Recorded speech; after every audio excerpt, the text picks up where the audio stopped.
Good morning, Kim.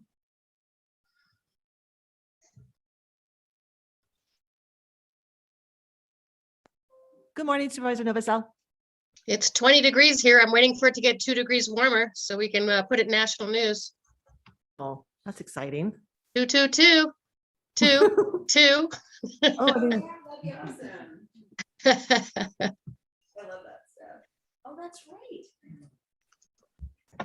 They had on national news this morning that Kirkwood, that's part of us, was 22 degrees.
So I was curious if you or any of your neighbors had been visited by Hank the Tank recently. I guess he's out and about again.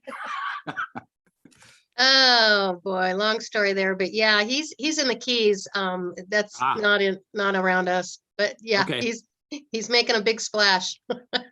He's a big bear. He's really big. Yeah. 500 pounds worth, right? Whoa. I've seen him that big. It's kind of scary when they go by the car and they actually shadow the car. Yes. Yeah. Nothing to have to mess with. Obviously, find shelter and go the other direction. Don't confront. Exactly. I'm not sure how fast he can run at this point, but yeah.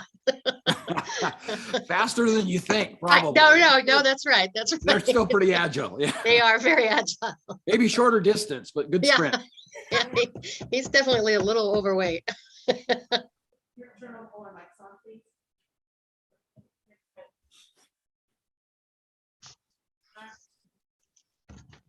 There we go.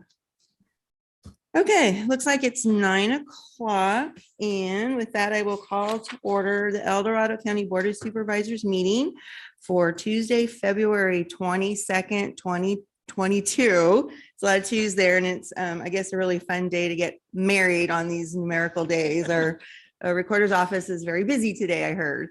So that's kind of fun.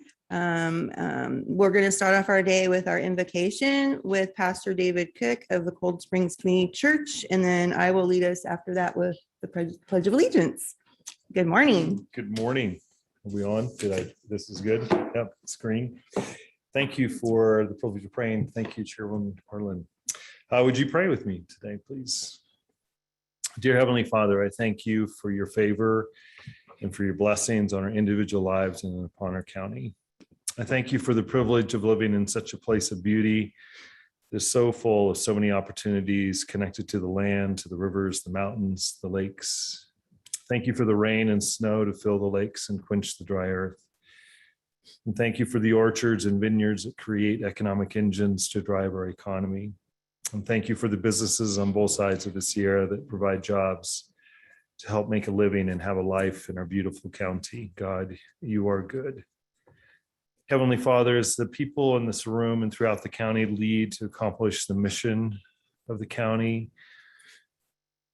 to provide efficient and courteous and effective services and infrastructure for the safety and protection and well-being of our residents, businesses, and visitors, I pray for your wisdom and your grace. This has been an unprecedented time of challenge and stress to our businesses, to our educators, law enforcement, health and emergency services, to our schools, families, and government leaders. The voices from above and from below create a constant level of confusion and stress that has taken a serious toll on the hearts, minds, and spirits of those leading us. I pray for your clarity for this Board of Supervisors today, to lead us well and with integrity that will bring our community together in greater unity for the benefit and the blessings of all. I pray for our community to have a greater awareness of the needs and the challenges of our neighbors and creative approaches to create win-win solutions that will honor each other's humanity. And Father, I pray for those in our law enforcement community as they deal with greater and more complex challenges protecting peace in our communities. Protect them as they hold the line against lawlessness and evil that would destroy the fabric of our community. Keep them safe mentally and physically and spiritually as they serve us by watching over our community. And Father, I pray for wisdom and strength for those serving our most vulnerable in our community, the homeless, the young, the aged, and those with the greatest health risks. Help there to be compassionate, caring, and creative ideas to meet the needs of those we are to care for who struggle to care for themselves. And we also pray for our women and men around the world who are serving us in the military to protect our freedoms and the freedoms of others. And we particularly pray for those who are closer to the lines of conflict in Ukraine and Russia. We pray for a quick and peaceful end to the ever-increasing conflicts, and we pray that you would bring our military members home quickly and safely to their families. Keep us safe this day, Heavenly Father, and give us the eyes to see the people that we can care for and bless today. I pray these things in the name of Jesus. Amen. Amen. Thank you. All right, if everybody stand and join me in the pledge. I pledge allegiance to the flag of the United States of America and to the republic for which it stands, one nation, under God, indivisible, with liberty and justice for all. Okay, so we're going to move on to adoption of the agenda and approval of the consent calendar. Let's start with Supervisor Novosel. Do you have any changes? Good morning, everybody. No changes. Thank you. All right, I'll start over here. District 2, Supervisor Turnbull, any changes? No changes, but I have a comment that I want to make on item 15 of last week, especially in the hiring of Colleen Bridger, the contract. After doing extensive research and reaching out to others, especially in the working place where she worked, I would have possibly changed my vote. Okay. Do you want that, like a comment reflected on the record then kind of Yeah, thing? Or are you just please. making a comment? Yes. Sorry, it relates to the approval of the minutes. Is that what this comment relates to? Oh, so Yeah, okay. changing the minutes from the last time or just a comment on? It was just a comment on the minutes. So it's item number, okay, I get what you're saying, County Yeah. Council. Thank you for that. I think the statement was made item 15. It's not item 15, it's item number No, 1. It's item number 1, and it's a comment regarding item 15 of the February 8th minutes. Correct. Got it. Okay. And you want the record to reflect that? Yes. Okay. Thank you for that clarification. I appreciate it because I was like, what's item 15 got to do with Sorry anything? about I was having a Sorry hard about time that. too. All I know is was last week. Did that make sense, Kim? Perfect. Thank you. Okay, and then we'll go this way. District 3 Supervisor Thomas. Well, funny thing, I'd like to comment on item 15 on this agenda. All right, okay. And Okay. just like to commend Steve Shervy for his 10 years of dedicated service to this seniors of El Dorado County. He's just been just a tremendous blessing on our Commission on Aging. And it's a privilege to have this certificate of recommendation on our agenda today. Absolutely. Very appreciated. And then District 1 Supervisor changes? Heidel. No Yay. And I have no changes either. So then Kim. Oh, I should have said CAO County Council. Do we have any other changes? No changes, Sorry Madam about, Chair. forgot about you guys. right. Thank you. Take public comment? Okay, now taking public comment on adoption of the agenda and approval of the consent calendar. Individuals will have 3 minutes to address the board. The timer will notify you when you have 30 seconds remaining to comment. Public comment will be taken first from those participating in the boardroom and then from those participating through Zoom. For those participating by Zoom, please make sure you unmute yourself when called upon. If you're joining the meeting by phone, press *9 to indicate a desire to comment. If you're joining by Zoom, press the raise hand button. Please voluntarily state your name for the record. Chris Payne, Diamond Springs. I wanted to comment on 8, 9, 13, and 14, and these are general comments, not specific comments. It's strange that it's almost 10 years on March 12th that I've been retired. And obviously I've enjoyed the 10 years for all the volunteering that I've done. So what I wanted to do on 8, 9, 13, and 14 is to emphasize to all the public that there are vacancies still on a lot of our committees and commissions. These people have stepped up. I did review their credentials. They seem to be very well qualified.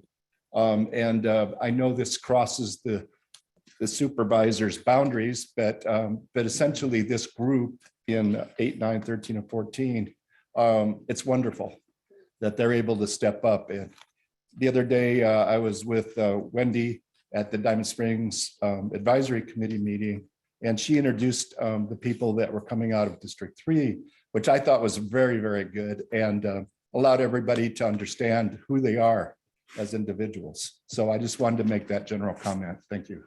Thank you, Chris.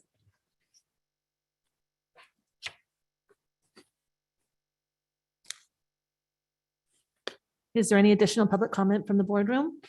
On the consent calendar. On the consent calendar, excuse me. Now taking public comment from our Zoom participants. Now taking public comment from CJ.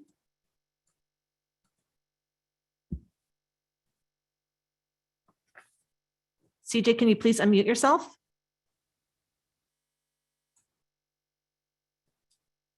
I'll go ahead and move on to the next.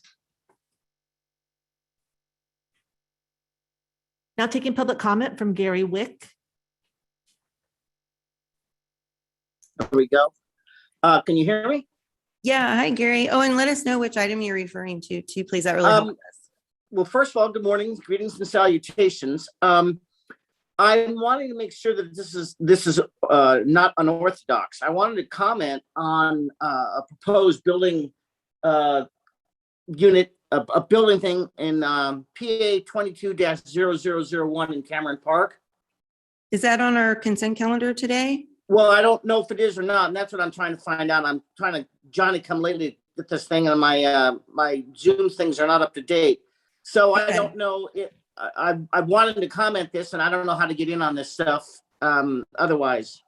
Okay, so that item, we're doing comment on the consent calendar right now, and that item is not on our consent calendar. And so you would want to make a comment, and it's also not on our regular agenda either. So you have an open forum item. Got it. That's what I'm If we waiting do that for. at 1 Okay. PM. Yeah. So if you can come back at 1 PM and maybe have a little more information so we can follow you, which item, what project you're talking about, that'll be helpful. Okay. I have all that. I just didn't know if I was in the right room at the right time. So Yeah. I'll So see you at 1. Thank you. Thank you. Now taking public comment from Ruth. Good morning. Looks like you have an empty board chamber there. Yes, I wanted to mention the same as what Chris mentioned, 8, 9, 13, 14. And I just wanted to bring attention because I think that good governance includes civic involvement. And I just wanted to commend Jessica Orr for coming forward for the Diamond Springs El Dorado Community Advisory Committee, Gina Posey and Joyce Barrera, for CDAC, Julia Fisher for the Library Commission, and Robin Valicente for Human Rights Commission. We need to see more and more of this, and I think you will be. I know I work with a group that helps bring people forward so that we can have a full participation in these commissions to help advise you in the good work that you do as a board. So thank you to those 5 people for stepping up to the plate, and thank you for all of you supervisors for interviewing them and appointing them.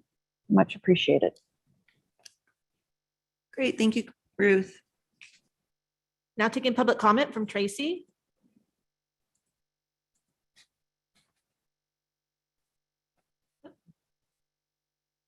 Okay, I guess. Now I don't know taking what public happened. comment from Colette Beth. Teal? Deal. Teal? Hi, good morning. It's Colette Teal. Sorry, hold on 1 second.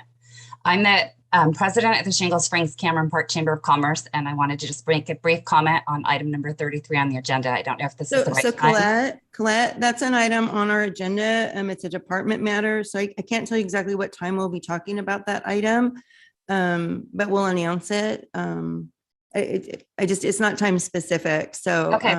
We need you to join us at that time. If you're available, that'll be great. And we did get your letter, just so you know. Okay, great. Thank you very much. Now taking public comment from Krista. Good morning. I just had a couple of quick comments on 2 different agenda items. The first one is number 19 for the nurse supervisor.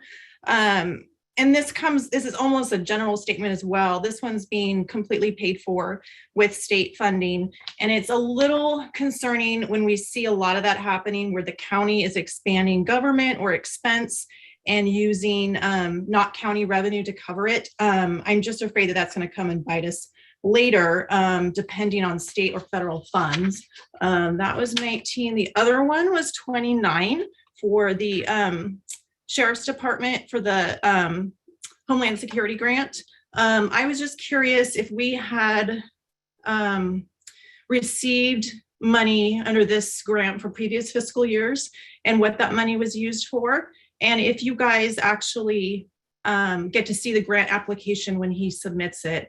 I just noticed for this year or for 21 that they've added domestic violent extremism as one of the priority areas. And of course, it involves a lot of surveillance and working with the feds like the DHS. And so it's just something that needs a lot of oversight. And so I don't know how closely you guys monitor this. Not that there's anything fishy going on with the Sheriff's Department, but it's just one of those things that should be continually monitored, like the surveillance or the intelligence sharing. We've seen in other areas where once the local law enforcement partners with the feds, then they become deputized as federal agents and actually are able to avoid state laws. So anyway, those are my comments and questions. Thank you. Thank you, Krista. Now taking public comment from Tracy. Hey, sorry about that earlier. It didn't give me the unmute screen. It was like my hand was put down.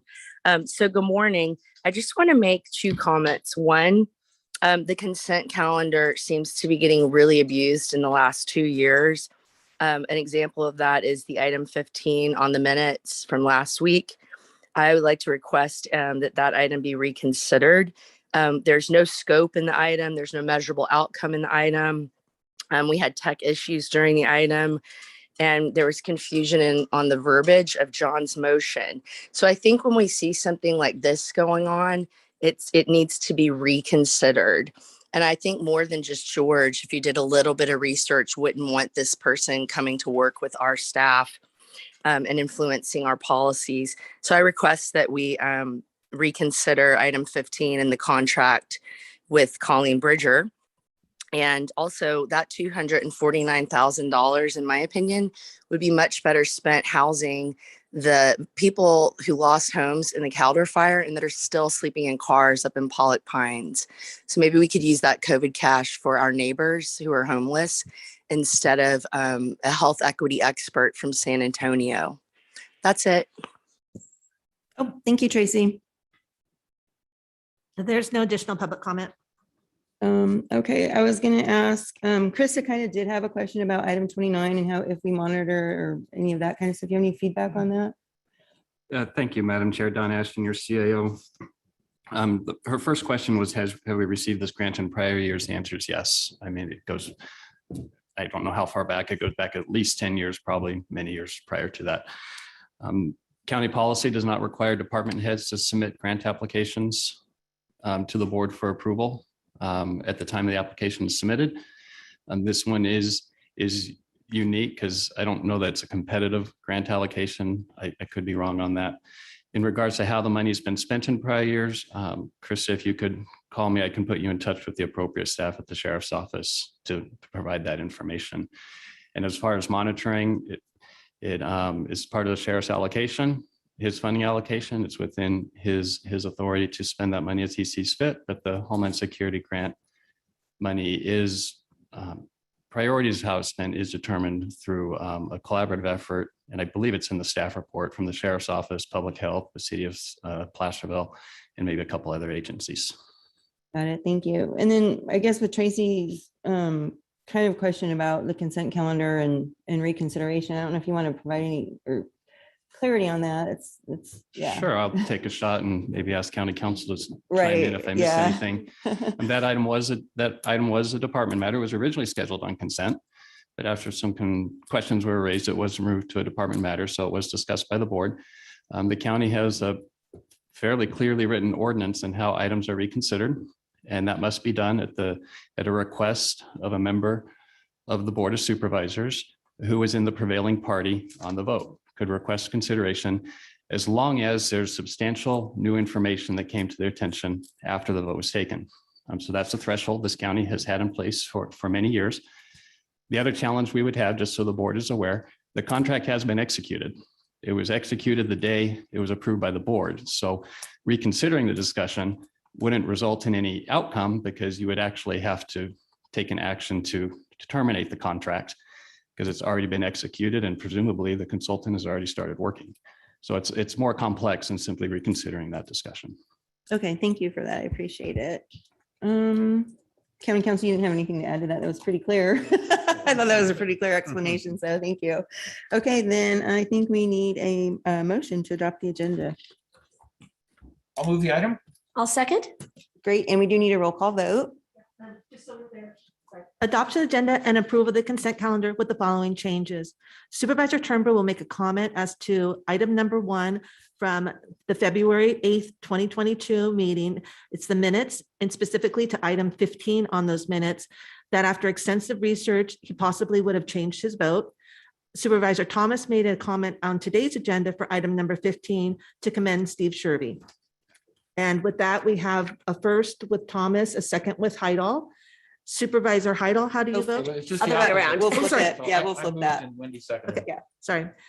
Supervisor Heidel, how do you vote? Aye. Supervisor Turnboot, how do you vote? Aye. Supervisor Novacell, how do you vote? Aye. Supervisor Thomas, how do you vote? Aye. Supervisor Parlin, how do you vote? Aye. Motion passes 5-0. Great. With that, we're going to actually move on to our closed session item first because of some scheduling constraints. So with that, I will announce that the board will now recess into closed session to hear item 36 as specified on the agenda. Anyone who wishes to provide comments concerning those matters may do so at this time.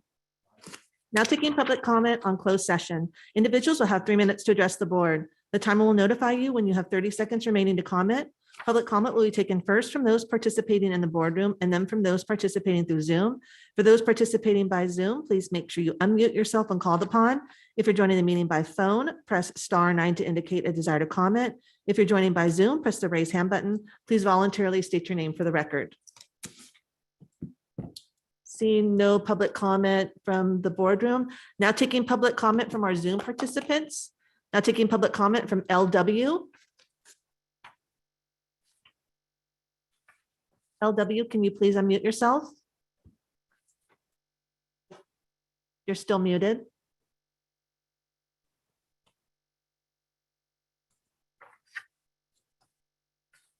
I'm sorry, that was a mistake. Oh, okay. Thank you for that clarification. There's no public comment.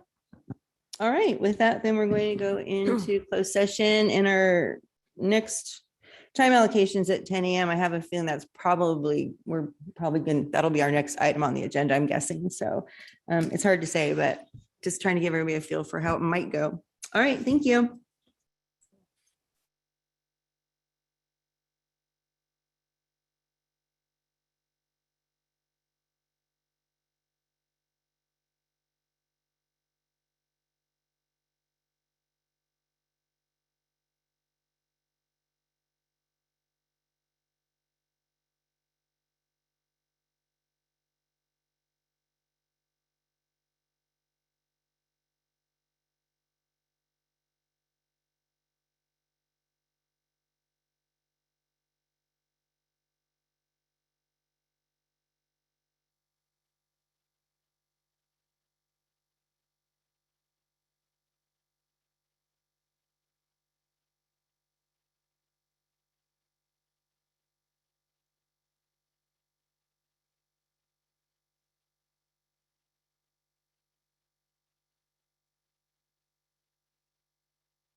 So you're unmuted. So make sure you turn on your microphones. Microphone's on. I'm plugging in my power.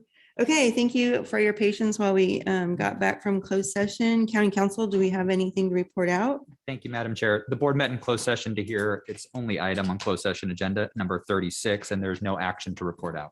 Great. All right. With that, then I think we are going to move on to our 10 a.m. Item number 34. Item 34 comes from Health and Human Services Agency, recommending the board receive and file a presentation from El Dorado County Opportunity Knocks representatives and community participants on the first draft of the 5-year countywide homelessness strategic plan and give feedback to the draft plan. Good morning, board members. Daniel Del Monte, Health and Human Services. Over 2 years ago, the strategic planning process kicked out, and we've gone through a pandemic, Caldor, so many other challenges over that time. HHSA, as the administrative entity for El Dorado Opportunity Knocks Continuum of Care, is bringing the item before you to receive and file a presentation of the draft strategic plan. Well over 40 board items have been brought to your board from HHSA regarding El Dorado Opportunity Knocks since December of 2017. Those board items provided many presentations and updates, many grant funding opportunities that have been utilized to provide housing, services, and case management for many of our most vulnerable residents. You may recall specifically in board items tied to state grant funding that the state required communities back in 2019 to commit to developing a community-wide strategic plan. By committing to developing that plan at the time, EDOK and the county have been provided a number of annual grant allocations since then that have led to funding a list of nonprofit organizations throughout your communities. It's paid for local services jobs through these organizations, and it's provided a more robust safety net of direct services, rental assistance to serve countless residents in need. This year, as a component of the state's fiscal year 21-22 grant allocations, the state's requiring communities to submit their completed community-wide plans that we committed to those years ago. As we move through this final feedback stage of the plan and then transition into the implementation phase next month, the strategic plan will be submitted to the state. It'll be reviewed for consistency with our data and where our funding is being allocated. And EDOK and the county, upon state approval, will receive an additional amount of nearly $1.8 million in grant funding this current fiscal year. And then from this plan, we should expect to receive an estimated similar amount in fiscal year 22-23 as well. Today, we have a number of EDOK organizations that were involved in developing the plan and its strategies. Some here before you, some remotely via Zoom will be supporting as well. And so with that, I'm going to pass the microphone to Marisa Muscat, who's via Zoom today, and she'll take it from there. Thank you very much. Great. Thank you, Daniel. Thank you, Daniel. And first of all, thank you so much to Chair Parlin and to all of the members of the Board of Supervisors for the opportunity to present here today. For those of you who don't know me, my name is Dr. Marisa Muscat. I am a hospitalist physician at Barton Health in South Lake Tahoe. I'm also one of the original founding board members of Tahoe Coalition for the Homeless, where I served as the executive director on a volunteer basis for about 4 years, where we're operated in an emergency shelter in the winter called the Warm Room. And then I'm also the outgoing co-chair of the El Dorado Opportunity Knocks Continuum of Care. I want to give you a few housekeeping announcements as we go. We have a variety of speakers that are giving the presentation today, and there's a lot of information. So ideally, if you could write your questions down and then hold them for the end, many of your questions might cross into other parts of the presentation. But that said, if questions do come up, we'll do our best to field them as they come. I apologize because, as you can see, I didn't drive down to Chambers to be with you today. I have to work. And so if I have to attend to an emergency, our current co-chair, Margaret Lewis, will be present here. I think she's actually in the room with you. And I think she'll be available to answer questions along with other COC board members until around noon. It's an honor to be here as the outgoing co-chair for the COC and to be able to introduce to you our draft strategic plan, collectively building the community plan to prevent and end homelessness in El Dorado.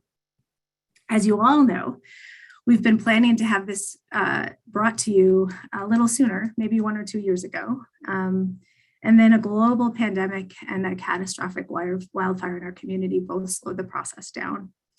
When I joined the COC roughly 7 years ago, there was so much I didn't understand about homelessness. And I got into this work primarily due to frustrations I had in my community. I had nowhere to send patients experiencing homelessness at the discharge part of my hospital work. And I would realize they'd be returning to the hospital and they'd have worsening medical conditions. And I'd find myself celebrating powder days while I would see people suffering in the cold. And so there's this grassroots campaign that was started to change that with the warm room. And we were able to do that in a small way. Over time, the COC has grown into a much bigger collaboration that it is today. And as Daniel told you, in the last 4 years, we've had more and more growth. We have some programs now that are for specific populations of people experiencing homelessness. We have better data collection. And we know more about who's homeless in our community and what their needs are. We also have programs that are starting to make more of a difference in those who are unsheltered in El Dorado County. And I have an example of something that came full circle for me recently where a few years ago, I had a patient in the hospital and he was in his 70s. He had a history of mental illness. He'd been living in the woods in Tahoe for more than a decade.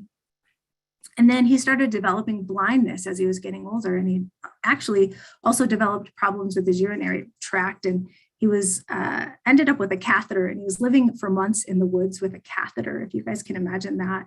And that made him very depressed, which is understandable. And when I met him in the hospital at that time, the warm room wasn't in operation because it was summer months. But we had just started with some street outreach and some case management. So one of our case managers was actually able to work with him and get his documents together and then connect him with Social Security because he was over 65. He was now eligible for his benefits. And I just recently learned in the last few days that he's remained connected with Tahoe Coalition over that time period. And he now actually has permanent affordable housing that he, pays his portion of rent for through Project Room Key or Project Home Key now.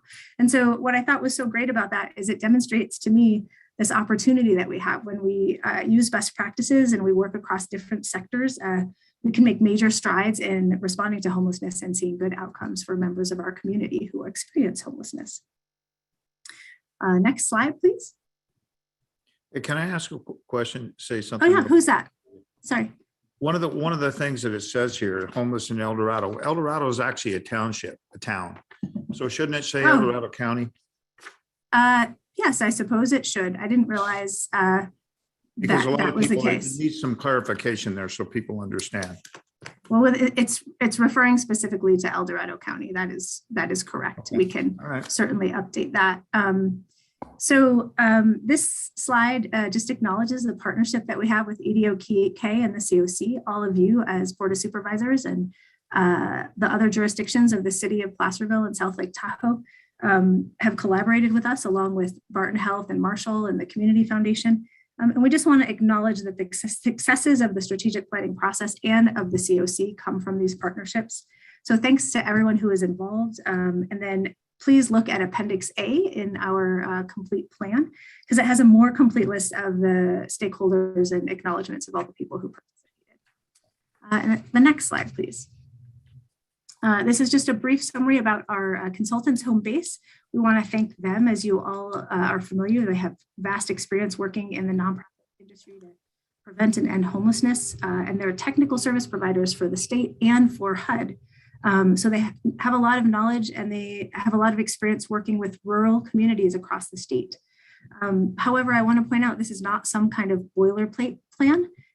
This is a plan that was tailored based on what people in this community wanted and expressed and believed would work best from their knowledge as a stakeholder working with individuals experiencing homelessness. Next slide. So this is sort of our agenda and our plan going forward. So today our goal is to present our strategic plan to you, and we're going to certainly receive some initial feedback. And then we have a public comment period that is open through March 4th online at our website, which is edokcoc.org. But then I want to just address that yesterday, the COC secretary received a letter from Supervisors Parlin and Thomas, who are both new representative and sort of our second representatives from the county. And yesterday, as you all know, was a federal holiday. So that kind of was a challenging timing, and it made it impossible for the executive team and the board to convene to discuss the letter from last night. But the letter requested a delay in the schedule of our community plan that we're talking about here.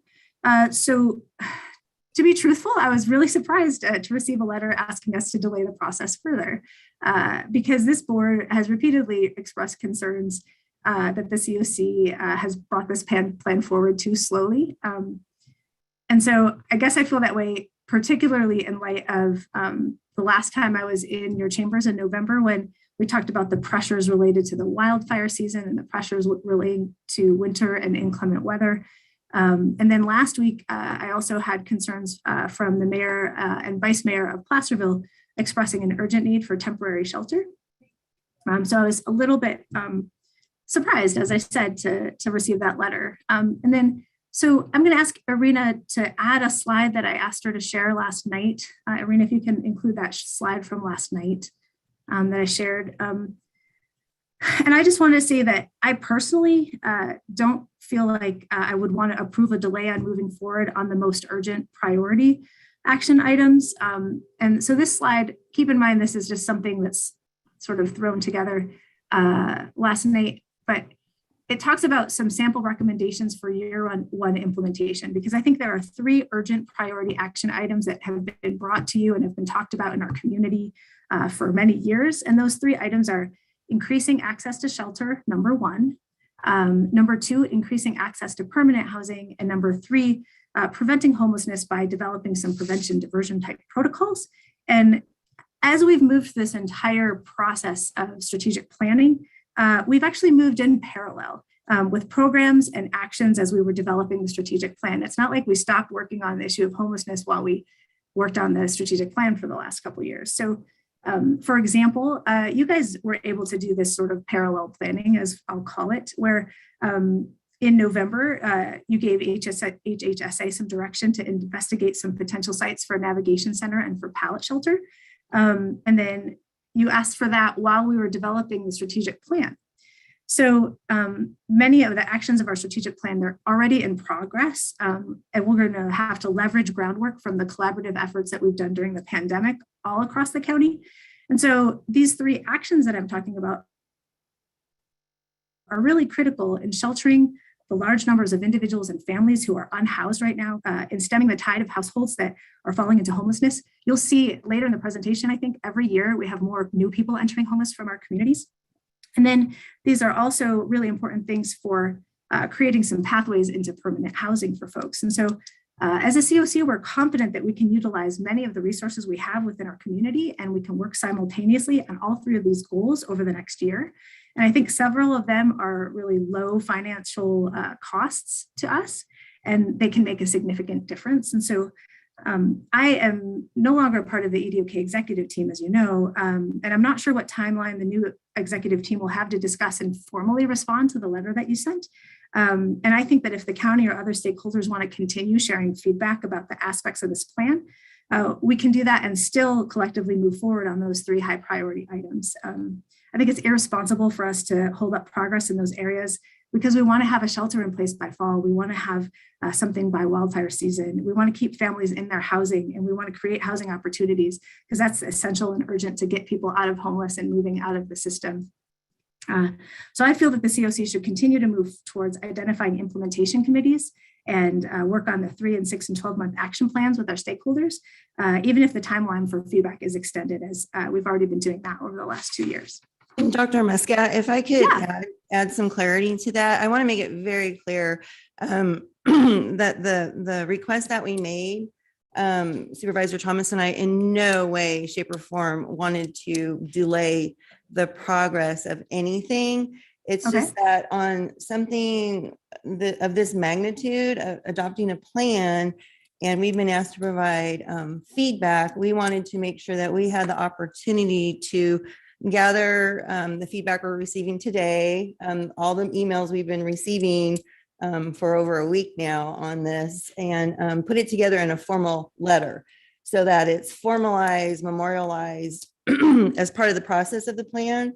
So that's all we're asking for, is an extension of the comment period, not on stopping any of the work that's already in progress. So I hope maybe the letter wasn't clear enough, but that's all it is to perhaps extend the comment period, because just having a conversation today is great, but then who's going to take all the comment from today and put it into a formal comment, as part of the process. So that's all we were asking for. I just don't want anyone to think we're trying to slow down any progress on this. There's so much work to do, and a lot of it's already in progress, and we totally support that. So just want to provide that before we, start your presentation. So thank you for that opportunity to provide clarity.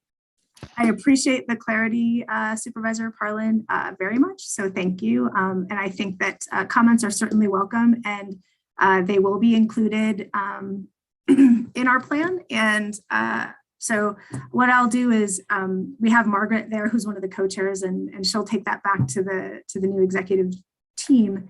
And I'm sure that you'll hear something formally back to them. It's a challenge because I don't think we have a meeting before that March 4th deadline that they've created. So I'm not quite sure what they'll do about it, but I'm sure that we can all keep working together on all of these things. Very good. Thank you. I'm sure we will. So may I also just say one thing? Oh yeah, please, Carolyn. Yes. This is Carolyn from Home Base, and I just wanted to assure you that we have 3 members of our team on today, and one of them is taking notes as well, so that we have comments from today ready and are able to start, revising the plan accordingly. So just so you know, we are taking notes from any of the comments for today. Perfect. Thank you, Carolyn. And Irina, if you'll go back to my next slide, which I think is the 5th one. I'm almost done, guys. You only have to suffer through me for a few more minutes. You're doing great. So it's very awkward on Zoom. Someone had something else? Actually, I just wanted to really appreciate the dialogue and appreciate Chairman Parlin's comments. I think additionally, this was giving the opportunity for our cities to also weigh in on this plan, because I don't believe there were presentations planned for either South Lake Tahoe or the city of Placerville. And so this is such an important plan. We've been waiting on it. We're excited to partner with all of the agencies involved to move this forward toward implementation, but certainly want to make sure that both of our cities have an opportunity to also engage in this process. And that was part of our request as well. So thank you so much. Thanks, Supervisor Thomas. And just so you all know, HHSA did do presentations, at least in South Lake Tahoe, regarding the strategic plan, and the city manager I know has been participating. I do believe that's also happened in the city of Placerville, and we have had members from the city councils of Placerville and of the government representatives. And I also sometimes am in dialogue with those, some folks in the council in South Lake Tahoe as well. So there have been points, and we'll talk a little bit more about how we've gathered the data in a few minutes. So we have had points of interaction, and we obviously want everyone to participate, but we've been trying to do that through the process as well. Oh, absolutely. I was just talking about the rollout of the strategic plan. Absolutely. Gotcha. Thank you. Okay, thank you. So just a reminder for those who might not remember, the Continuum of Care is a collaboration of local stakeholders who are working together to solve homelessness. So you see me and you think, oh, that's a COC. I am just one wheel in the cog that exists. And remember that the COC board is important because they are in charge of things like policies and procedures or administrative things. And then we have our administrative entity through the PHA and HHSA, and they help us with HMIS and our applications. And but the COC is actually bigger than just those groups of people. The COC is anyone who really cares about addressing and solving homelessness. So we have people from the faith community, we have people from law enforcement, from the medical healthcare system, the people who are receiving our funds, those who are experiencing homelessness. All those folks are really a part of our COC. Next slide. This is a little more about that process that I referenced in developing the strategic plan, and those first 3 parts culminated in that large 107-page document you may have had a chance to review. So we started with community input and then gathered a lot of data from our housing and point in time counts and also our online homeless management information systems. We used local economic information and reports and census reports. We took all that together to create the draft strategic plan. And in addition, we're now looking for that stakeholder feedback to finalize a plan. But then the big meat is what comes next, which is implementation. And we have some sample structures and action steps that we believe are important that we'll talk about as the presentation goes on. And that's what we're going to be focusing on over this next period of time. Next slide. More about that community input. Again, we did 6 community meetings to gather feedback. We had regular steering committee meetings, regular reporting back to the COC. We had planning meetings with county staff and COC leaderships and some issue summits. We did over 240 surveys online. These identified gaps, needs, and priorities and goals. It included stakeholders, community members, and then also people with lived experience. It was offered in multiple languages. It was also offered in paper and online format. And then we had focus groups. We had 8 focus groups for people who were currently experiencing homelessness or poverty in El Dorado County. And 2 of the focus groups were held for direct service providers and for the COC stakeholders. And then again, we did an in-depth review of all that information along with economic reports on the well-being and demographics in our community and our local plans, programs, and efforts, and things that we already have in process. We actually did these things twice because it was really different before the pandemic than it was after the pandemic. And we had new and different availability of programs and interventions. And we wanted our plan to reflect that and not to be sort of pre-pandemic out of date. Next slide. Way back when we were meeting in person in a big conference room, I think we had at least 50 or 60 people, if that sounds right, Carolyn, at an El Dorado, an EDCO, the County Office of Education. We had a meeting where we created our vision and mission for the strategic plan. And our vision is maybe grand, but very simple. It's that all individuals and families in El Dorado County have equal access to community resources and safe and affordable housing. And then creating the mission was a little bit more challenging. We had to get into the meat of it a little bit, and we wanted to collaboratively identify and assess social vulnerabilities. We want to reduce the inflow into homelessness. We wanted to increase prevention, and then we wanted to build a robust emergency response system so we could accomplish the functional end of homelessness in El Dorado County. We'll have to fix that on the slides.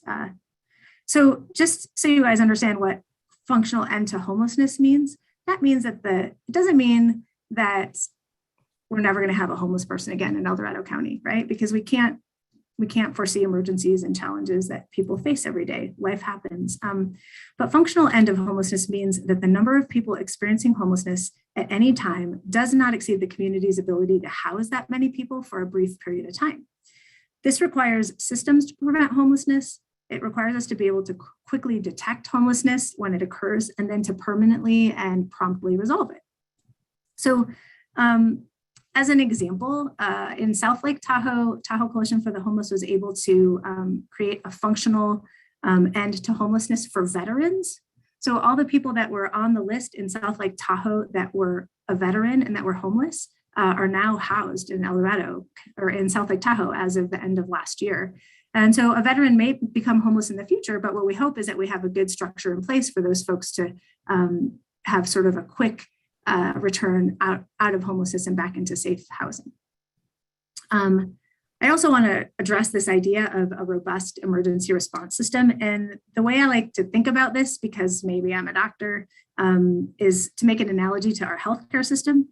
I'm familiar with the healthcare system. All of you have some familiarity with it as well. And so the way I think about the emergency response system is similar to the way I think about my healthcare up here. And so I've been lucky enough to have some great family doctors in Tahoe in the last 18 years that I've been a resident, and they're really great. I see them for my preventive care. I go in for chronic disease management, and they help me ward off those chronic things and to prevent future illnesses, right? So they order screening tests, I get my vaccinations, but as you know, we can't always ward off a medical emergency. If I got into a car accident because it snowed 6 inches today, if I get appendicitis, I can't go to my family doctor and necessarily get those things taken care of in a prompt and safe fashion. So we have a wonderful emergency department at Barton Health, just like we do at Marshall Medical Center. And if I have an emergency car accident or if I injure myself skiing, I can go to the emergency room and I get evaluated by an ER doctor, and then they can call the general surgeon to remove my appendix or call the orthopedic surgeon to fix my broken bone. Sometimes I might need one night in the hospital to get a test the next day. Sometimes I might have something serious that requires weeks and weeks of help. It's possible that I could have a chronic disease like diabetes, and I might need to see my doctor regularly and get regular support and treatment for that condition to try to manage it and keep me running at my best, so to speak. So the point is that we need a robust and effective response to provide for the different needs of people experiencing homelessness at different times or parts of their lives or their experiences, in the same way that we hope to have a robust healthcare system for the medical needs of our community. So I thought that is an analogy that might help you understand what we meant when we said that in our mission. Next slide. So as we move forward in our mission and as we move forward as a COC, there are 5 basic principles that we want to maintain and uphold throughout the process that we have tried to continue with, and we'll ask you to participate with us and continue. And one of them is to continue to promote collaboration and collective action. No one entity, no one group, no one cog in the wheel can successfully prevent and reduce homelessness. So we have to communicate and engage the community and collaborate together in order to do this important work. Just like we talked about our healthcare system, we want to customize our solutions based on our client needs. It's kind of called client-focused care. So we want to recognize that each person experiencing homelessness has a unique need and unique strengths, and that we want to customize our housing and our services according to their needs and strengths. So again, just tailoring what we do based on individuals in our community who are having these experiences. That in part goes hand in hand with including their experiences and their knowledge in our future planning and processes. So if you are currently experiencing homelessness or you have lived experience, you are an expert in the field of homelessness and you have firsthand knowledge of what it is to solve the problem. So people with lived experience should be invited to participate, and their thoughts should be incorporated in all our levels of planning and decision making. We also want to maintain transparency and accountability. As you all know, tough decisions have to be made around this issue, and we need our leaders and our stakeholders to be honest, transparent, and accountable. And decisions should be made in thinking of the best interest of people experiencing homelessness while also balancing the needs of our entire community. And we've talked about this before, but implementation of housing first is a very key principle that we want to continue to maintain. This requires that any housing opportunities, if they're permanent, temporary, or emergency, they embrace this evidence-based practice where we provide people experiencing homelessness with housing first, and then we quickly wrap those other services around them that they might need to maintain their housing. And so I think if we use those principles and guidelines, we can continue our mission and really get a good, effective progress on the strategic plan. Next slide. So that's actually all I have for you today. I'm going to have to sign off and not really get to hear everyone else's presentations, but I'll probably go home tonight and watch it later. And so I'd like to turn it over to Carolyn Wiley from Home Base. Thank you, Dr. Muscat. Thanks for having me. Okay, well, Chair Parlin, members of the board, thank you so much for allowing us to be here today and be a part of this presentation. And we thank you for your commitment to this process and your patience as well. I'm going to talk a little bit about the homeless response system and some of the data for the plan, and then I'll turn it over to some members of the COC and the community who will present on the goals of the plan.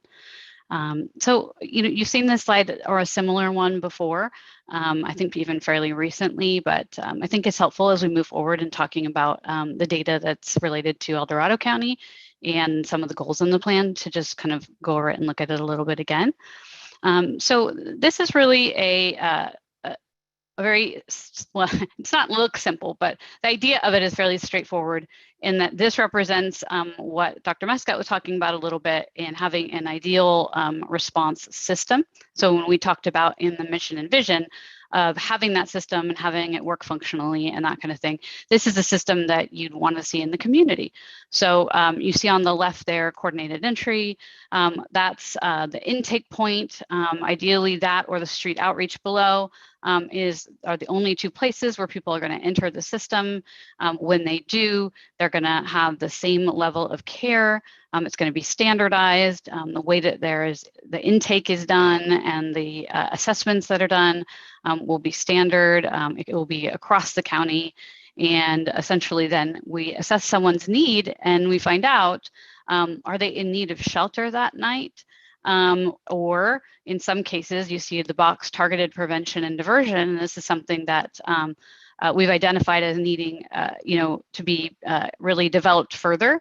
But when you have that functioning and working, then you're able to train partners all across the community to use similar protocols so that they're able to identify, is this somebody who is not yet homeless, but is very precariously housed, and what supports can you provide to them to maintain that housing so they don't ever need to enter into the homeless system of care? Is this somebody who has just become homeless, and you can divert that from becoming, endemic, and by reuniting them with someone, whether that's family or friends, or maybe doing some kind of mediation with a landlord or family or something along those lines. So really making sure that we're able to do that and do that effectively will make that box really helpful, so that then some people are able to retain housing, gain new housing, and really bypass that sort of shelter component, or the rapid housing or permanent supportive housing, those green boxes, because they're not needing to go back into some kind of program like that. Then there will be others who do need shelter. They're unsheltered, or they're unable to go through diversion and return to housing. So they're in need of shelter. So that's obviously a key box there, that you need to have that shelter available, so that when someone does go through street outreach or coordinated entry and it's identified as they have an immediate need, that you're able to refer them to that shelter component. And then eventually from that shelter component, which best practices would be a housing-based low barrier shelter, where the focus from the immediate time when they enter is to identify what's the best match for them, what are their housing needs, and start getting them ready so they would be able to.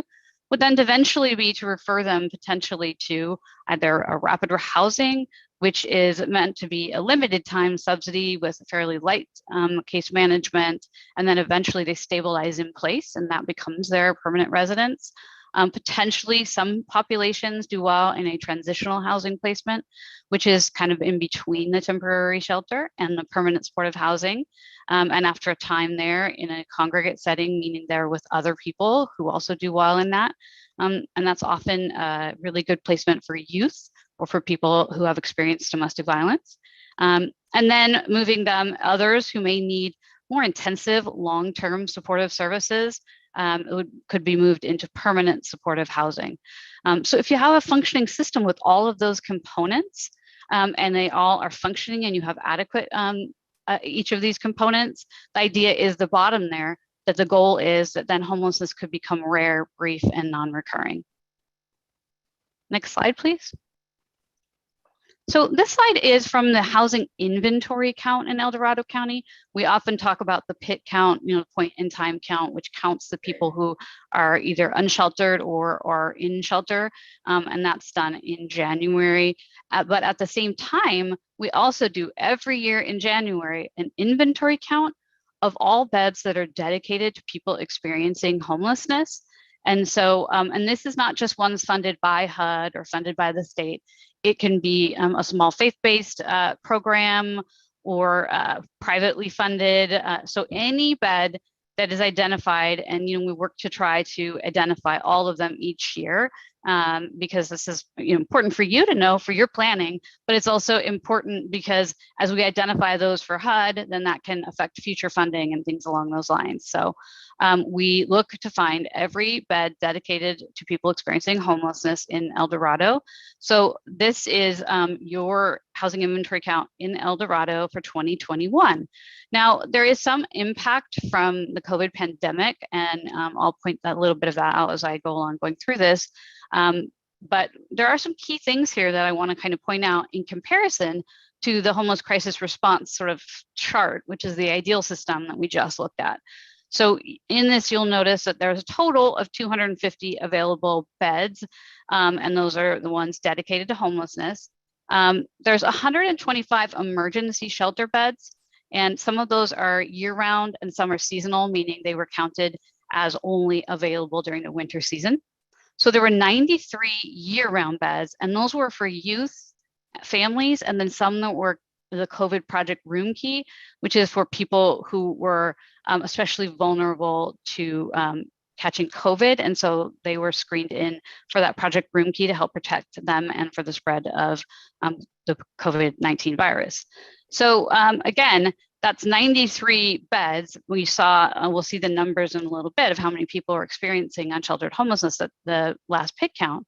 And none of those are just general beds for anyone experiencing unsheltered homelessness.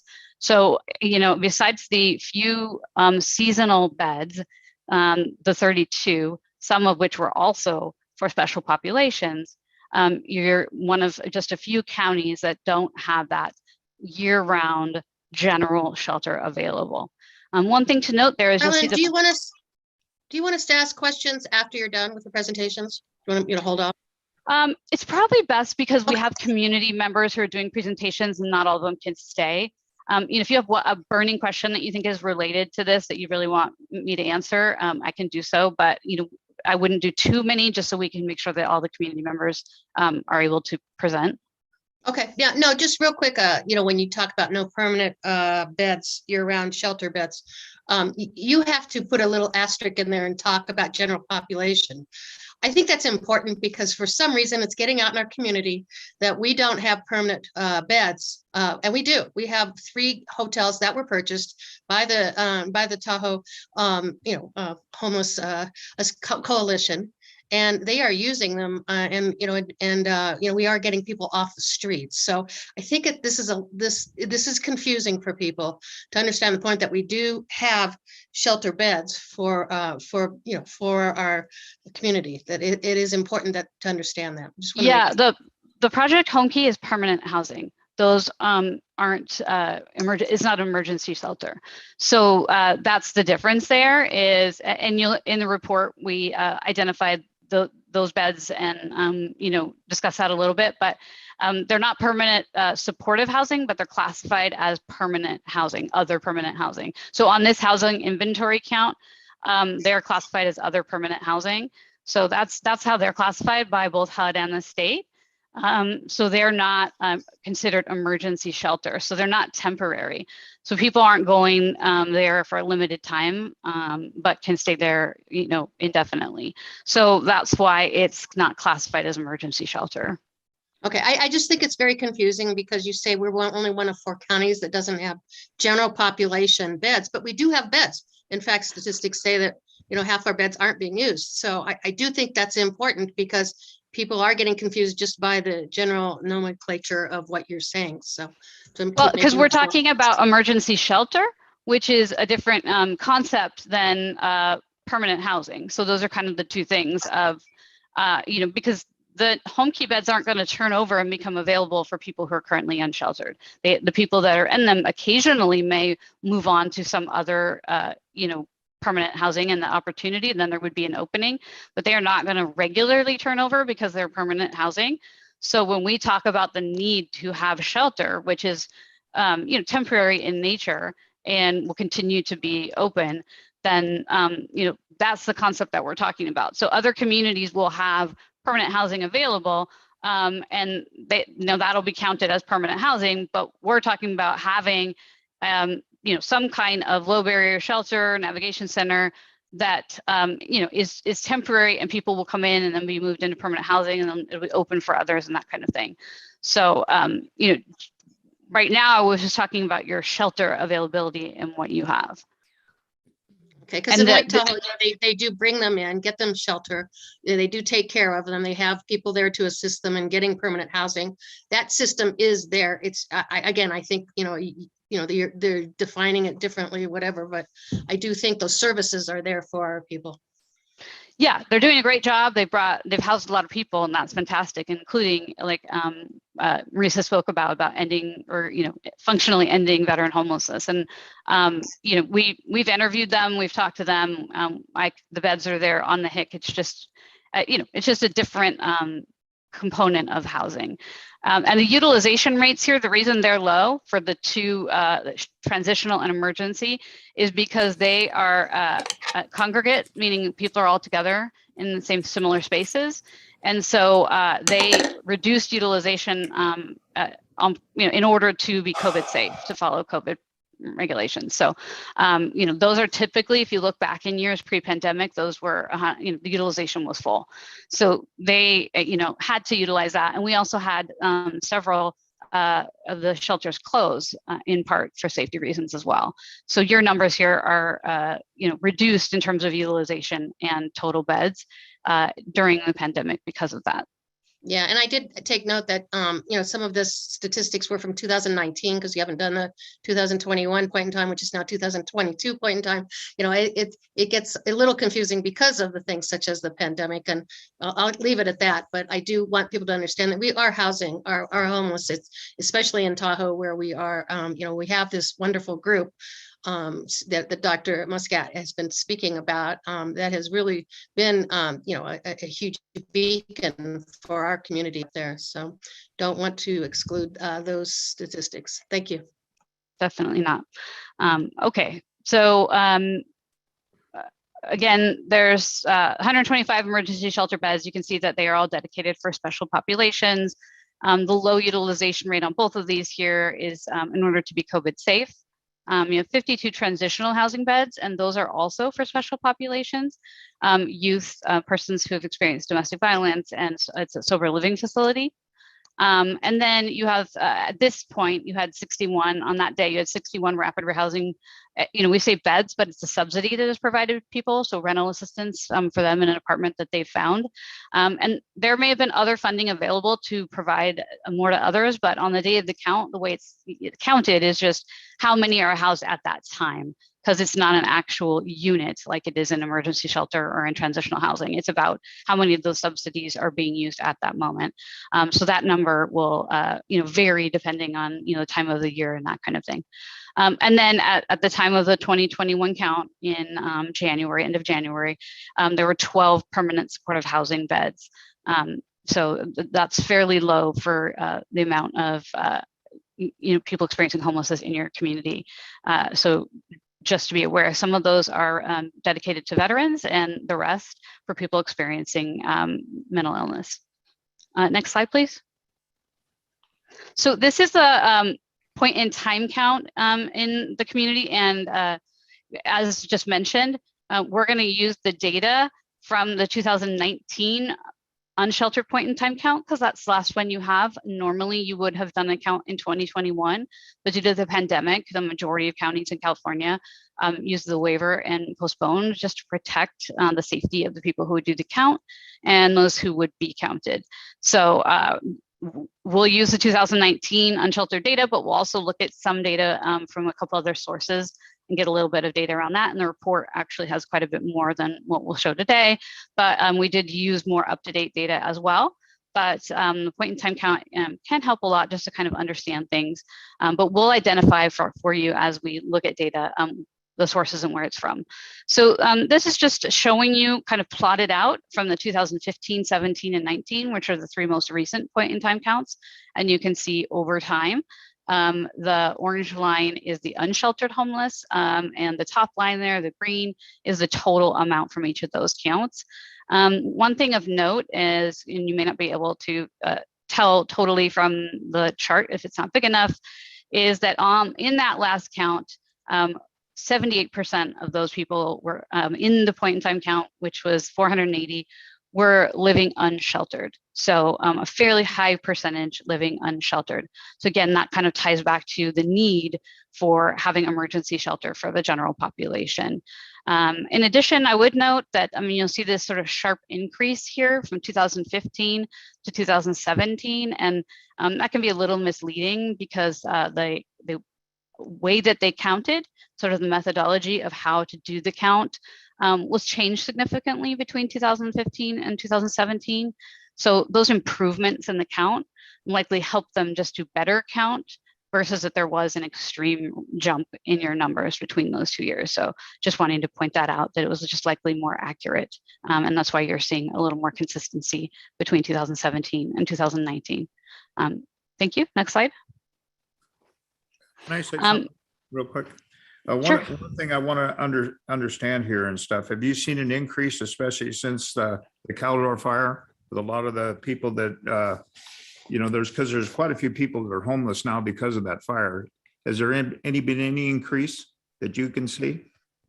Well, I mean, they're doing the count the next 2 days. So they're doing the 2022 point in time count tomorrow and, you know, on the Western Slope and the next day in South Lake Tahoe. So we'll have a better idea once those numbers are available. And I would probably defer to HHSA to say, or Tahoe Coalition for the Homeless in terms of if they're seeing an increase with the by name list. But when we looked at that data just a month or so ago, I don't understand that they have, in terms of what they shared with us, that data it wasn't a significant increase that I'm aware of. But if either of them are here or on the line, I want to speak to that. But I think the point in time count will be very helpful in us understanding that question. Thank you. So this helps us just kind of answer a question that is often posed, which is, you know, whether people experiencing homelessness in your community, you know, are coming from other places or not. And, you know, obviously there's always a little bit of that, and you know, seasonally it impacts, especially South Lake Tahoe. But this is a question asked at every pit count. And so, you know, we're looking again at 2019 because that's the most recent. The question will be asked again, you know, over the next couple of days. But if you note here, the majority of people experiencing homelessness in El Dorado, you know, had lived in El Dorado for more than 1 year before becoming homeless. So it's 80% had been living here, you know, over a year before they became homeless. And almost half had lived in El Dorado their entire lives before they became homeless, and 65% had lived in El Dorado 5 to 10 years or more. So sometimes there's a misperception or a concern that, you know, most people who are experiencing homelessness are sort of coming to the area and then becoming homeless, or are already homeless and are just sort of traveling to the area for maybe some of the amenities or the weather or that kind of thing. So this does not indicate that. And these numbers are very similar to the statewide numbers when you look at the data from across the state of California. Carolyn, and Yes. I apologize for interrupting again. And it was mentioned earlier that you might want to say El Dorado County, similar to what we have the issue in Nevada County. We need to say the word county because there is another name. There's a town of El Dorado, which is different than the county. We don't want to get anyone confused. Thank you. Okay, thanks. Okay, so you'll see it this way in a lot of places. We apologize for the mix-up. We had run that by you know, someone before we did the plan and thought it was going to be okay. So we'll just definitely change it, and I'll try to make sure I say El Dorado County. And I think all the presenters are on by now, so they'll probably hear that too. But unfortunately, we won't be able to change it on the documents until you know, this afternoon or, you know, before next time. But thank you. So bear with us on that one. Okay, so this talks a little bit about the, you know, the sort of divide of people experiencing homelessness and where they were regionally. So you'll see that 82% of people in that 2019 pit count were on the Western Slope compared to 18% in the South Lake Tahoe Basin. We did look at more recent data collected by the Coordinated Entry System, who are based in South Lake Tahoe, but they do intakes, you know, across the county regionally. And it was much more even than that. It was, you know, close to half and half. But most of their staff are in South Lake Tahoe. So one of the things that the Continuum of Care is discussing is doing a summer point in time count, which would help really probably as a comparison to January, because as you know, over the next 2 days when this count is planned, it's going to be quite cold, especially in the South Lake Tahoe area. So seeing what it's like in summer and being able to compare those numbers will probably give you the best data around that. In terms of gender, the ratio between the two hasn't changed much since 2015. The population of both men and women went up between 2015 and 17. By 2019, the number of women experiencing homelessness went down a little bit. In 2015 and 2017, you'll note that no one reported as transgender or gender non-conforming. But by 2019, 13 people reported as transgender and 2% when counted in the homeless population. So that is a slight change. Next slide. Okay. So this one deals with age, and on the left, you'll see the number of adults has decreased slightly since 2017, but the number of unaccompanied youth has grown dramatically over that time. There's been a 435% increase in youth experiencing homelessness between 2015 and 2019. So that's definitely something to consider as an intervention point. Just like we talked about earlier, first-time homeless is increased, and I think Dr. Muscat referred to that when talking about the importance of putting some effort into prevention. This is another area where, you want to ensure that we put some efforts into that. At the same time, when you're looking at this, you would see, and it would look like the percent of children experiencing homelessness has gone down since 2015. But it's important to note that this, for the point in time count, HUD doesn't count children and families who are what many call doubled up, which means that they're staying with friends or family. So some people call that couch surfing. And the point in time count traditionally, it has a difficult time counting families because families don't want to be counted. There's a risk factor in, not wanting to feel like their children could be taken from them or that they're at risk. And so unlike youth who we've found with some best practices are, doing a specialized youth count, you can often, find ways to help them working with like youth advocates or having youth help guide the count. And I think with better methods, you've been able to do better at counting individuals. Families are the one that I think is the hardest. And it's actually the school districts, and the offices of education who are better able to count. First of all, they will count people who are doubled up or, living with other families. And they have those connections through the schools where they're able to help identify children and provide them support. And so it's less threatening. So they do a count annually, the El Dorado County Office of Education, and their figures are much higher and likely to be much more accurate. So in 2019, 2020, they had 856 children and youth experiencing homelessness. And in 2020-21, that number was down to 753.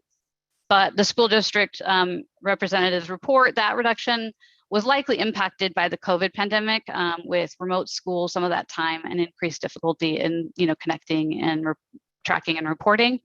And the early count for 2021-22 indicates the numbers are increasing again.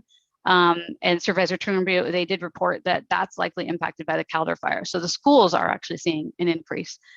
So that may be indicative of what we'll see in the point in time count as well. Next slide, please. Okay. So on this slide, it can be helpful to compare the general population in El Dorado County as compared to the homeless population by race and ethnicity. We can get some key data that way. And what you'll notice here on this slide is that while the general population of El Dorado County is only 1% Black and African, 5% of the population experiencing homelessness are Black and African American, excuse me. So basically they're overrepresented in the homeless population. Similarly, American Indian or Alaska Natives comprise only 1.3% of the general population, but comprise 3% of the homeless population. So essentially both of those groups are overrepresented, meaning that, again, that's an area to give some thought to and look into, how to best serve. We'd also want to do some analysis on, how are they then, what's the access that they have to the resources, or how are they then percentage wise accessing, whatever shelter is available, some of the housing interventions, some of the supportive services and things like that. So to do a full analysis, those things would be looked at as well. And I understand that as part of some of the state funding, the administrative entity is looking into that. So some of that analysis is ongoing and important based on these numbers. One other thing that we looked at is, as part of that assessment that I talked about, that coordinated entry leads, there is a specific assessment used, which is the Vulnerability Index Service Prioritization Decision Assessment Tool, which we don't often say, we just say the VI SPEDAT. but I just wanted to make sure that, I didn't say that and people don't know what I'm talking about. So that is the assessment used on kind of everyone who comes in. And something to note is that on that, Black and African Americans were 4 or 5 times more likely to score high, as well as were American Indian and Alaska Natives, where they represented 8% of the high needs clients, having been assessed by the VI-SPDAT and put on the by name list, which is the list where we record people who have all been assessed and done an intake on. So essentially, it's also showing up in those intakes and assessments that then they have very high needs.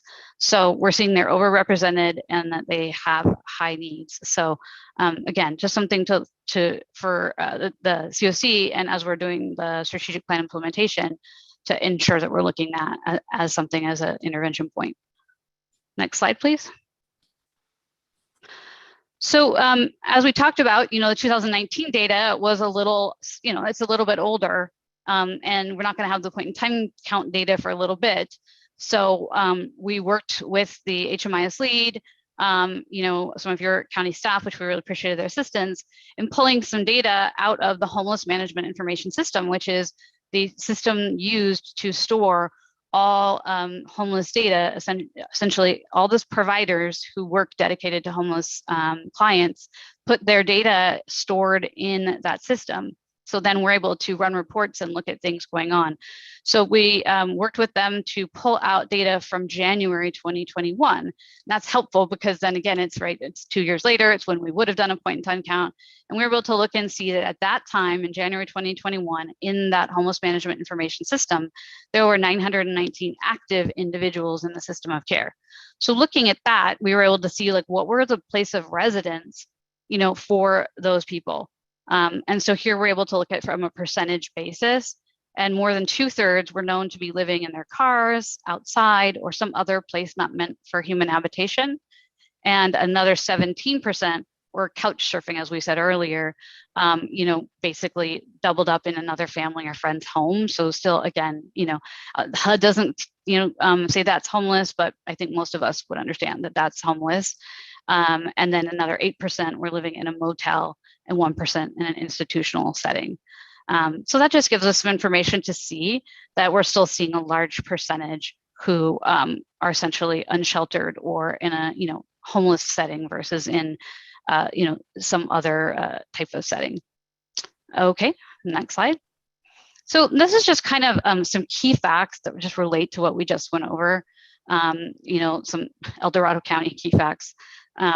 So again, going back to what we just looked at, that in the slide I first presented, where we'd want to have that kind of all the different key components in place to start really, first of all, preventing, so we don't have the first-time homeless keep rising each year, and then be able to move people through that system, and really start reducing homelessness.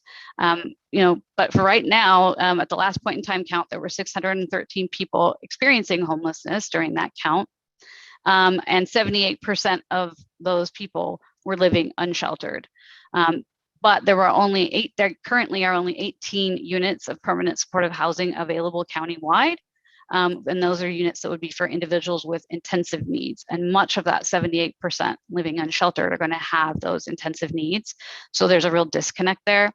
And then 0 permanent year-round shelter beds for the general population. And again, I'm not referring to permanent housing, but the sort of temporary shelter beds that people can go in and have that, sort of housing focused case management that's going to help then move them into a more permanent placement. And then 90% of the extremely low income households in the county are severely cost burdened, which means they're paying more than 50% of their income on rent. Yet there's only 3.81% vacancy rate, which is a proportion of rental inventory that's vacant for rent in El Dorado. So that's where you see that extreme pressure on people right now. And so setting up programs and being able to help keep people in their housing, is going to be really critical. And working kind of on all 3 of those areas that are identified by Dr. Muscat earlier are really sort of the key. So having these facts in mind is really what set the tone for the planning process.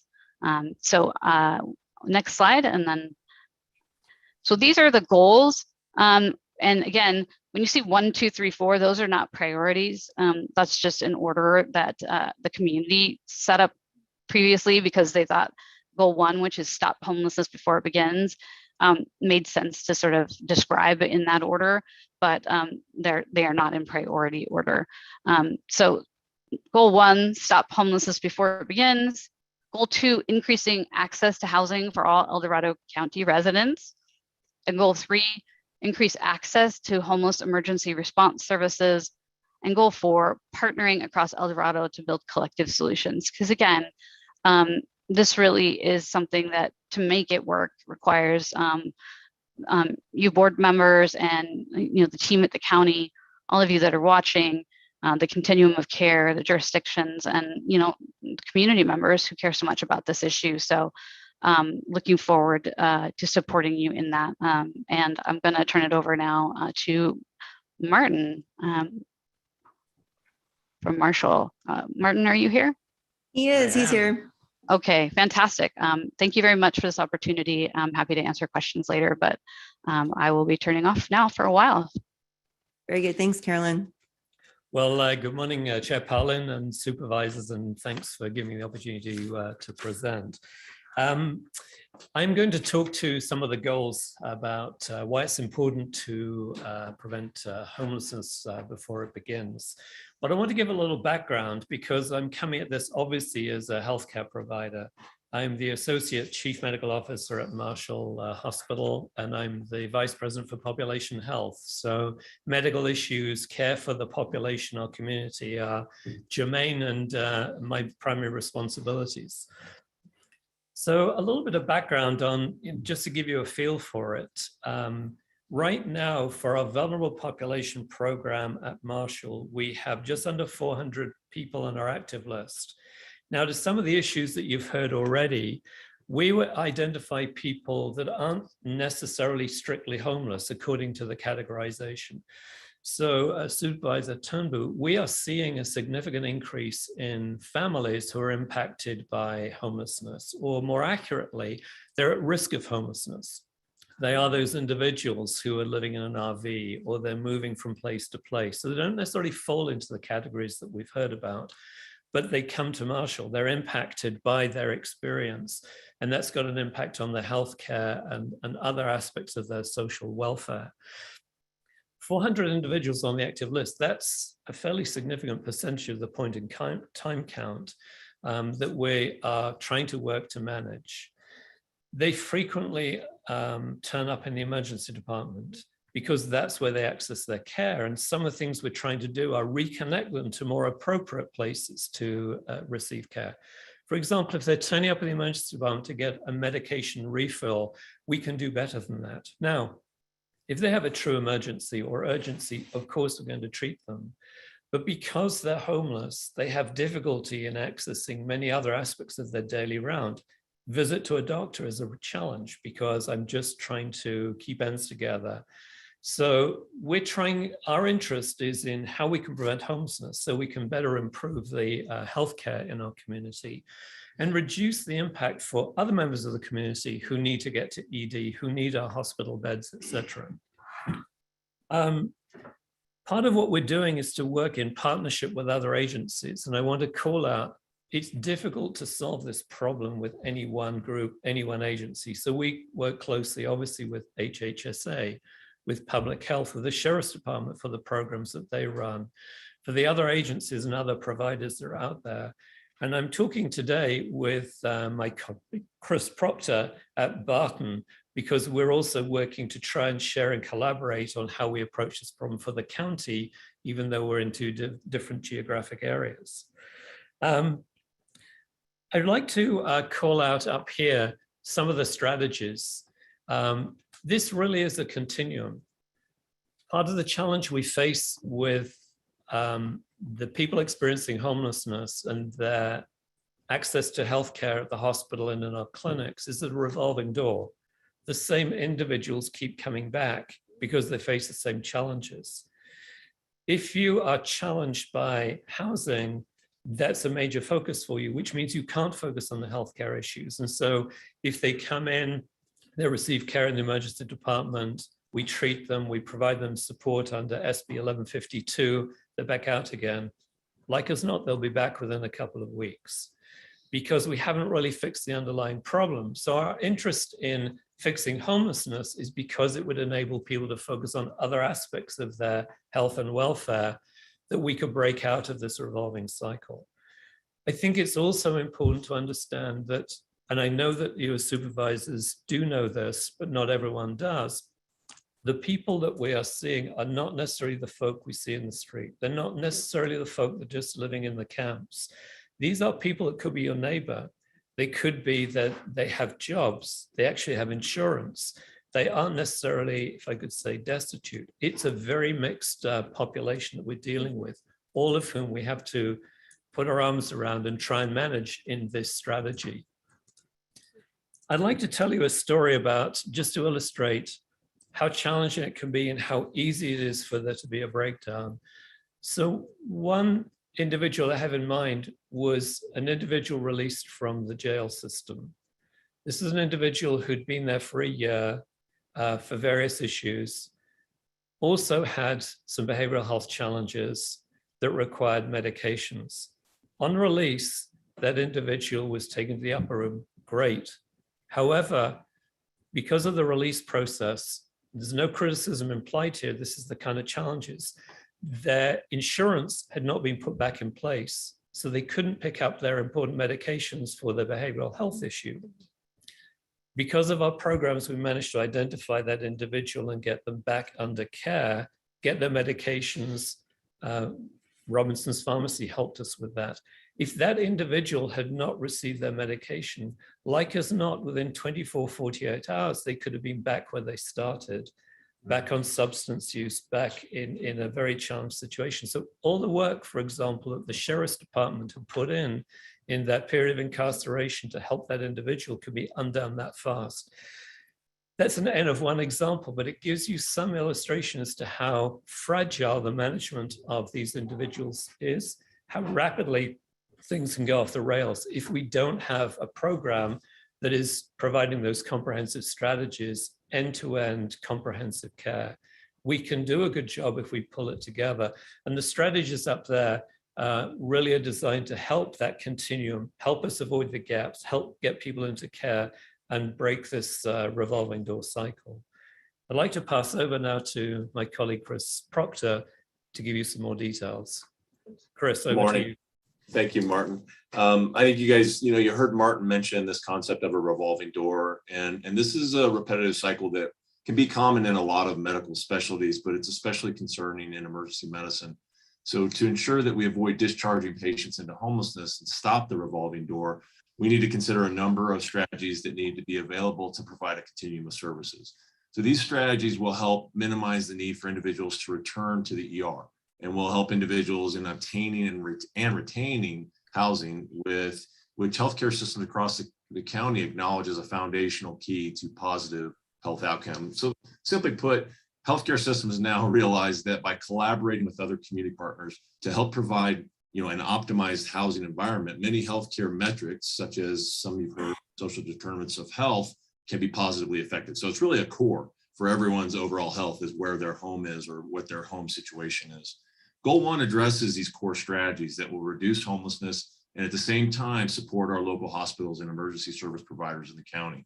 So there are 4 components outlined in Goal 1, and I'm going to focus on Goal 1.3, which seeks to ensure coordination to make sure individuals are not discharged into homelessness. So there's 3 action steps for this goal.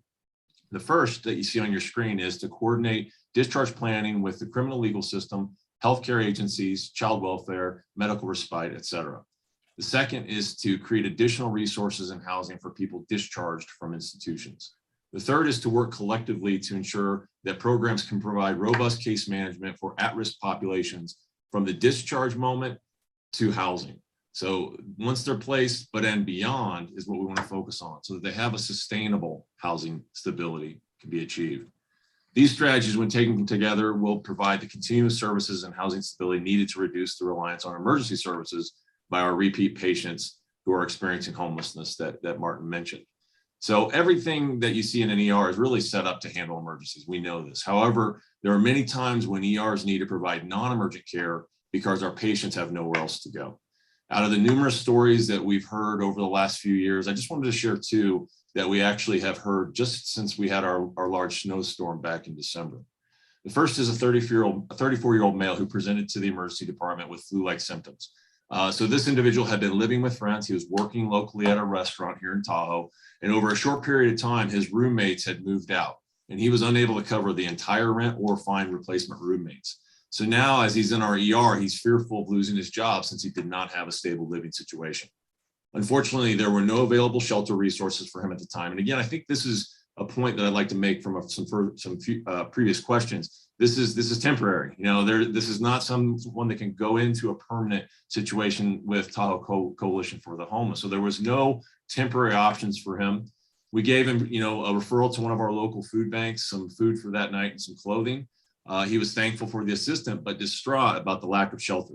And he relayed that his plan at that time was simply to sleep at the place of his employment as long as he could. Second story is a 72-year-old gentleman who presented to our ED with a suspected diagnosis of COVID-19. And during his past medical history, he relayed that he'd been renting a home here in town, but then it had been sold and he'd been evicted. So he tested positive for COVID. And after we verified that he had been legally evicted, we began looking for shelter resources for him too. There was nothing available for him except a temporary bed in a shared space. But since he was positive with COVID, that was not an appropriate referral. So he was provided food, clothing, and referrals were made to the appropriate agencies in our community. However, he was discharged back into an unstable living situation. I'd like to turn it back over to Martin at this point. So next slide, please. So building on what Chris has just said, this is a kind of timeline for how we propose to take action. As you've heard, many of the folk that we are interested in will turn up in the emergency system. So they turn up at the emergency department, or they have a behavioral health crisis, so they'll turn up to the crisis service. So I'm fortunate to say that's one place that we can readily identify people that need further help. We'd like to get away from that, but let's build on what we can already do.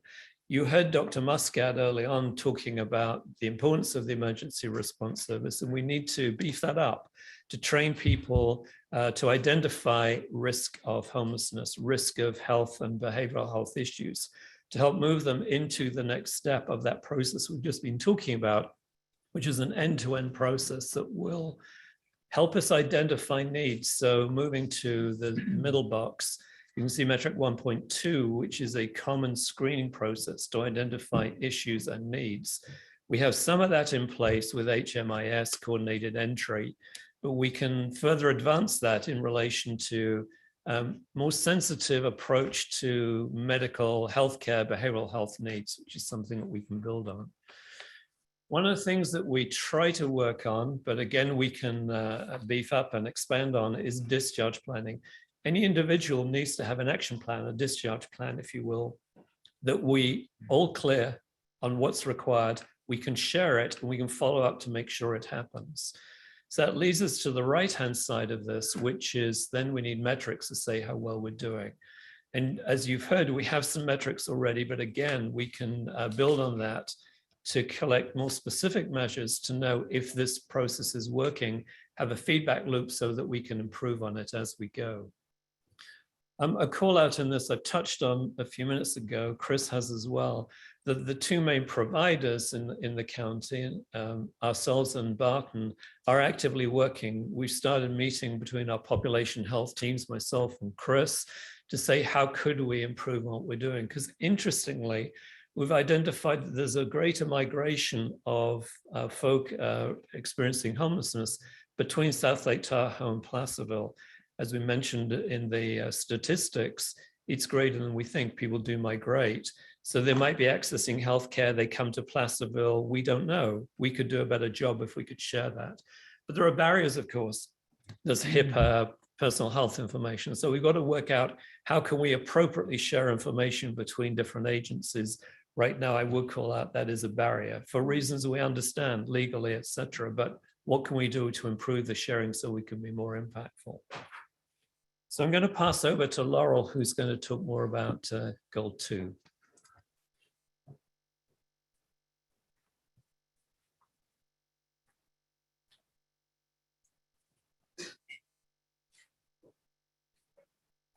Good morning, board. Laurel Brempum, El Dorado County Chamber. And presenting with me today via Zoom is Chase Jarvin from Tahoe Prosperity. Chase and I worked together on the Workforce Protection Group in regard to the $5 million grant that your board awarded to our businesses in the past. I'm going to talk a little bit about goal 2, that is specific to increasing the access to housing for all El Dorado County residents. The strategies in goal 2 are on the slide in front of you and behind me. These strategies were developed based on feedback from providers, residents, and people experiencing homelessness. I assume this feedback is not a surprise to your board or to those listening to the presentation, as the need for housing opportunities has continued to grow over past years.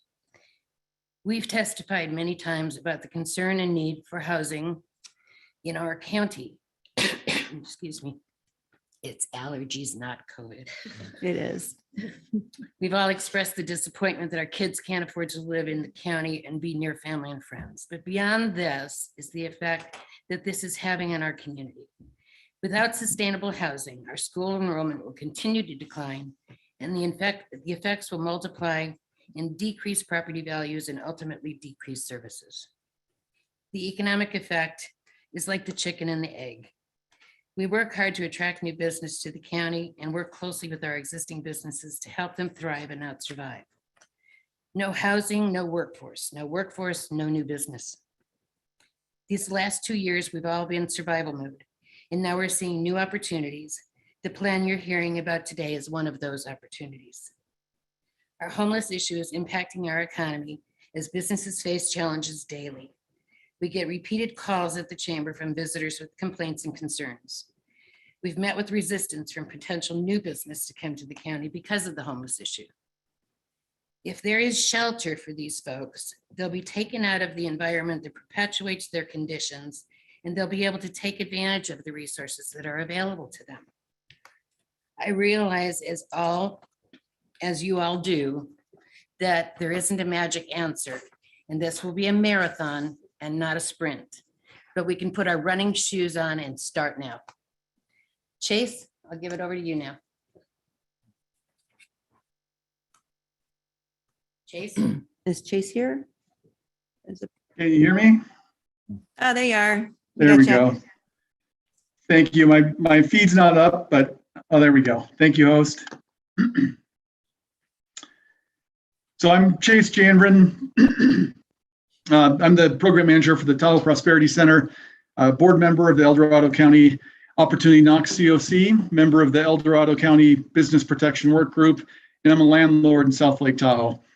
I'll be speaking on strategy 2.3, which is outlining specifics to achieve goal 2, which, as Laurel pointed out, is to increase access to housing for all El Dorado County residents. One of the hesitations that many landlords or even prospective landlords have is the fear of damages to their property. So each of the strategies I'm outlining are already in place in other communities are to help mitigate that risk and alleviate those concerns. The examples include 2.3a, establish a countywide collective landlord engagement strategy that includes year-round staffing support to help providers educate the public, recruit landlords, and engage in outreach to property managers with a collective, consistent messaging. 2.3b, establish landlord risk mitigation and/or an incentive fund. This provides compensation to landlords to mitigate any damages caused by tenants and to incentivize renting to formerly homeless. And 2.3c, address barriers that make it difficult for tenants to obtain affordable housing by creating client portfolios that includes letters of support from community members who know the client, information about the client's background, and the steps they've taken to improve their housing stability. As the program manager for the Tahoe Prosperity Center and as the landlord myself, this goal really resonates with me both personally and professionally. The mission of the Tahoe Prosperity Center is, of course, uniting Tahoe's communities to strengthen regional prosperity. I've heard some folks describe this as a rising tide lifts all boats. But I want to point out that that only works if everyone's boat can float. And that's what we're talking about, ensuring that the least advantaged in our community just have an opportunity to rise up with the rest of us instead of allowing them to drown under their circumstances. And with that for now, Laurel, back to you. Thank you, Chase. This slide reflects example metrics for short, medium, and longer term actions that can be taken to impact the areas in Goal 2. The Chamber and Tahoe Prosperity both deeply appreciate Opportunity Knox work and have welcomed participating in the development of the plan. Metric 2.2 is of particular interest to the Chamber as we have relationships with business owners and residents throughout the community, many of whom are property owners. The Chamber looks forward to supporting the development of the Landlord Engagement Campaign with EDOK and to support providing more housing options for all residents as it will benefit the health and local businesses and county residents. We're excited to be part of making things happen and supporting these efforts. Thank you for listening to me. Chase, do you have any last words? Yeah, thanks, Laura. To wrap up our portion, I'll just point out that the Tahoe Prosperity Center prides itself in our ability to think creatively and for providing data so that any decisions are data-driven decisions. And I'd like to encourage the supervisors to do the same. Look at the metrics provided and the data presented indicating the positive impact of a housing first strategy. This doesn't just benefit those that are in direct need or those who are receiving benefits, but this helps create the environment for all boats to rise with our rising tide, which in turn helps our entire community. I'd like to add that as TPC continues our Envision Tahoe economic plan, every focus group, every survey, interviews that we do, housing is concern number one. We simply can't discuss economic prosperity without talking about housing. So by supporting housing initiatives, you're supporting local businesses, as so much of our local workforce is leaving due to the unavailability of housing. I think Chris Proctor's story is just one small example of this. So I'll stop there, but thank you again, supervisors, for supporting local businesses and housing initiatives through this strategic plan. Goal 3 is up next, and we will pass it over to Margaret Lewis, Martin Entwistle, and Julie Baumgartner. Thank you. Thank you, Chase. Thank you, Chase. And good morning, Chair Parlin and supervisors. My name is Margaret Lewis, and I'm the McKinney-Vento coordinator with the County Office of Education. I'm going to be presenting today with Julie Baumgartner, who is the Director of Veteran Services with Volunteers of America. And we'll ask Martin to come back and add some words to this goal as well. Goal 3 focuses on the critical need to increase access to homeless emergency response services. This is kind of the meat that we all talk about so often. Strategies 3.1 through 3.5 are what are on the board at the moment. While I won't read aloud each of them, I will let you know that this goal emphasizes the importance of having low barrier temporary housing options for all persons who are facing unsheltered homelessness, expanding outreach and services to all subpopulations, and improving transportation services to reduce the likelihood that residents facing homelessness are forced to remain outdoors. As the McKinney-Vento coordinator, my job supports districts, children, and families in all of our school districts throughout the county. What I can tell you is that none of the families that I work with woke up this morning hoping to be without housing today. And yet it is not unlikely that when I get back to my office, there will be a voicemail to that exact effect, because it happens regularly. I want to begin by sharing with you not one story, although I wish I could, but I have to share an amalgamation of stories, because for each family that we work with that's experiencing homelessness, there is a unique story. And to tell them all would take all day, and to not tell them all would be a shame and leave out some of the important factors. And I also do this not only concern for your time and mine, but also because it's a way to protect the families that we serve. So I'm going to start with the idea of emergency shelter. What is a family to do and where are they to go? I met Suzanne, not her real name, when she was already experiencing homelessness. I got a call from a district. They had given her every resource they knew, and they passed her on to me in hopes that I might have more to offer. She was living in a car with her husband and their small children. I didn't know yet the exact circumstances that led to their becoming unhoused, but quickly learned that her husband had been out of work for 3 months after suffering a heart attack. What I do remember most vividly about this family and know to be true for them was how desperately they were trying to normalize their experience for their children. This is what they had to do. I met them on a weekend while they were out camping. They camped every weekend because it meant they could be with their children. And if the weather would permit it, they would be there. Otherwise, what they did was to get up and drop their children off at New Morning Shelter. And they left them there while they went and slept elsewhere in their car because they thought it could normalize for the children. They would have a meal, a warm bed, and a place to get clean. They would be well rested enough to attend school, and this family knew that their children's education was critical. They parked their car as close as they could, but they had to get up in the morning very early because they only had one car, and Suzanne's husband had to get to work in Sacramento by 6 a.m. So they got up, they went to the gas station where they could shower. She drove him to Sacramento by 6 a.m. after having slept at the shelter, which I assume you all know where it is. She got back on time to take her children to school because she wanted it to be normal that their mother would drop them off and not the bus. Then after school, she would pick the children up. They would go to Sacramento.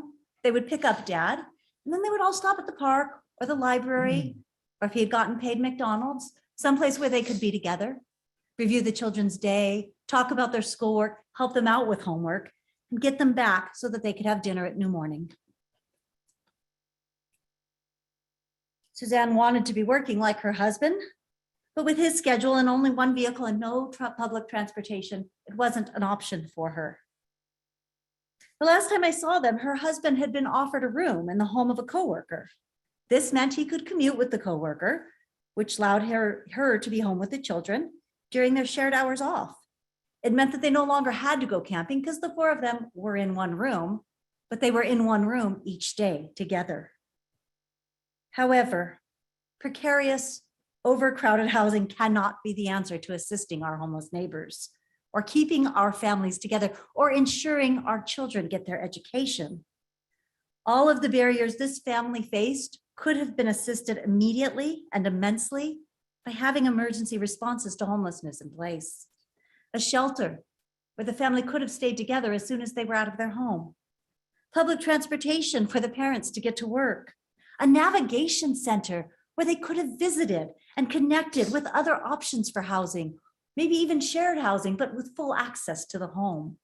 Some place where they could have gone to learn about what foods and resources and availability there was. Some place that could have helped mom get to work, which is all she really wanted to do, secondary to making sure her children were safe. Martin, is there anything else you want to add in this regard? Thanks. Well, I think just building on those stories, we've talked a lot about how challenging it can be. And you've just heard a really heart-wrenching story about the level people will go to in order to normalize care. And I've talked about the challenges we have on the healthcare side of things in trying to normalize the delivery of care. So touching on the potential of a navigation center, which is a place that people could access, build trust, turn up to get support, whether it's health, social services, other information resources. The best model I could give you right now is the work we've been doing with the libraries. So the Marshall Outreach Program, Barton are doing the same, partnering with the libraries to provide them as resource centers. Now, it's not just for information, but it's a place that folk can go and say, I'm looking for healthcare. A team will go out and actually meet people at that location. So there is definitely a need.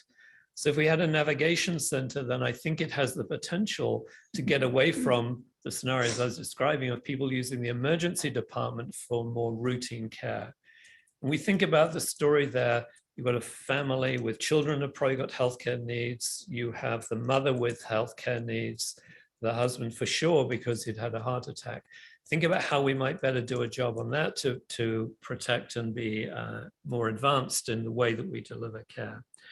So, I think there are a lot of opportunities for us to do that, because otherwise On the healthcare side, we spend a lot of our time actually trying to find people, try and find them for follow-up. And if we knew where they're going to be, could build a trusted relationship as to locations for delivery of care, that would certainly advance us. So not only have we got the housing issues, but navigation centers, a point for focus for access to a range of resources, including healthcare services, I think would be a big plus. Pass to Julie. Good morning, Board of Supervisors. I'm Julie Baumgartner. I am the Director with Volunteers of America Veteran Services.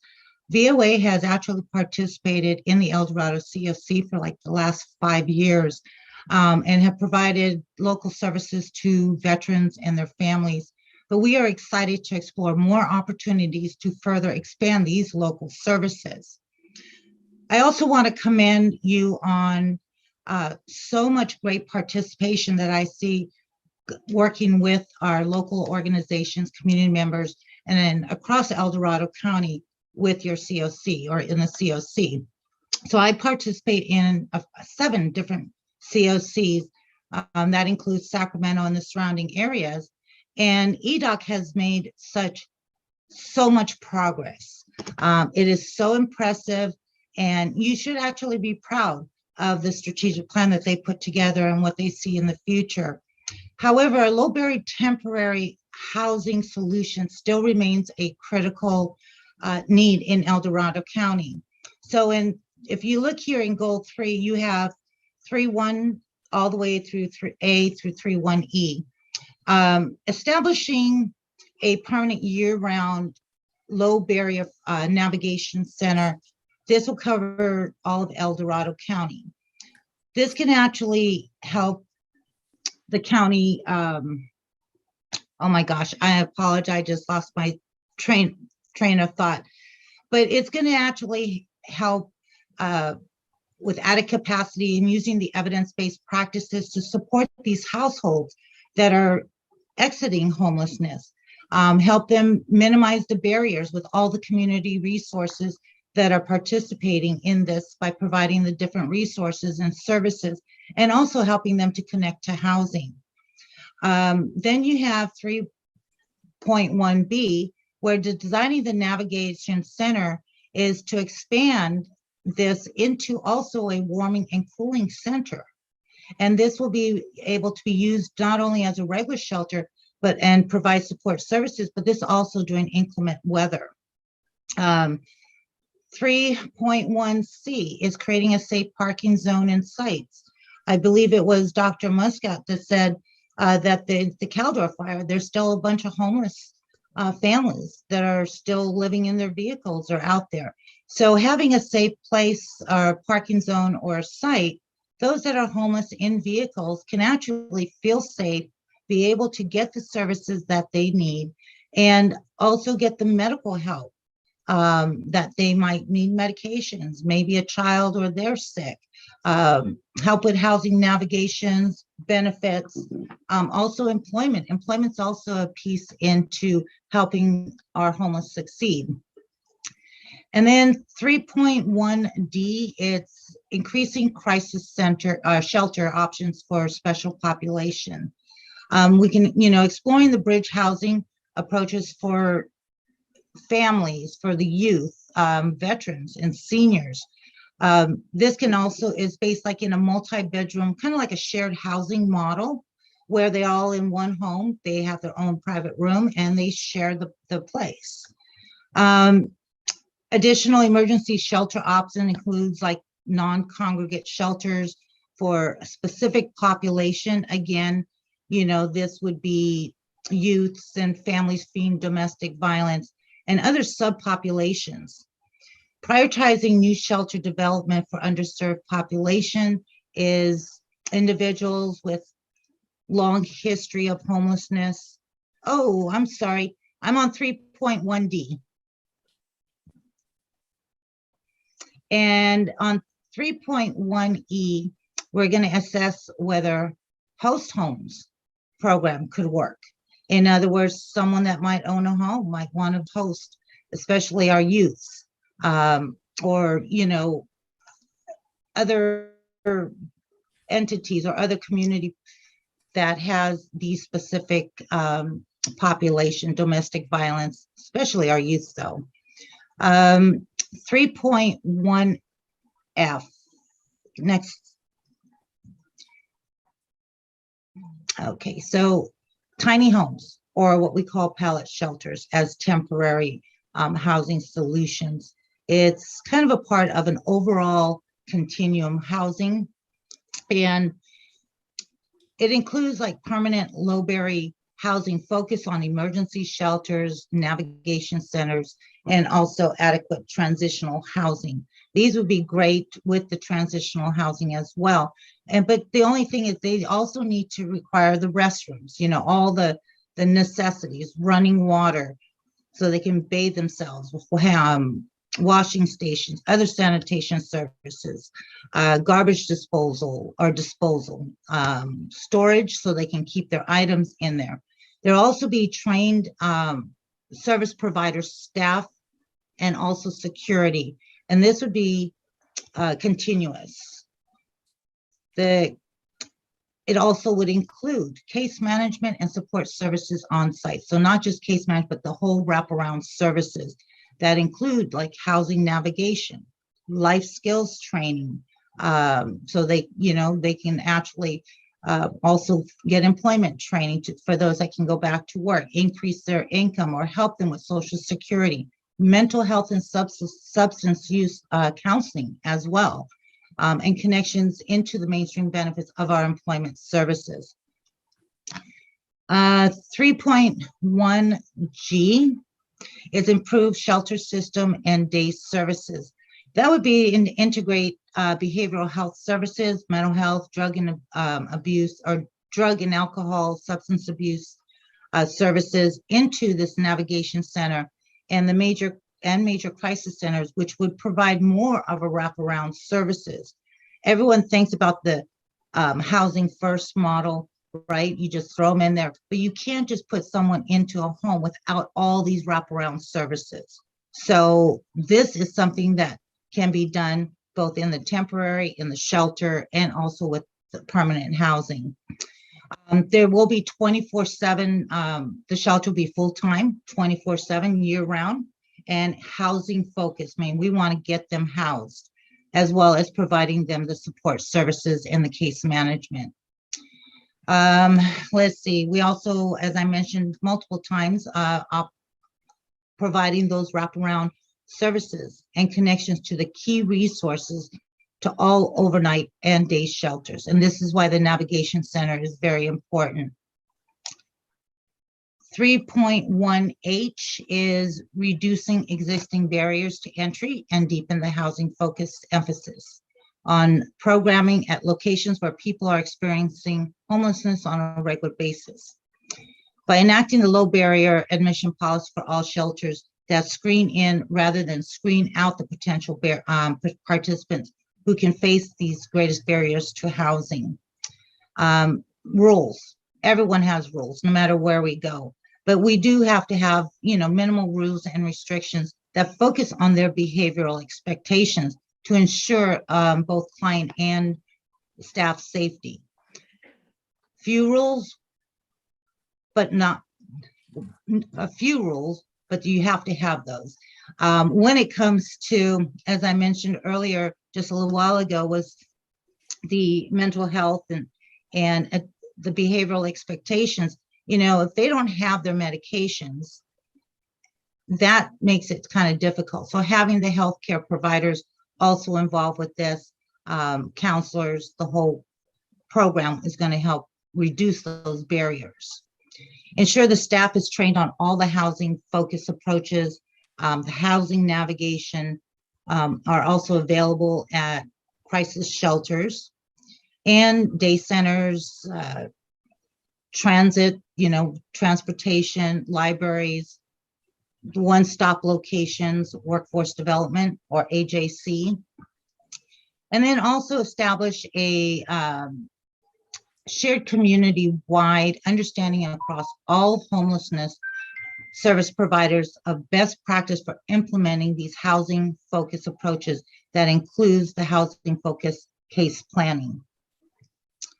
So by continue strengthening coordination with mainstream, which is non-homeless dedicated resources such as legal aid, credit repair, child support services, public benefits advocacy and appeals, DMV, workforce development, community volunteer, takes all of us to help reduce these barriers. 3.1I is consider and address potential impacts on the surrounding community of any of these temporary housing, the navigation center, safe parking, the pallet shelter, and engage with the community, conduct facilitated conversations, provide examples of successful similar projects supported by data, and also address concerns whenever possible.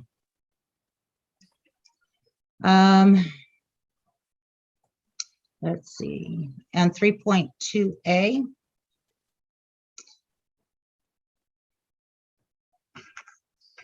There we go. So Volunteers of America actually has, we actually have,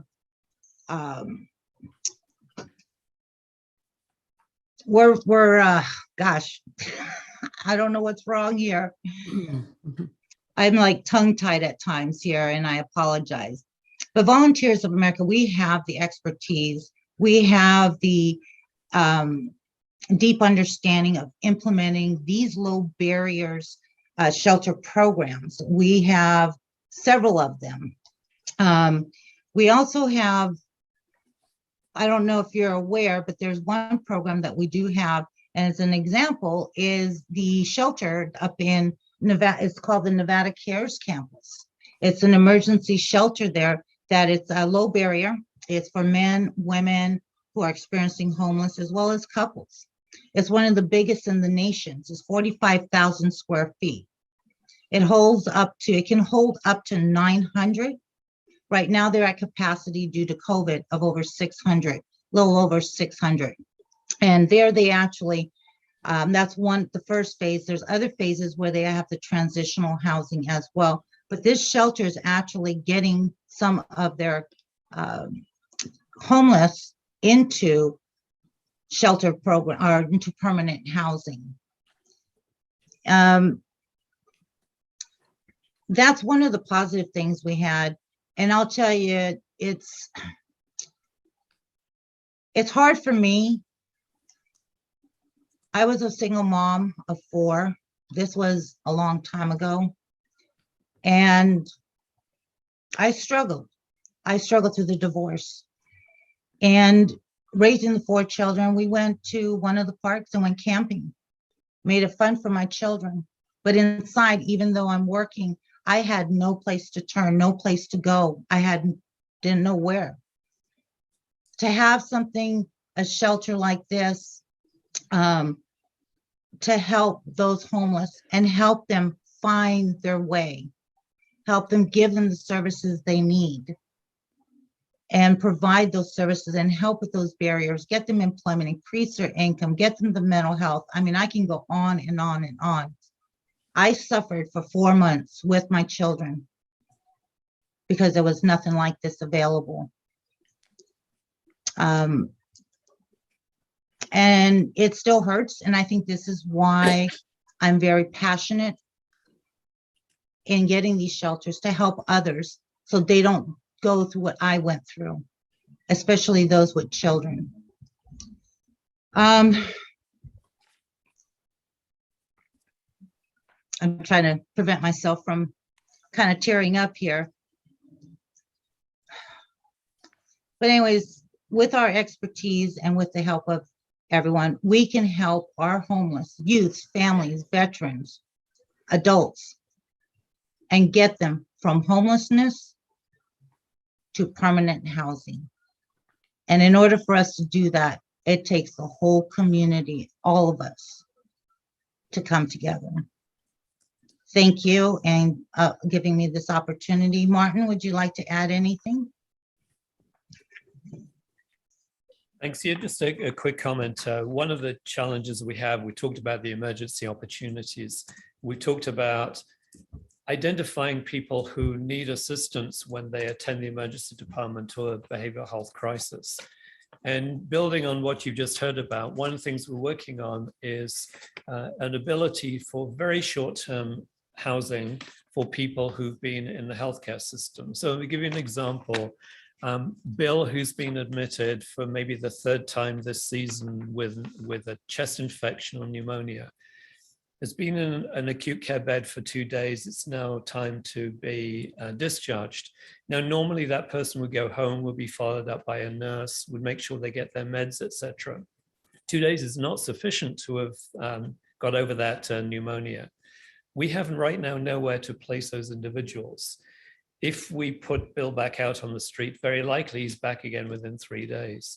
So we're looking at how we might have very short-term accommodation for a week, maybe 10 days, for that, it's almost convalescence, if you will, that we can keep an individual under supervision, make sure they take the meds, make sure they actually get back on track, and probably bring in these other services that you're hearing about, social support, working out, making sure they've got ID, making sure they've established their insurance. There's an opportunity over even a short period of time, 7-10 days, to get back on track with some of these things. If Bill goes back out, then we're having to follow Bill and find him, and he's now distracted into all the other things and probably back into the hospital again.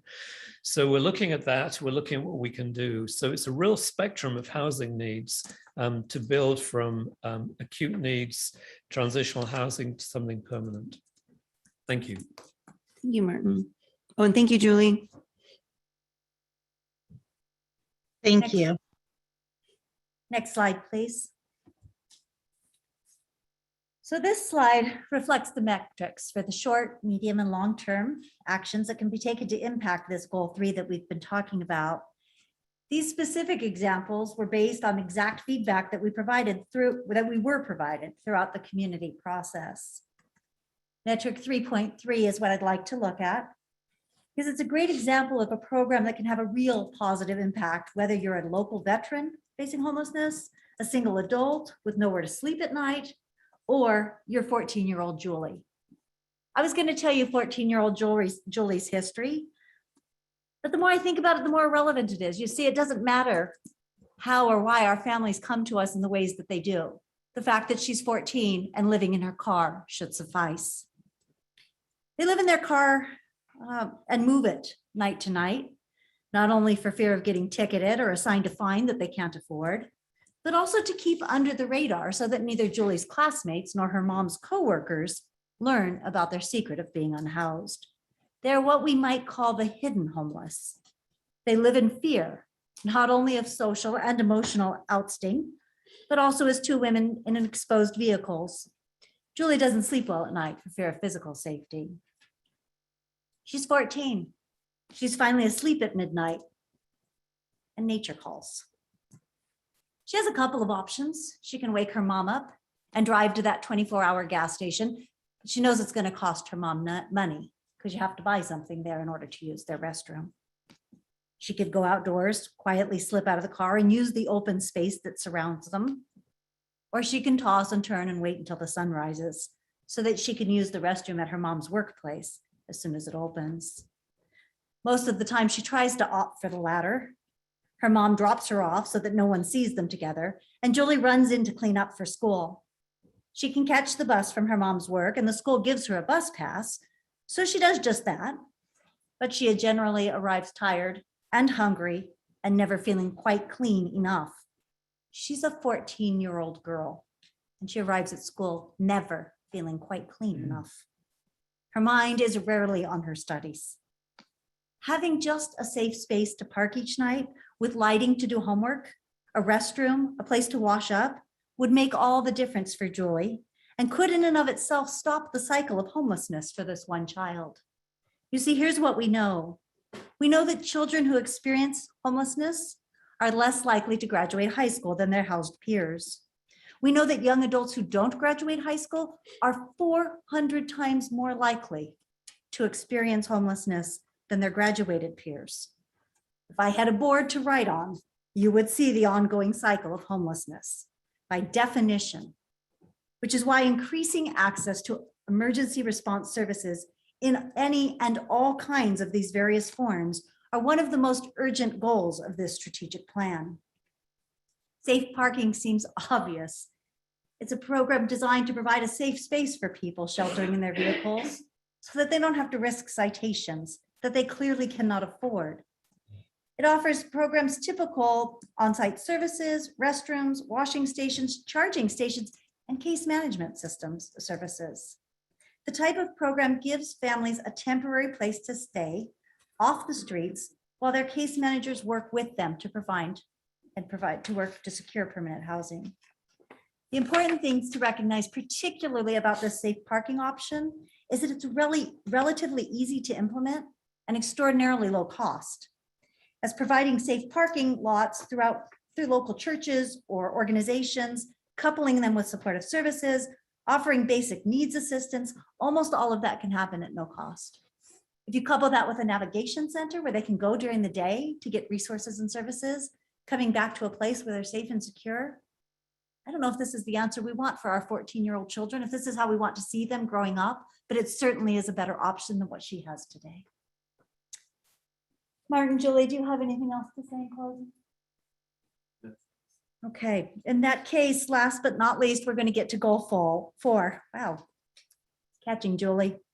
We're going to get to goal 4. Presenting this goal will be Kristen Patterson, who is with New Mornings Ashby House, and Chelsea Thomas, the Executive Director of Live Violence Free. Chelsea, I believe you're going to be beginning. Yes, thank you, Margaret. I appreciate it. Hello, board members. I'm Chelsea Thomas, Executive Director at Live Violence Free in South Lake Tahoe. So goal 4 here speaks to partnering across El Dorado County to build collective solutions. The strategies for this final goal are on the slide, and they are 4.1, deepen public understanding of homelessness and its solutions. 4.2, strengthen the homeless system response infrastructure. 4.3, provide information and engagement opportunities to people with lived expertise. And 4.4, improve communication, coordination, and collective action. These strategies are incredibly important to Live Violence Free because we know that complex issues require collective action and collaborative solutions. At Live Violence Free, we provide support services to survivors of violence and abuse, including emergency shelter and transitional housing. The intersection of domestic violence, homelessness, and housing insecurity is an undeniable reality for survivors. Lack of safe and affordable housing is often reported as one of the primary barriers survivors of domestic violence face when they leave an abusive partner. If a family does not have safe housing, they may stay with their abuser, causing even more harm. Domestic violence is also one of the leading causes of homelessness for survivors. Between 22 and 57% of homelessness among women is caused by domestic violence. And more than 90% of homeless women experience severe physical or sexual abuse at some point in their lives. So coordinated services, housing solutions, and really an understanding of these realities of homelessness are critical to our work and the communities we serve. I'm going to turn it over to Kristen for our next slide. Hi, everybody. Thank you for having me. So my name is Kristen Patterson, and I am the shelter director for the New Morning Children's Emergency Shelter. It's also called the Ashby House. So the Ashby House has 12 beds and has a full drop-in center for youth, and we serve kids ages 6 to 18. So I'm going to be talking about the action steps of goal 4. So for 4.2 as the example from this goal, 4.2a, we will develop a year-round structure for countywide strategic plan and implementation and reporting.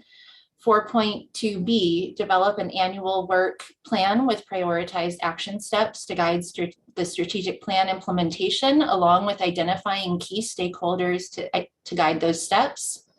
And 4.2c, we will secure a funded staff position to support community-wide implementation of the strategic plan, strategies to address homelessness in El Dorado County, including coordination of various implementation bodies, the outreach campaign, and carrying out various initiatives and action steps.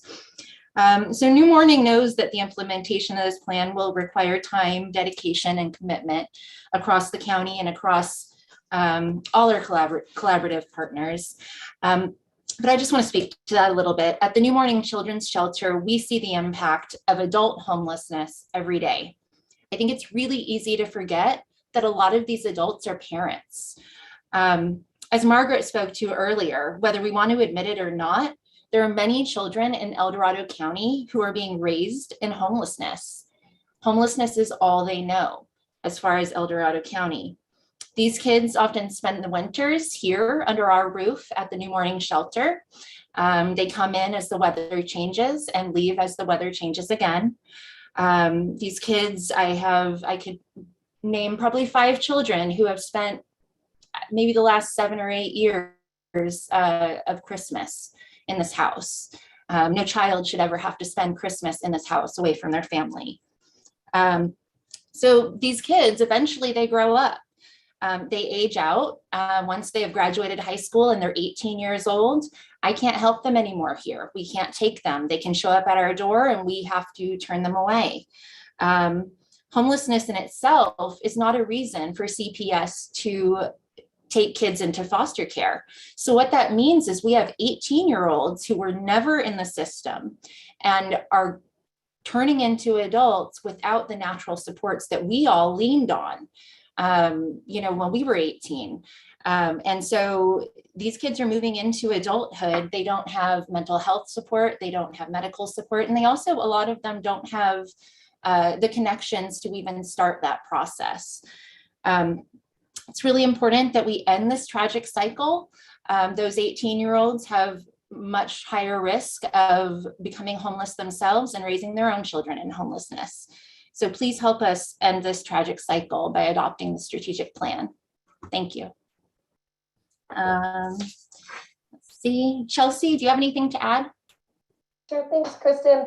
I'll just comment on the value that I see the plan bringing to my organization by improving outcomes, expanding options, and really just being able to serve more residents and more of our neighbors who are facing homelessness. So next slide, please. So this slide reflects example metrics for short, medium, and longer term actions that can be taken to impact the areas in goal 4. Metric 4.2 is a great example metric, one that will be a critical step to moving the plan from a planning document to making the rubber meet the road. After the feedback period for this plan, the final version of the plan will be edited and completed. Concurrently, key partners across the county will be contacted.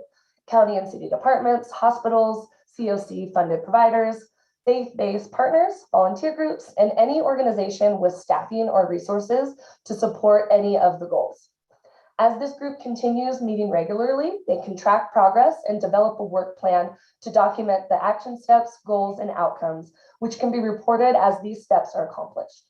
The goal would be to establish this group as early as March 2022, thereafter allowing the final version of the plan to be put into action. I want to thank our board and the work of so many local community members, service providers, and residents with lived experience that helped develop the plan. Together, we can ensure that no resident facing a housing crisis is forced to live outdoors indefinitely. Next slide.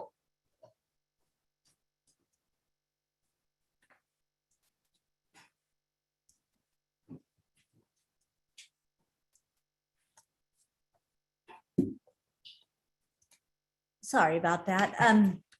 So in closing, I think what we're going to do here, it sounds like we have a little bit of timing that we're really pushing up against. So I just want to point out to you that we're going to be able to measure this plan's success. We are going to ensure that homelessness will be rare, brief, and non-recurring, that the system of care will be equitable. Please change the slide. And then we have next steps that are already in place. So when we talk about whether or not we're going to proceed and how we're going to proceed, we'll know that public comments are going to continue through March 4th. And that's just for the initial stages. Again, we encourage you to continue having dialogue as needed, but we are going to move forward with getting those steps in place. And we're going to accept feedback at edoccoc.org. Then we'll review the plan from the COC stakeholders, jurisdictions, and community partners. And finally, we're going to adopt and implement with a focus on year one, the strategies and action steps provided. Carolyn, did you want to add anything to the last moments?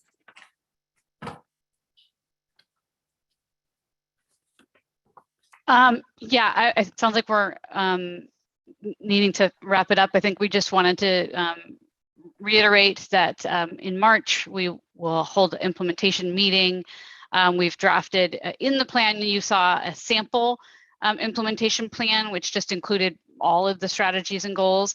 But Dr. Muscat showed earlier the selection of kind of the key ones that are hoping the COC will focus on to move forward. So we've drafted an implementation plan that just includes those strategies. And we're hoping that any community partners that are interested in being a part of moving this forward would be able to attend and be a part of moving that implementation forward. Would likely work in committees focusing on those various strategies of prevention, creating permanent housing opportunities, and creating temporary housing.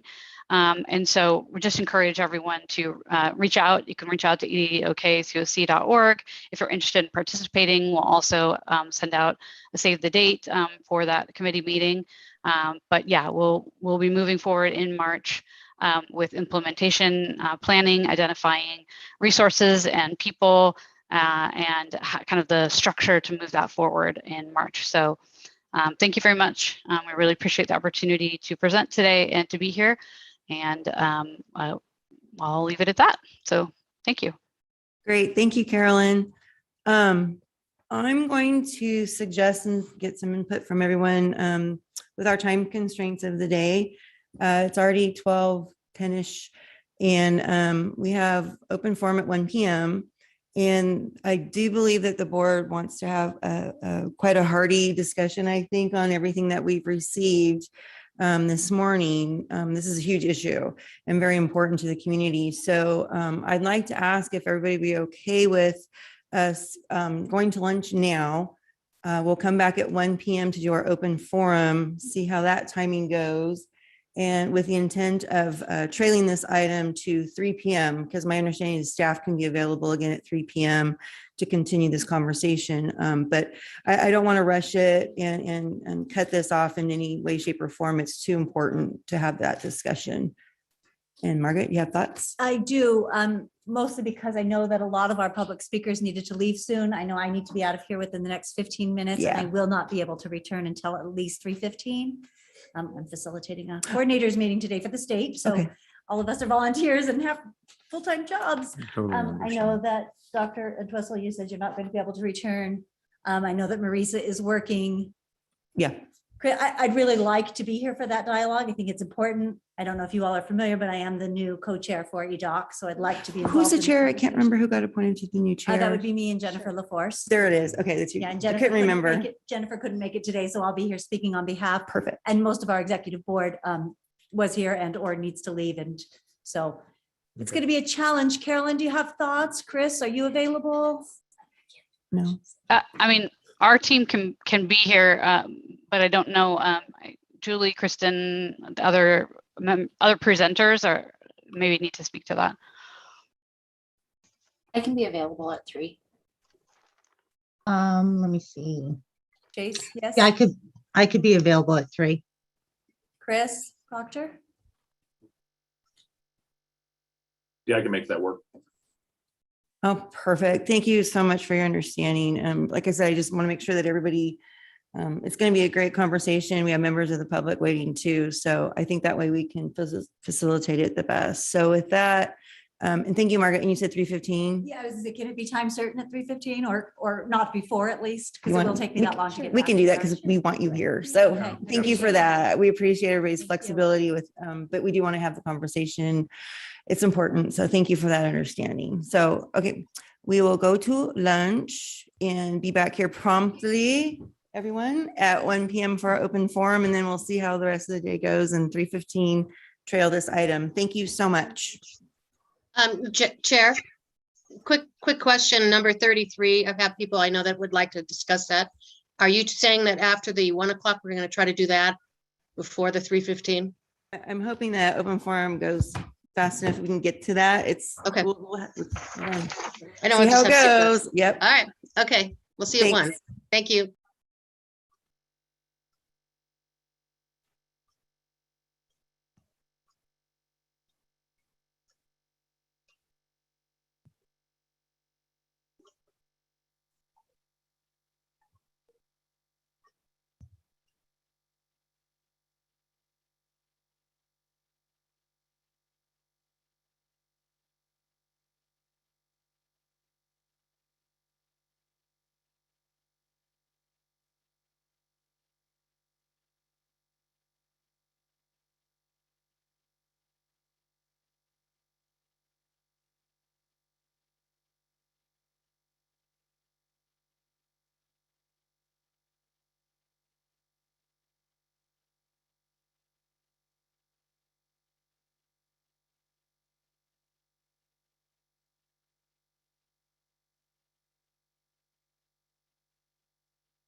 Great. All right.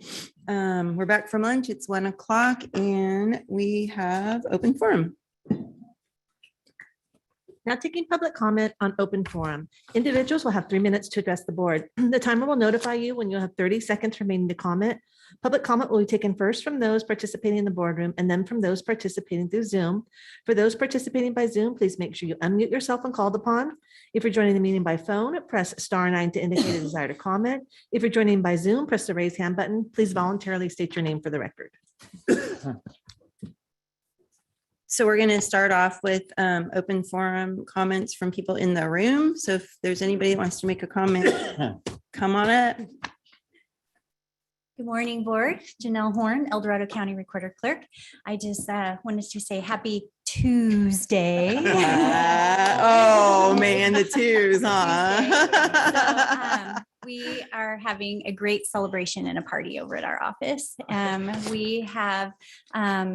We've increased our numbers a little bit from the first time I mentioned how many we have, but we have 22 licenses that we are issuing today and 19 ceremonies that we are doing here at the county. So we made a really nice, beautiful balloon bouquet that has the 2, 2, and 2. So hopefully you guys can come and check it out and take some pictures in front of it.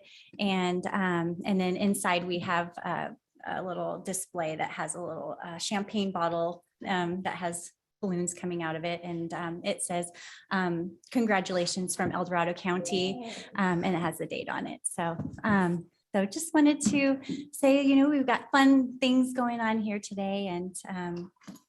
And did you identify yourself for the record for the world? I can't remember. She did. Did you? Okay. I don't remember because I was so excited to see you in the twos and stuff. Okay. Very good. Thank you, Jill, for that update.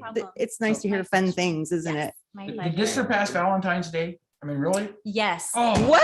Wow. Oh, yeah. Yeah. When I was in the business, anything that had double numbers, Yes. you had to just prepare.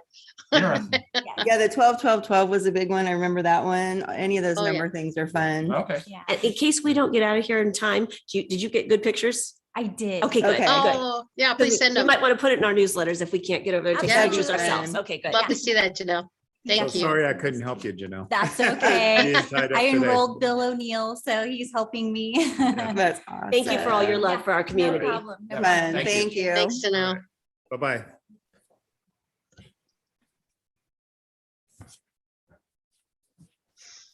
And for the record, it's 22 degrees here. Oh. Another 22. Okay. Good afternoon. I am Jill Boswell. I am just a mother and a citizen of the community. And I have one simple question. Do you all remember signing your oaths of office? Because I have them all here. Are you upholding them? I didn't think so. This needs to change, and it needs to change immediately. They can't answer. No, thank you. It needs to change immediately because you are not upholding your oaths of office. And if you don't start to, we will make sure you do. Thank you. Thank you, Jill. Did you want to make a comment too? You can. Okay. Anyone else in the room? Seeing no additional public comment in the boardroom, now taking public comment from Leo Bennett Jagan. Am I unmuted? Yes, go ahead, Leo. Sorry, technical stuff. So this has been a very enjoyable meeting. I like the decorum and the way when people don't understand technology, how the chair's been helping people. So kudos to all of that. Sorry, I have to sound a bit of a sour note, but I'm asking you to consider taking a look at your good governance. I've been out with my wife's illnesses and stuff, so I'm not sure if you've had your follow-up good governance workshop, but specifically your advisory committees, and I'm looking at the good governance, and it talks about how essential they are to the county and to the operation of the board, and that they need to operate in a very professional manner. And to me, that goes back to my initial compliment to you today, but also that the fact that your governance document states that an excellent governance culture is characterized by a board that operates in an environment of trust, respect, and professional demeanor at all times, and that the board sets the tone for the entire county in how it carries out its government's responsibilities. And unfortunately, my experience with some of the members of your Veterans Commission, which does an excellent job, but I believe that Chris Cockrell really is a much better public gadfly, which is a role I choose, than a committee commissioner. And so I urge that at some point, just like you've done on some of your other committees, you review how the performance is going in that particular area. Thank you for your time and your commitment. And, hey, guys, no, not okay. Get the fuck out. Stop the meeting, the timer, please. We are not going to allow outbursts like that in this room. Okay. Hey, we pay for this shit. Shut up. He is a pedophile. Please stop. I'm going to ask you to leave the room. Okay, we're taking a recess. Everybody out. Let's go.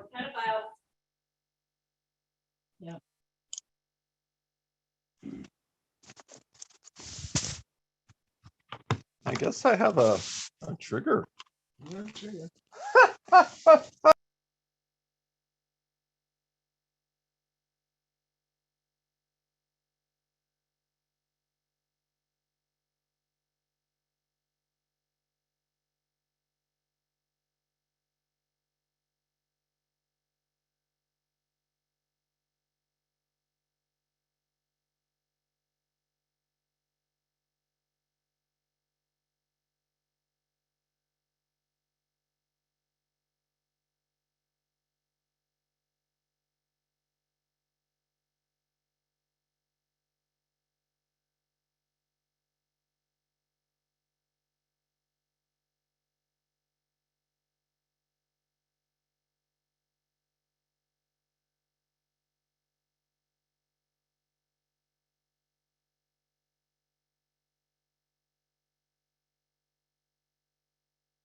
You gotta wait, Mandy.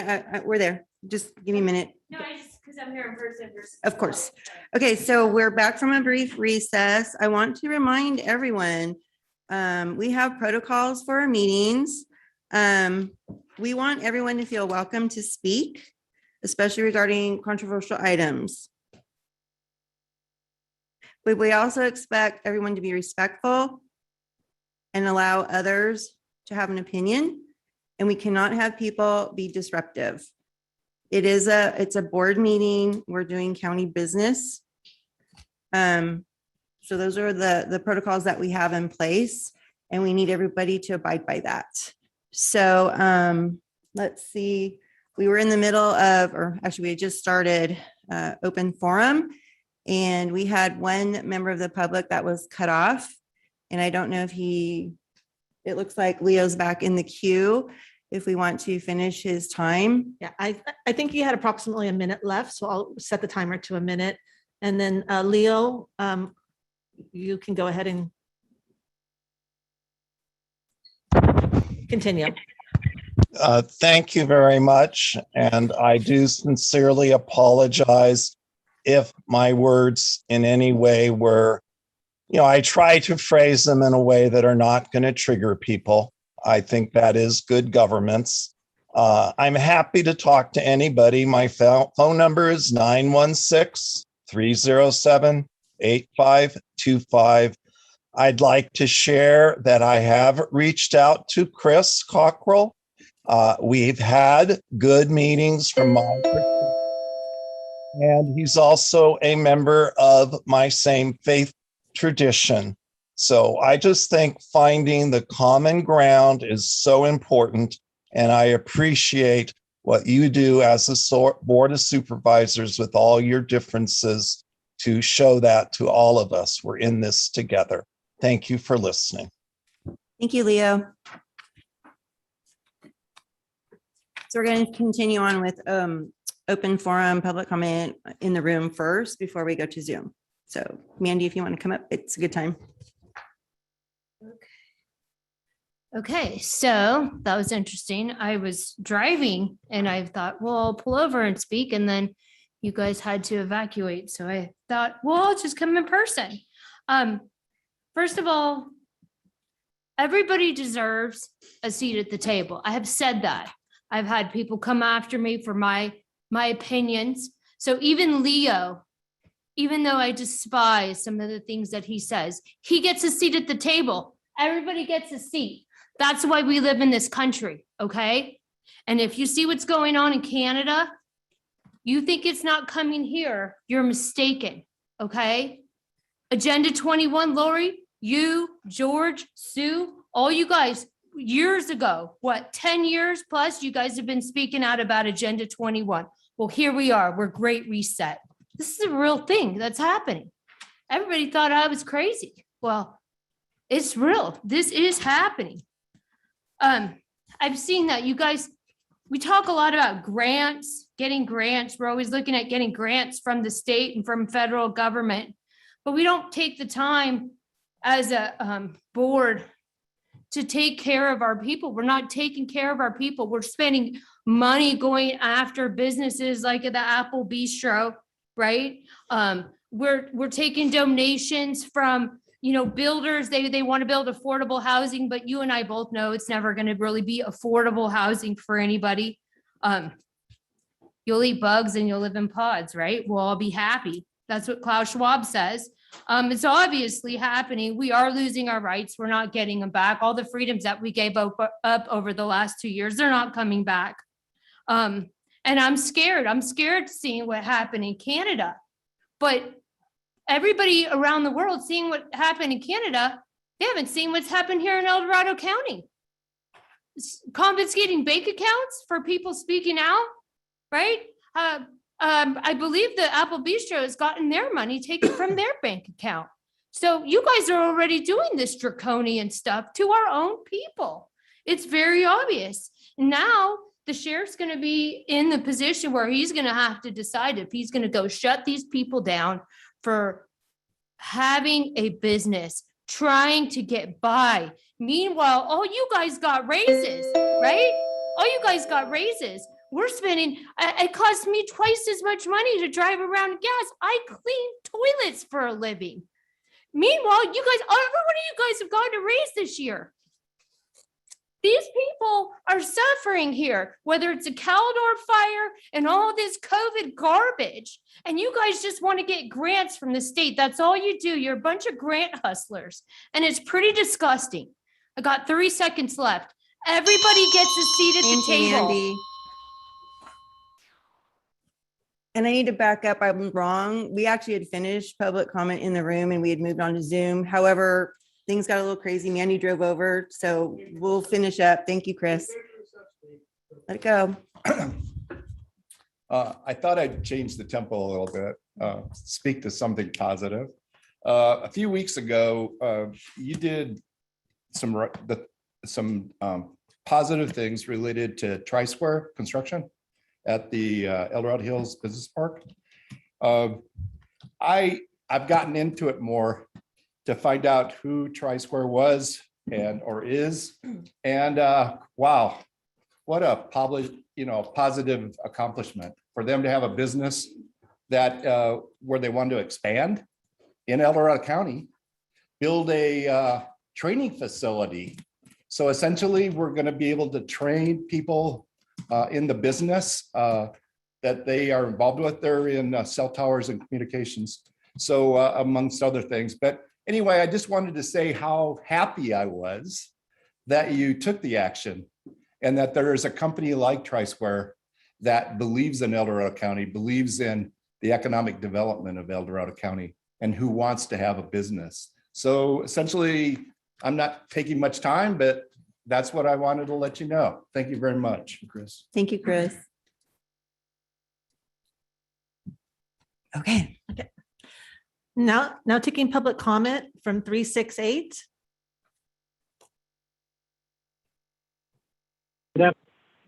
Good afternoon. Can you hear me, board? Yeah, we can.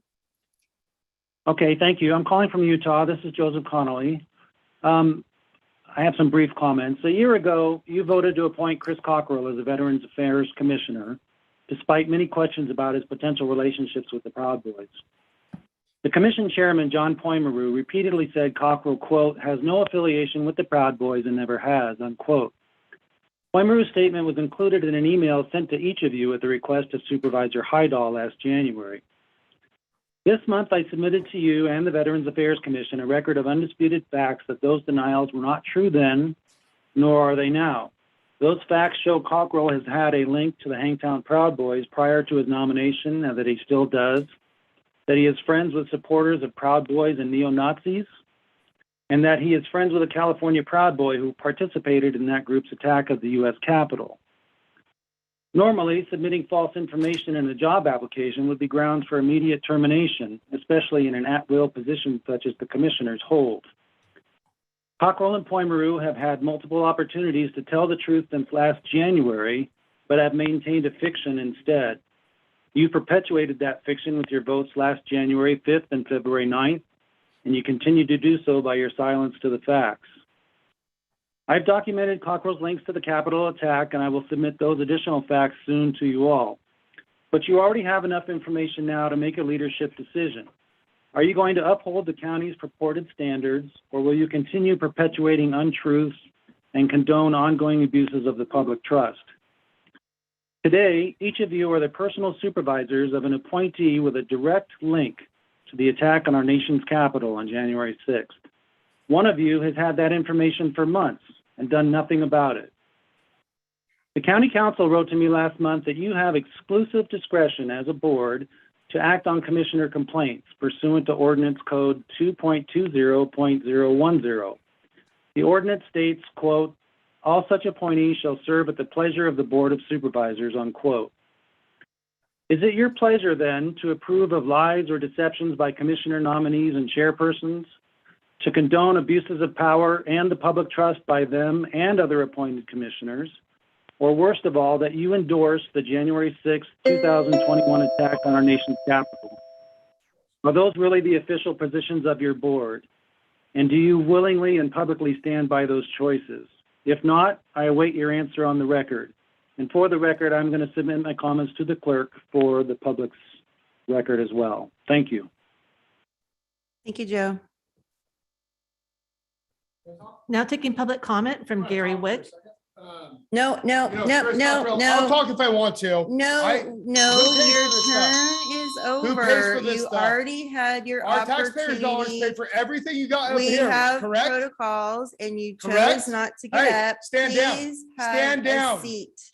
We don't allow people to disrupt Chris our Cockrell meetings. is a personal friend of mine. He's a very Please good man. have a seat. I don't like people It's bad not mouthing him. your turn. Thank you. Now taking public comment from Gary Wick. This is trial 2 here. Hello, board, for the Hi, Gary. afternoon. My, oh my, I don't know if I could even come close to that. So I'm just wanting to speak today, and I hope this is the right time and place. I've been a resident now almost 4 years of Cameron Park, moved here about 4 years ago. But I wanted to speak about a project that was proposed, PA 22-0001 on a parcel 08243005, which is a parcel that's sandwiched between Country Club Drive and Highway 50, and it runs between Cambridge and Cameron Park Drive. I'm sorry, it doesn't quite go that far. But I'm basically here to say that this is really an ill-advised project. This thin stretch of land bordered by 50 and Cameron Park Drive, it's going to create an inclement impact on traffic. The many pre-existing single-family residences and some of the apartments that are here all along, I will say Cameron Park, or excuse me, Country Club Drive is CCD. It will all just have that many more cars. And the reason I know this is I live on here now. I moved over here in May of 21, and my driveway is going to look directly into this project. And I can tell you as a resident, I would not have bought this parcel. It's making me want to leave Cameron Park. The traffic congestion between this area would, for the proposed of 192, call it rounded up to 200 units, will add probably 500 people, 600 people, and we'll add probably about 300 cars on here. So this is going to be a horrible change for the existing residents in the homes in the Cameron Park area, along the Country Club Drive, and all the tributary streets that head up into this. After looking at the map, you'll see the little pinpointed thumbtack pin on there. You go directly north of that pin, and that's about where my driveway is. There's also a potential for resultant depreciation of home values along this whole area simply because of this project. The solar, I watched today and yesterday, the sun was being blocked by the potential height in winter months of where these heights of the roofs would be. I'm running here and I got about 30 seconds left. So I'm hoping I can do this all. To think of this notion proposal is sound because needed housing is a farce. This is not what our government and people should be doing. And I think if any one of you board members resided where I live, you'd be on my seat today realizing this is not a good idea and you wouldn't like this thing built in front of your home. There's so many available spaces in Cameron Park. This should not go here. This is not a sound project. I'll be back. Thank you, Gary. Gary, stay on, and after open forum, we'll try to provide you some guidance on who to talk to, okay? I would. Thank you. Thank you, Lori. I think that's Lori, right? Yeah, yeah. Now taking public comment from Victoria Garmy.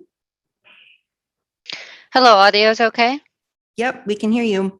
Okay, so I'd like to make comments in regards to the Apple Bistro lawsuit.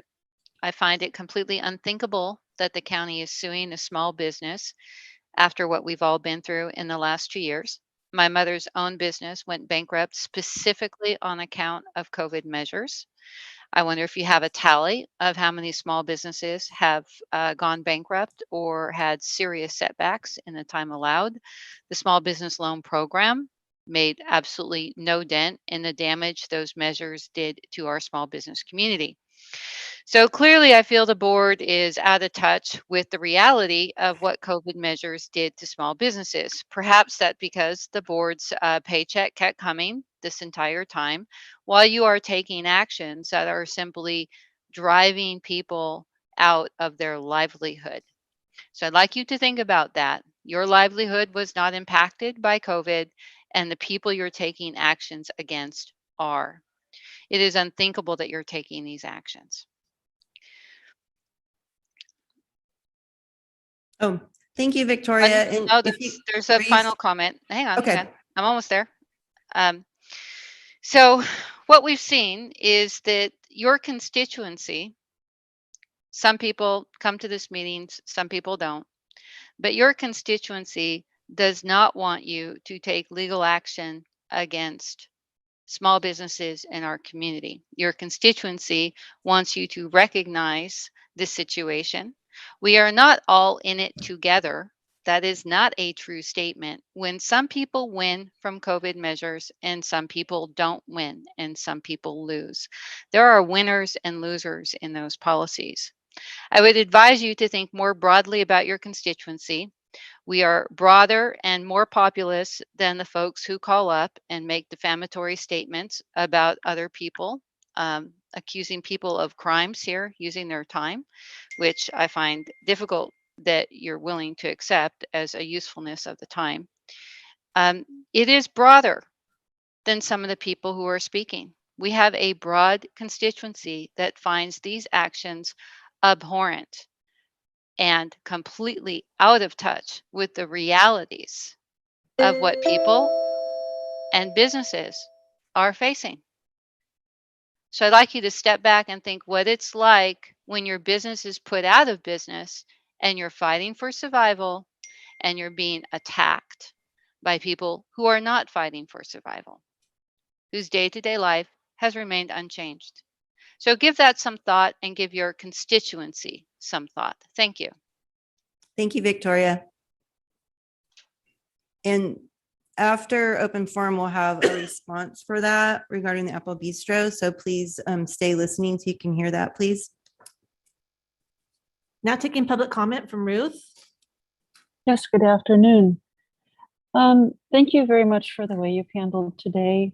I think for those of us who would like to feel safe in the boardroom, these types of measures need to be taken so that the verbal group is less, I don't know, is brought into compliance a little bit more to go along with the rules that are clearly stated on your agenda on page 3 that you quoted from Supervisor Chair Parlin, that there's to be order, no applause, and no yelling in the boardroom, and that's just common sense.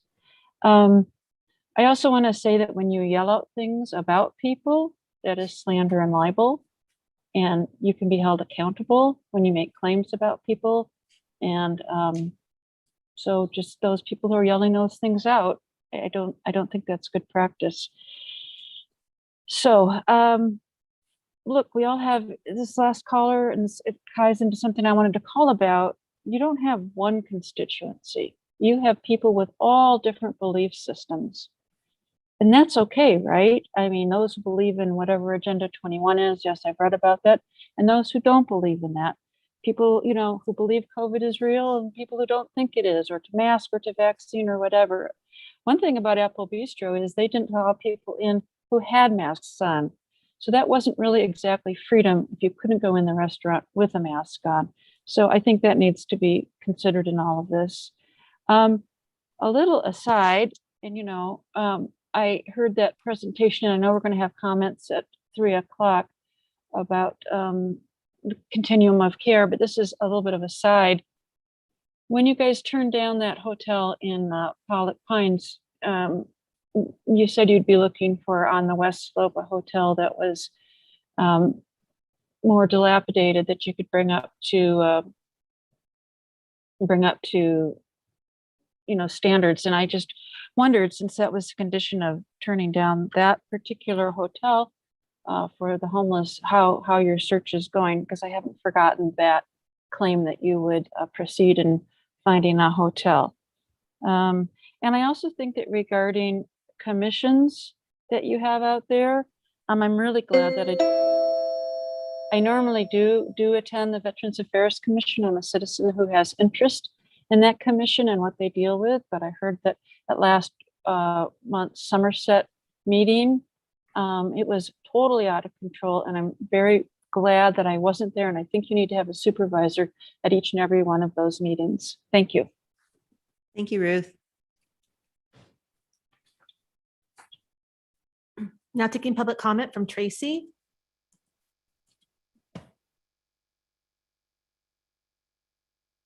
Tracy, can you unmute yourself, please?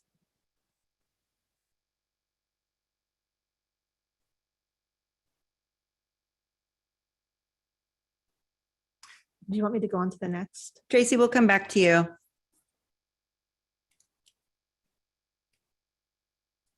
Now taking public comment from Tiffany Moore. Hear me? Yeah, we can hear you, Tiffany. I just I wanted to touch on the Apple Bistro. I'm really disappointed that my county that I am very proud to live in is going after a family-owned business as much as you guys are going after Apple Bistro, and literally destroying a family and all their hard work. And as someone who used to own a deli that was closed down due to COVID, I support any business that could make it through this pandemic and come out the other side. And it's really disappointing to see the wasteful spending to go after a woman-owned business. And I'd also like to say, maybe these meetings wouldn't be so contentious if you guys didn't set the standard where Sue is rolling her eyes and talking under her breath while people are speaking. And I would really like to see someone put out a dossier on Joe Connolly, who goes out and attacks people in this community, good people like myself included and Chris Cockrell, just because of our political leanings. It's really sad that there's so much hate and so much spite being thrown towards people because we go out and we live free. And I really hope that you guys back down from Apple Bistro. Thank you. Thank you, Tiffany. Now taking public comment from Myra Louder.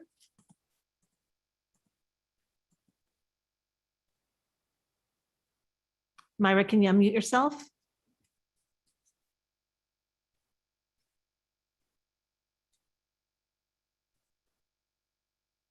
Myra, we can't hear you. You want me to go on to the next? Yeah, we're going to go to the next person. Try again.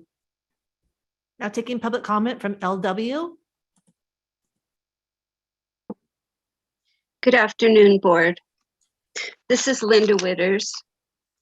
I don't relish in bringing this up, but in the name of best representation, I personally believe that we're best represented when all of our supervisors are working together in the room, partly because there's constant sound issues, interruptions with the Zoom format. But 2 weeks ago, toward the end of the meeting, it was stated that Supervisor Novosel would have to, that the meeting would have to be wrapped up by 2 o'clock so that Supervisor Novosel could attend a meeting. Right after that, she came on and said that she wanted everybody to know that she had been sick a couple years back and that she continued to have challenges and that she wouldn't be coming back to the meetings in person. And not to beat a dead horse, but you guys do get compensated to the tune of over $9,000 a month. And so right after that, she said she was going to leave to go to what I believe was the National Association of Counties meeting, which I think was in Alaska, and it was several days. And so I find it to be the minimum of talking out of both sides of one's mouth, and to be more probably accurately described as being completely hypocritical, to tell the people of El Dorado County that you're not showing up at a meeting in person, but respectfully, you're going to get on a plane and go to a couple days of a meeting, which you described yourself as, you know, you're totally honored to be on the rural council, and all good and well. But if you're good enough for one, please be good enough for the other. I'd like to see you there in person whenever possible, and I hope the county supports you in whatever way you need to be supported for that to happen. Thank you. Thank you. Now taking public comment from Jonathan Gainsborough.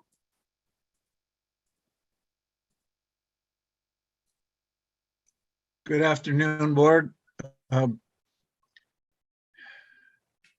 The strategic plan that was took up the morning from 10 o'clock to 12:30 has got a lot of detail, a lot of good detail. I'd like you to write down 3 words, if you would. The word immediate. Jonathan, Yeah. I hate to Yeah. do this to you, but we actually had to trail that conversation. We're gonna finish our conversation about the strategic plan at 3:15 today. So if you Okay, could hold well, your comment and join us okay. then, it'd be great. Okay, I will speak about the homeless that are out in the cold dying right now. We are in an emergency situation. You took 10 seconds of my time. Please add it to the 3. Please add that back to my time on the timer. Out in the cold right now in the snow, your brothers and sisters are fellow human beings. The snow is sticking up here beyond Point Arena.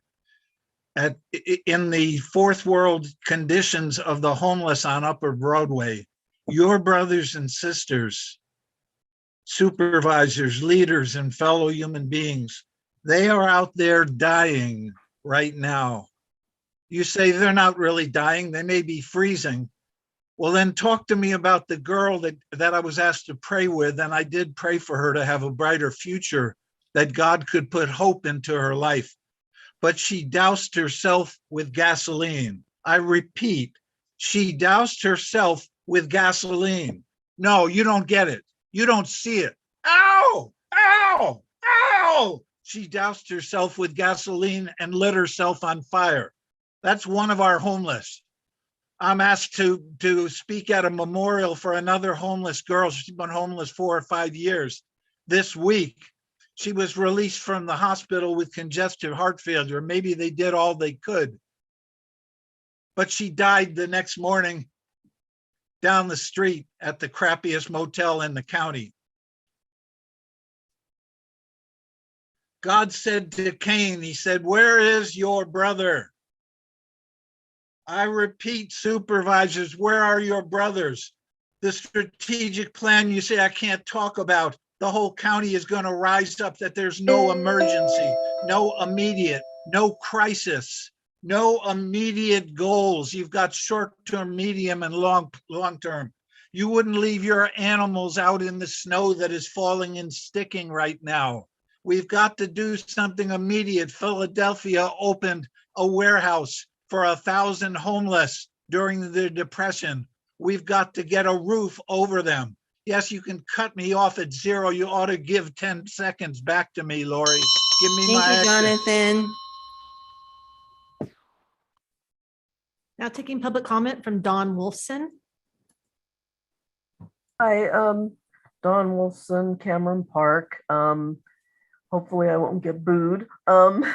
I was gonna make a real brief comment at 1 o'clock and then I had to drop for a business meeting, so I missed a lot of the public comment. But I just wanted to briefly say that I have read Mr. Connolly's documents, that I support what he is saying, and that I think you need to relook Mr. Cockrell's position on that Veterans Board.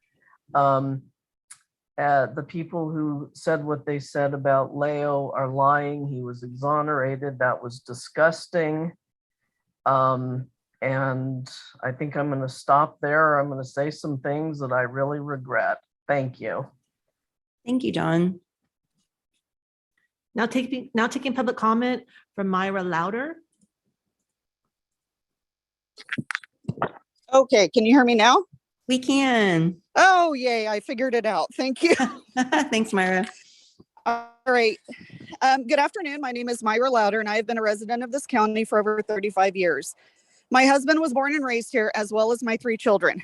I have seen this county go through many changes over the years, some good and some not so good, but have really just tried to roll with the punches and support my community and my county as best as I can. I have tried to support the powers that be in what I thought was helping the county and the community and moving forward to a better place.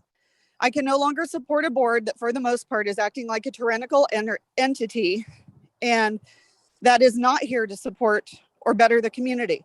I am appalled and disgusted with how the board is not supporting our local businesses and bowing down to a tyrannical state governor who does not have our best interest in heart.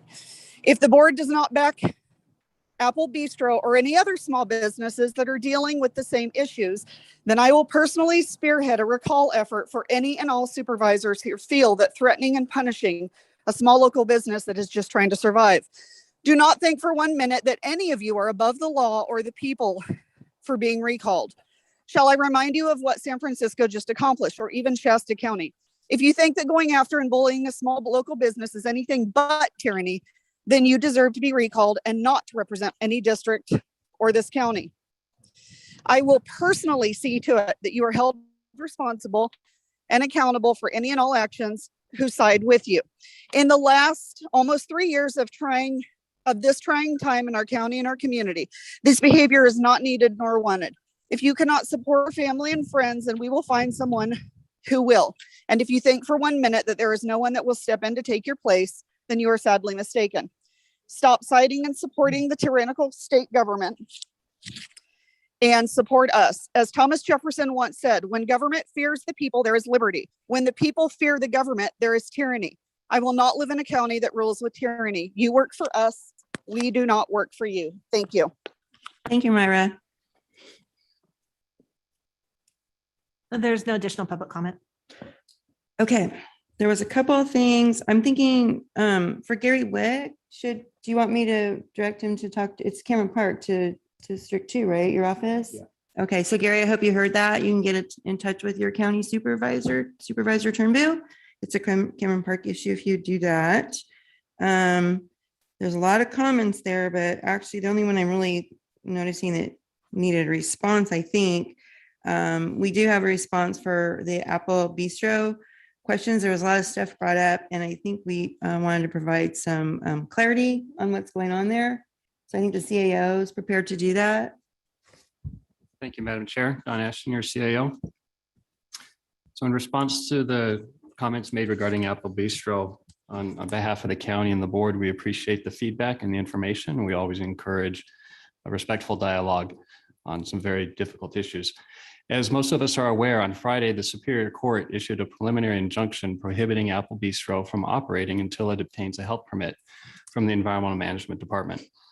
While we recognize the different opinions relative to this matter, all food establishments are required by the California Health and Safety Code and the county's ordinance code to have a health permit, and the Apple Bistro has been operating without a health permit for over a year and a half.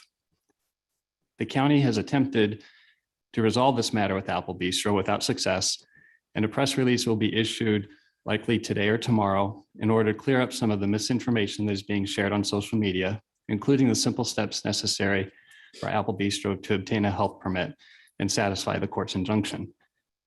So everyone is aware the steps required to obtain a health permit. Apple Bistro would need to fill out a new food facility application. They would make a payment of $2,313 to the county, which is a mandatory statutory penalty for operating a restaurant without a permit, and then agree to allow environmental management to perform a routine inspection, as well as all subsequent inspections to ensure any violations have been corrected. That's all I have, Madam Chair. Okay, so it's pretty straightforward, and there'll be a press release coming out, I think, later today. With that, I think we addressed everything on. We're not going to be taking, we're done with open forum, so thank you. All right. please stop. Please, no, please, we don't allow disruptions in the room. Please stop or we're gonna have to take another recess. Thank you. Okay, so with that, we trailed the earlier item to 3:15, so we have time. I think we'd like to do item number 35. Yes, ma'am. Okay, if you're going to continue, we're going to have to take a recess. We have another agenda item to do. The chairman has asked you to follow our protocol. Thank you. Okay. 35, we're going to move to 30. We have people here. Please stop now. Item 35 comes from the Chief Administrative Office recommending the board approve and authorize the chair to sign an intergovernmental agreement between the Shingle Springs Band of Miwok Indians All and the right, El Dorado County. we got to for- take a recess. She won't stop disrupting our meeting.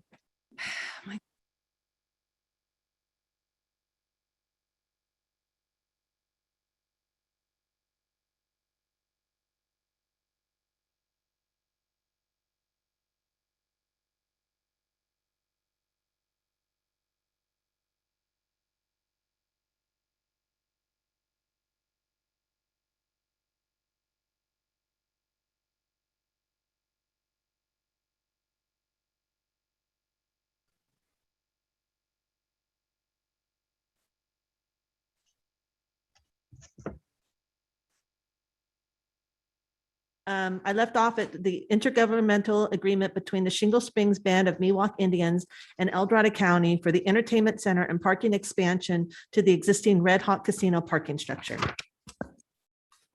Thank you, Madam Chair.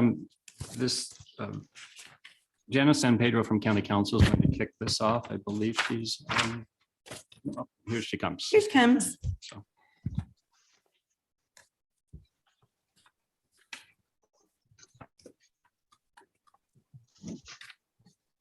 Good afternoon, Janet San Pedro, Assistant County Counsel. So we are here today to present to you an intergovernmental agreement with the Shingle Springs Band of Miwok Indians and El Dorado County. And this is related to the proposed entertainment center project that is going to be adjacent to the existing casino, as well as an expansion of the parking garage. As noted in the staff report, through negotiations with the tribe, I had to catch my breath a little bit there. We have agreed to some of the payments that the tribe will be making to the county to, one, mitigate some of the impacts of the project off reservation, and as well as what we consider as additional commitments that the tribe is making to the county that are above and beyond what is mandated under the state compact. So with that, I'll just run through them real quickly for you. There's going to be an annual payment of $250,000 to the county, subject to a 2% escalator. There's going to be a one-time payment of $500,000 specific to the sheriff's office to purchase specified equipment, as well as one-time payment of, well, actually it's 3 annual payments of $50,000 for transportation-related projects. Also, the tribe has agreed to provide us with a report regarding the project's consistency with relevant county standards, such as outdoor light, landscaping, light, noise during construction. Again, as a reminder, the tribe is a sovereign government and is not subject to county or state jurisdictions, except as provided under the what's called the Federal Indian Gaming Regulatory Act. So to the extent that we negotiated with the tribe for this agreement, it is a function of the compact agreement that the tribe has with the state that allows them to operate gaming activities on the reservation lands. Also, part of the tribe has agreed to install 10 additional electric vehicle charging stations in the parking area, as well as to implement carpooling and ride sharing incentives for their employees to offset some of the transportation impacts. And lastly, we have a current MOU with the tribe that allows for this payment mechanism where they give us funding and then we in turn provide some of that funding back to them for the healthcare payments. And so that's one thing that we are also going to address at some later time to kind of clean that up. And so it would reduce some of the administrative burden for the county. With that, I'm here if you have any questions. Does anyone on the board have any questions? I actually do. Supervisor Novosel, did you? No, not at this time. Thank you. Okay. So at the, oh my gosh, today's only Tuesday, Taxpayers Association meeting yesterday morning, there were some questions brought up that I understand this agreement is very specific, but there were bigger questions about the tribe and development as a whole. So, and one of the things that was brought up that I don't know how that could be addressed by the county. And I don't think, Janeth, I'm not expecting you to do that, but I'm just more bringing it up. But these are the questions that are being asked, and maybe the CAO at some point, we might want to have another, we haven't had one in a long time about the different governmental agreements, how we got to where we are. I think our new board members haven't had any of that. The public hasn't in a while, and how we do things, why we do things with the tribe and arrangements. And one of the things that was brought up was water, approving a project like a hotel, especially at this time when we're being told we're coming up to super drought.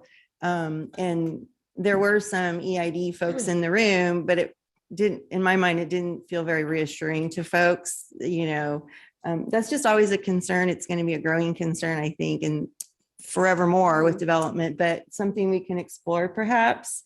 Another one was traffic impacts. If this is going to be, this facility is going to be more of a destination now, and it's going to be bringing more folks up the freeway. Quite honestly, I'm personally hyper aware. Cameron Park Drive off ramp is an absolute nightmare right now. And with the auxiliary lane, the carpool lane ending the way it is, it's just poorly designed, and bringing more folks up on that route is very concerning. Again, I don't think it can be addressed in this agreement, but it's something that we need to look at bigger picture. And then the one thing in the agreement that I really liked, and I don't remember which number it was, but was exploring the, and I remember we've talked about this in the past, was exploring the credits with the payments to the county and the account for credits. And that's something that maybe we could talk about in a future workshop, perhaps, to explain that better. So I really didn't have anything that specific to this agreement. I appreciate it that, the tribe was willing to work with us on this arrangement. Thank you very much for that. But there are concerns, just generally speaking, about the more development that happens in that area and the impacts on the community around it. So it's really just kind of comments and requests for a future board meeting item, I think. Thank you, Madam. Yes, we'd be happy. You're right. We have not had that discussion for several years. Quite frankly, probably many years. Many years, yeah. So we'd be happy to bring that back at a future date. And we have representatives from the tribe here. We will include you in those conversations leading up to that. And I will also, if it's okay with the chair, include in that a discussion of the sovereignty that the government allows the tribe to have. So to wrap everything up, because the MOUs go back to, I believe, 2003, 2004, if I remember right, maybe earlier, but we're happy to do that. That'd be great. I think it's good to do that because there's a lot going on, and it'd be nice if everybody was on the same page of what we can and can't do and how we're trying to work together on these things. That'd be nice. So thank you for that. I think we're ready for public comment then. Now taking public comment on item number 35. Individuals will have 3 minutes to address the board. The timer will notify you when you have 30 seconds remaining to comment. Public comment will be taken first from those participating in the boardroom and then from those participating through Zoom. For those participating by Zoom, please make sure you unmute yourself when called upon. If you're joining the meeting by phone, press *9 to indicate a desire to comment. If you're joining by Zoom, press the raise hand button. Please voluntarily state your name for the record. Chris Payne, Diamond Springs. I was also at the taxpayers meeting and just wanted to highlight a couple of things that I picked up from the discussion. having a broader picture of what the future holds is a key point. So the fact that we take these different projects individually and then add to what has already been accomplished, that may not be enough to satisfy the surrounding community as to what is the future hold. Now, the fact that this current project that's going to be built essentially is in the core. It's right adjacent to the casino. It works very well in terms of internal circulation, egress, ingress. That's a question that certainly needs to be discussed further about how much more traffic may come, not with this current project, but maybe for other projects that are being talked about. I think any understanding that we can build about what we may see in the future will be really good. The other part of it is that the rancheria itself has a historical background. It is sovereign. So you've already brought that up. I don't need to discuss that any further, but that does allow certain things to happen. And hopefully we're at the table as the discussion occurs about these things that'll happen. I don't know that there's a requirement essentially other than the memorandums of understanding or the agreements that we've entered into over the years, that there's nothing that demands that we get this. Certainly if they weren't the type of people they are and the discussions that they want to have and the negotiations that are ongoing, if they weren't happy with that, certainly it could be a different situation. So for that point of the fact that that they are willing to talk and they are willing to have it, that's a positive. Again, remember, I'm trying to say that today's a positive day. And in that regard, I think the taxpayers essentially just wanted, the questions really came down to what is the future? And I'm just repeating myself, but closing, what is the future hold? And then how can the county best manage that when they may be by right, sovereign right, not required to know, if that makes any sense. Thank you. Thanks, Chris. Any comments from the room before we go to Zoom? Oh, I made a rhyme. All right, we're going to go to Zoom then. Now taking public comment from Ruth. Yeah, the staff, good afternoon, thank you. I'm looking at the agreement, the 8-page agreement that was attached to this, and I just had a couple questions about it. If you go to number 6, which is on page 2, and they are proposing to develop a 75,000 square foot entertainment center above the northern portion of the 8-level parking garage. I was just curious, how many levels is this entertainment center going to be above the 8-level parking garage? I mean, just curious, how tall is this going to be? I live actually quite close to this. I live off of the Greenstone exit. So it's just one exit down from me and I drive by it all the time. And I know that they can do what they want to do. They're a sovereign nation, but I'm still curious. And I actually am in support of them. I don't want that to come off wrong. I am support of the tribe. They lost all their land back when we came out here in the wagon trains, and I think they should have whatever land they have and do whatever they want. Jumping down to page 3, annual payments, this was 11A, B, and C. Wow, you guys are getting a lot of money, $250,000 annually. And then the non-recurring, this is B, 500,000, and then the traffic payments of 3 annual payments of 50,000. Okay, the part that first of all, gee, that's really nice of the tribe to give more than $1 million. Well, the 250 annually, that goes on perpetually, I guess. So that's a lot of money. But specifically, it says to maintain a competitive fairness for local businesses. I'm a local business. How is this maintaining the competitive fairness? I'd like that explained. And you know, I know like a specific might be in Pollock Pines, there's a bowling alley. And these people are going to put in a bowling alley. So do the people in Pollock Pines, since some of their business now may go down to the casino to do their bowling, do they get some of this money to, again, maintain competitive fairness for local business? So if that phrase could be explained to me, I would appreciate it. And that's really all I have to say. Thank you.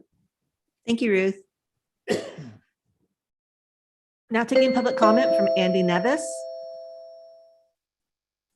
Hey, good afternoon, board. Andy Nevis, Shingle Springs. Supervisor Parlin said a lot of what I'm going to say, so I'll keep it short. But just to echo, I think we really do need a solution for the Highway 50 corridor in Cameron Park and Shingle Springs.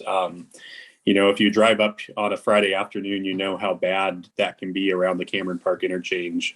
You know, other times too, but especially Friday afternoons. And it's sounding like we're going to have another weekend tourist destination in Shingle Springs. And so that's going to add to that traffic on Friday afternoons. So, you know, as the county's thinking about other agreements, I think that's something that that definitely needs to be addressed. And I also, I think I would really enjoy kind of hearing kind of an overall picture of the tribe relations at some point as well. So I was a little bit confused as well on a couple of things. And, you know, it's hard sometimes to evaluate whether we're getting a good deal or a bad deal, because I know it's different negotiating with a sovereign nation than it is, you know, negotiating with another type of entity. So that's it. Thanks. Thank you, Andy. There's no additional public comment. Okay. With that, oh, there were a couple questions. I wrote them down. Ruth asked specifically, do we know the height of the parking garage? And then she asked a question about how does it, by doing this with the agreement, maintain competitiveness? Do you want to? Oh, there's Jana. There you are. I lost you. So in terms of how many levels, our understanding is it is going to be the same height as the current casino once they build the entertainment center and puts on the top 3 levels on the existing. So it would all be one height. Got as it. the casino roof top right now.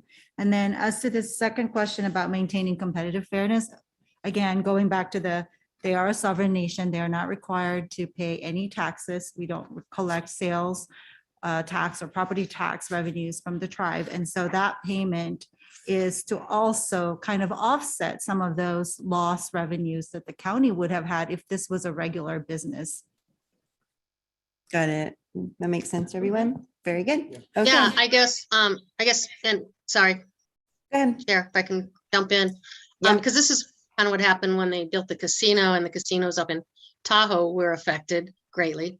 You know, it is an issue for competitive fairness. And we don't have a whole lot of say over that, I realize, but if we're going to get an offset for it, you know, it is, and we're going to get what would be sales tax, but in a payments in lieu of, I guess you'd call that possibly. Okay, then you know, how would a business be able to apply, saying that you know, this is an issue for them, and there should be some funding going towards them. Makes sense. Okay, thank you, Supervisor Novosel. I think, are we good? You want to add to that? I would just like to, as Mr. Nevis commented, you know, it's a negotiation, and when the board asks me and your staff to negotiate on the behalf of the county, we want to get everything we can. And the person we're negotiating with wants to get what they want, and that's why it's a negotiation. I want to express from me my appreciation to the tribe for how they approach this negotiation. You know, we would have liked more money. You guys probably would have liked to pay less. So when everyone walks away a little uncomfortable, that's probably as good as it's to get. But the approach the tribe took, it was just outstanding and very professional, courteous, and respectful of everyone involved. And I do want to thank the tribe for what they do for our community. They help in a lot of ways. So thank you.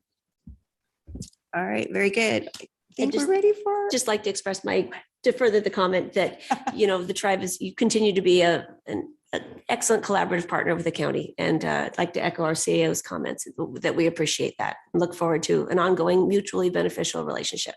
So. Okay. Anyone want to make a motion? I move that we approve the agenda item before us. I'll second. Okay, roll call vote, please. Supervisor Turnbull, how do you vote? Aye. Supervisor Thomas, how do you vote? Aye.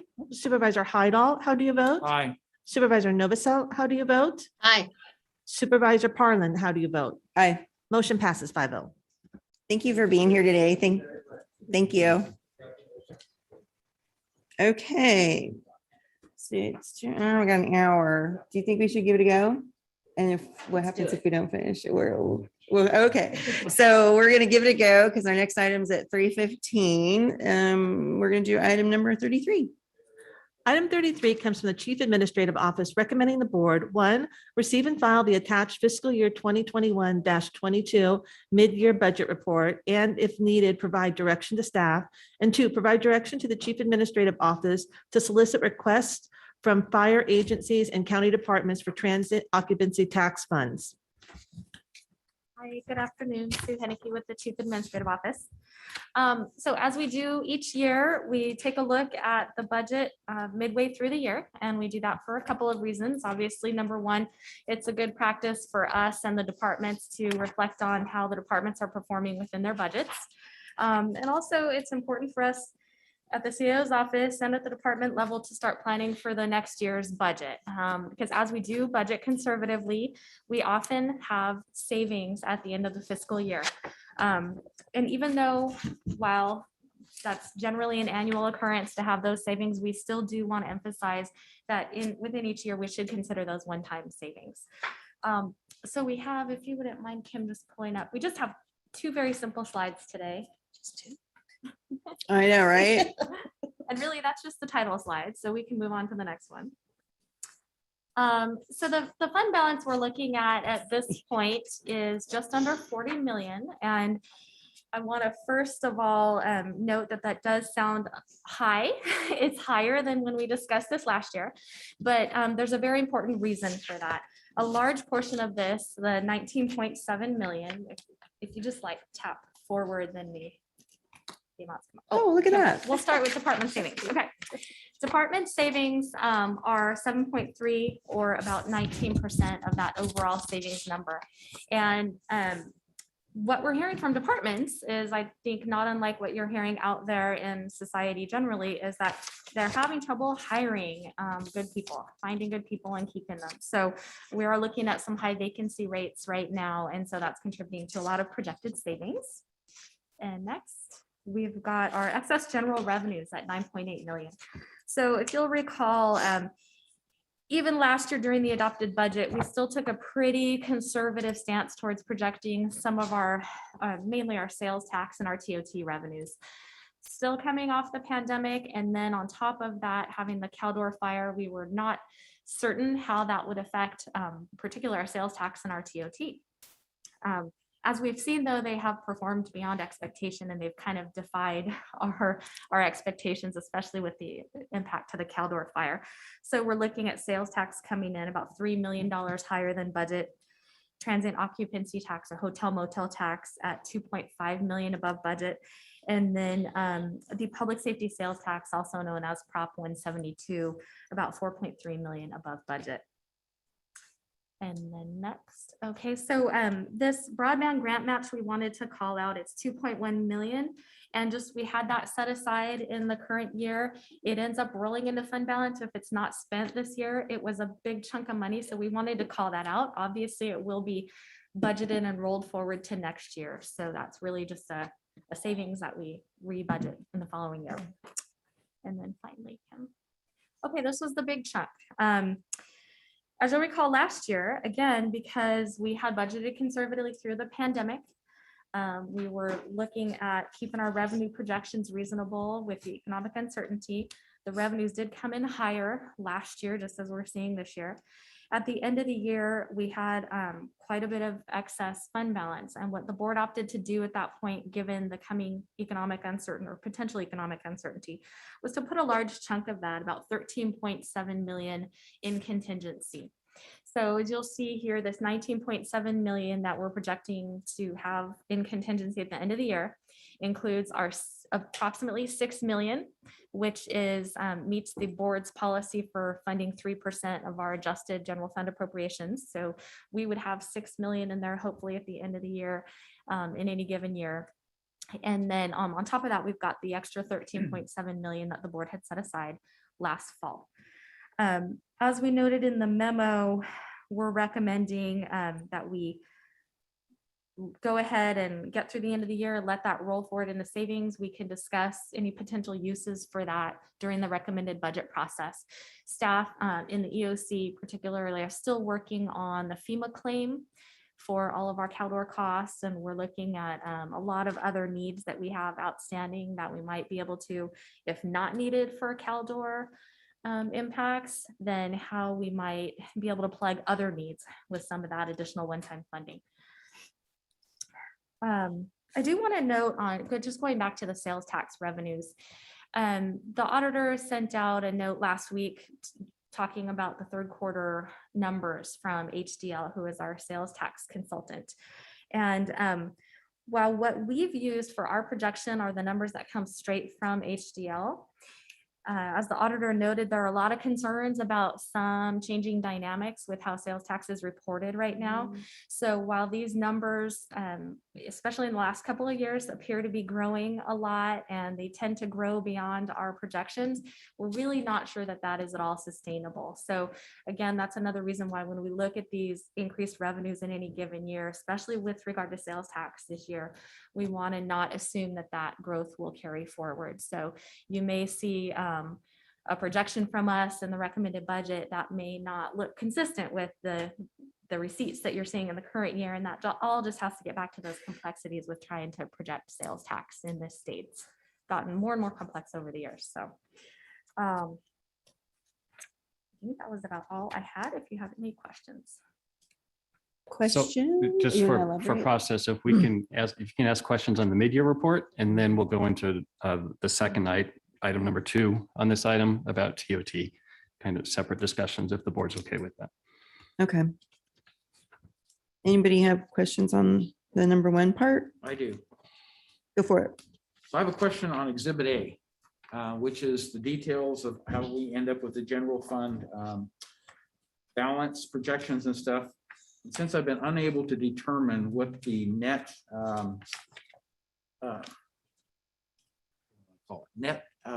balance is between board authorized positions and where we're currently staffing, I'm trying to figure out if these numbers are really staffing related or if there's something else. So for instance, the highest number in here comes from planning and building, a $2 million parent underrun of a total $6 million budget.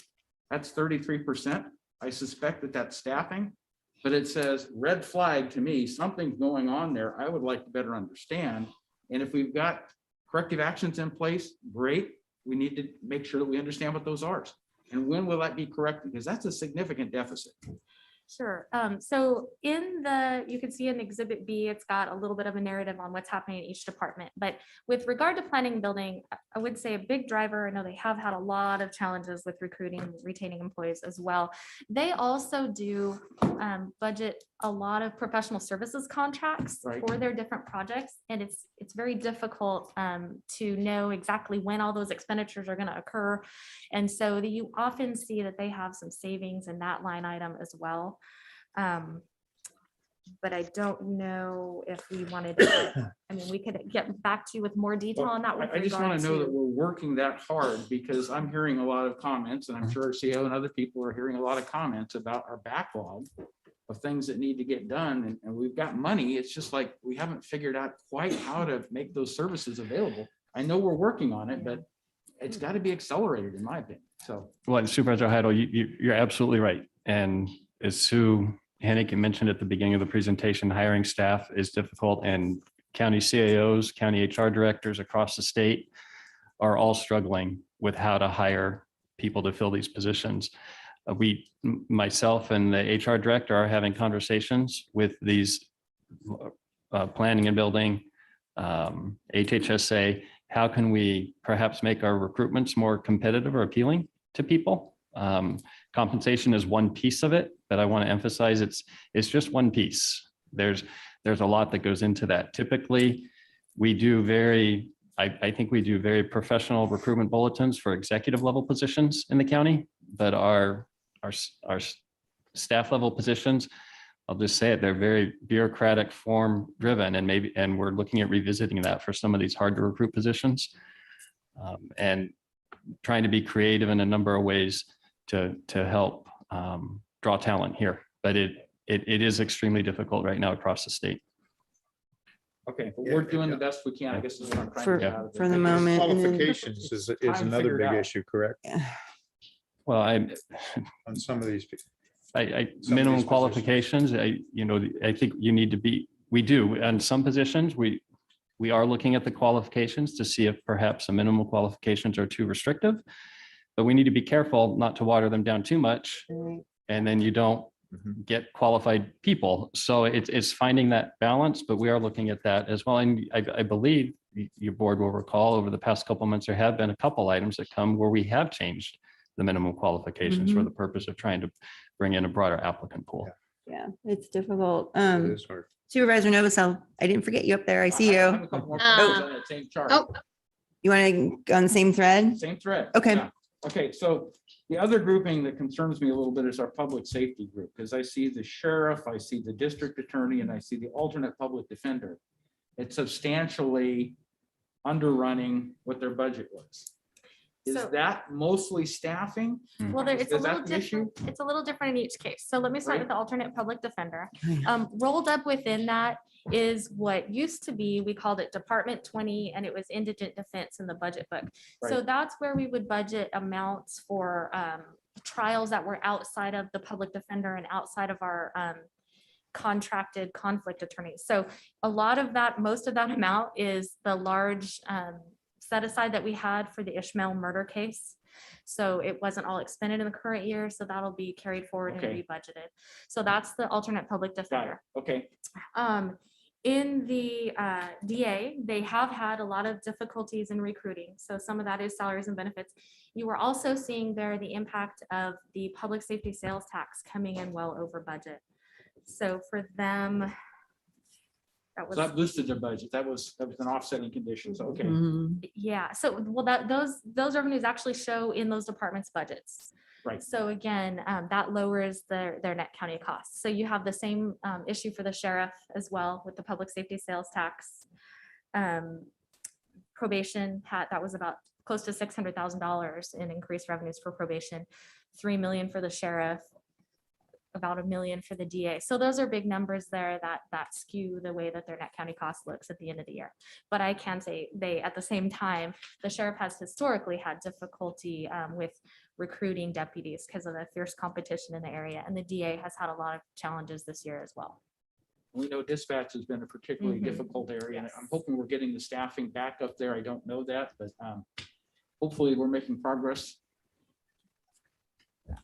I would say we're not right now because we're still in the labor negotiations, but I do believe if and when we get through that negotiation process, the dispatchers will be compensated much more competitively. And the only other one, the last one I had that stands out to me is community services at $500,000. Is that a staffing situation with community services?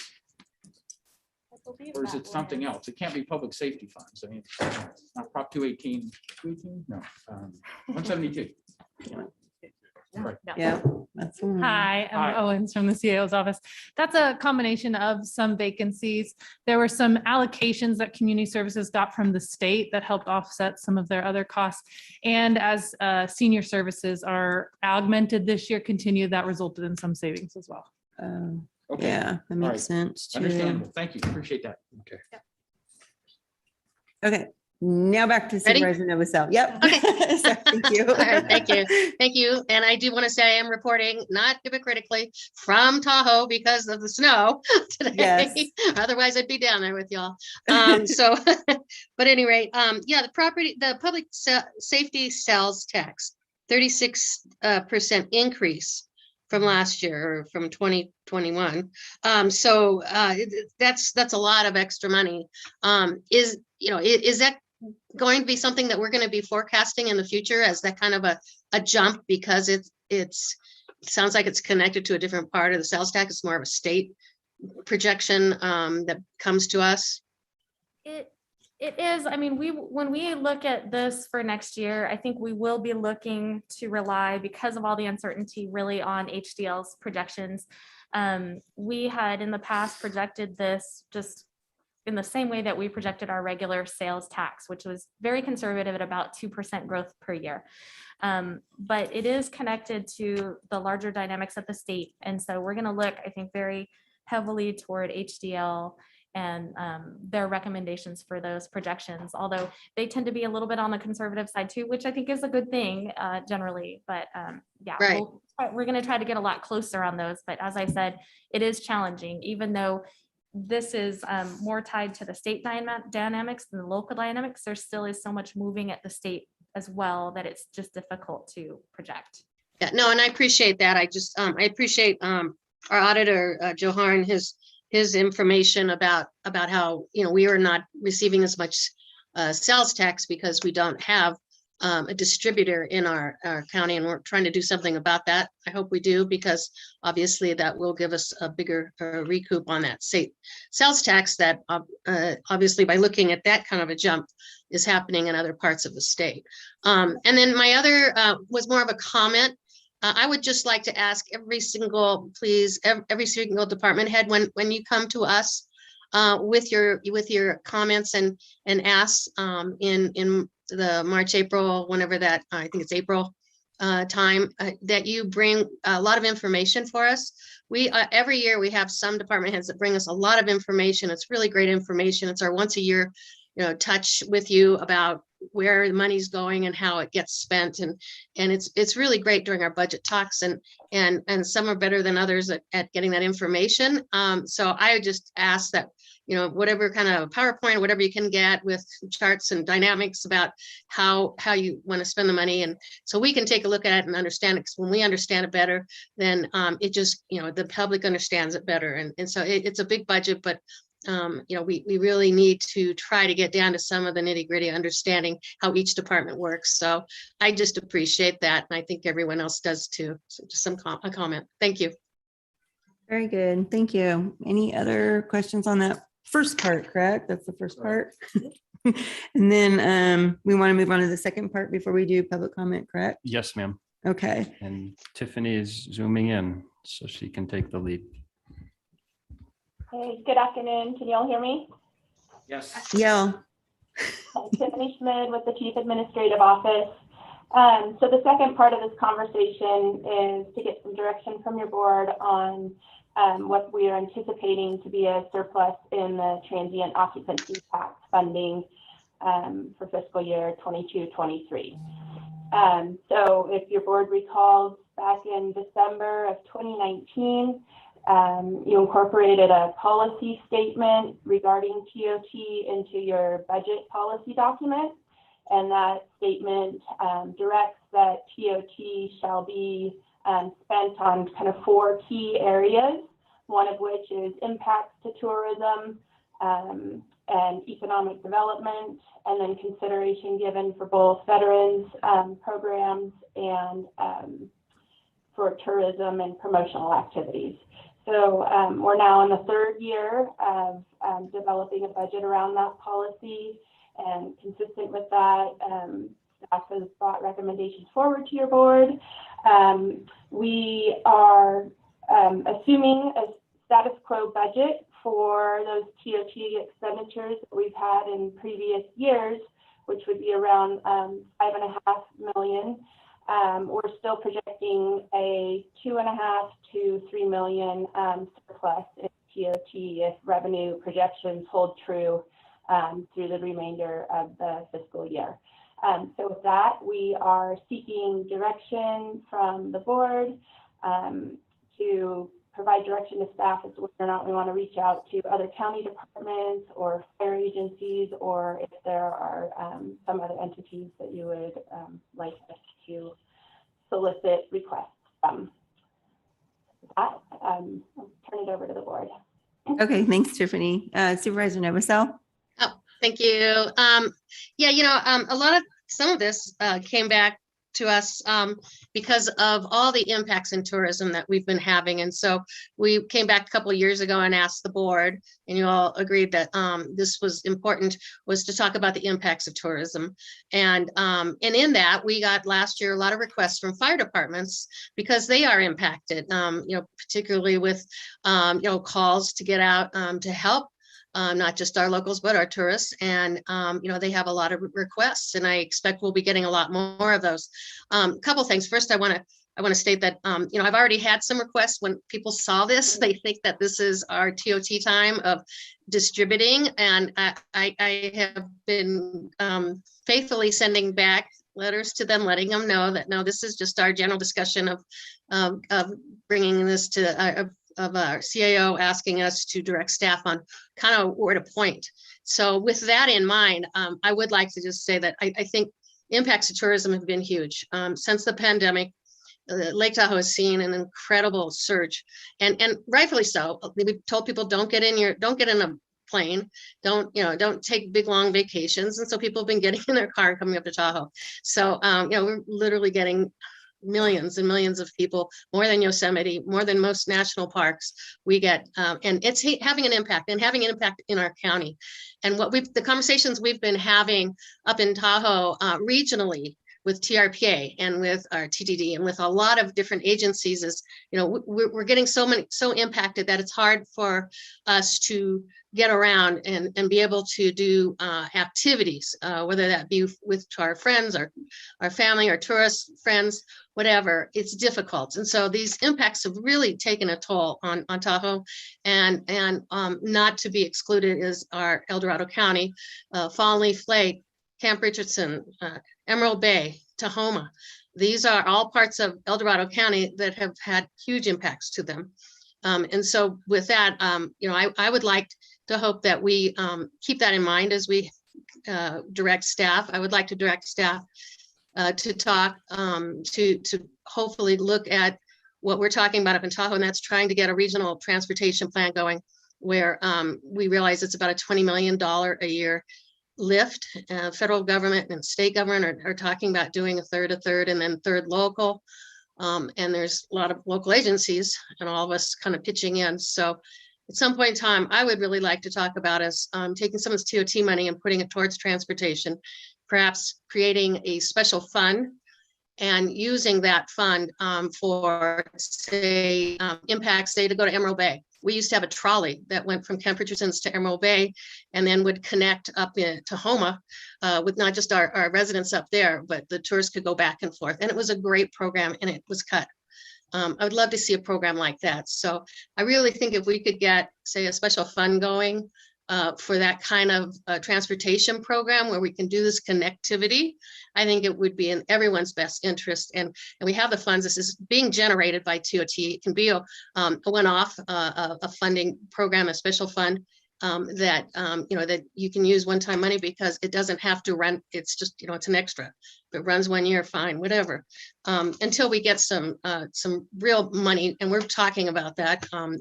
Trying to see what we can do in a long term, but in a short term, I truly feel it's time for us to step up as a county and try to help where we can. And I think this is being generated by tourism dollars mostly. So let's put it back into the tourism area and see if we can get a little better transit in the meantime. So with that, I'd like to hopefully request that we can get a special fund, say about $500,000, what I'm hoping for, that we can move that forward.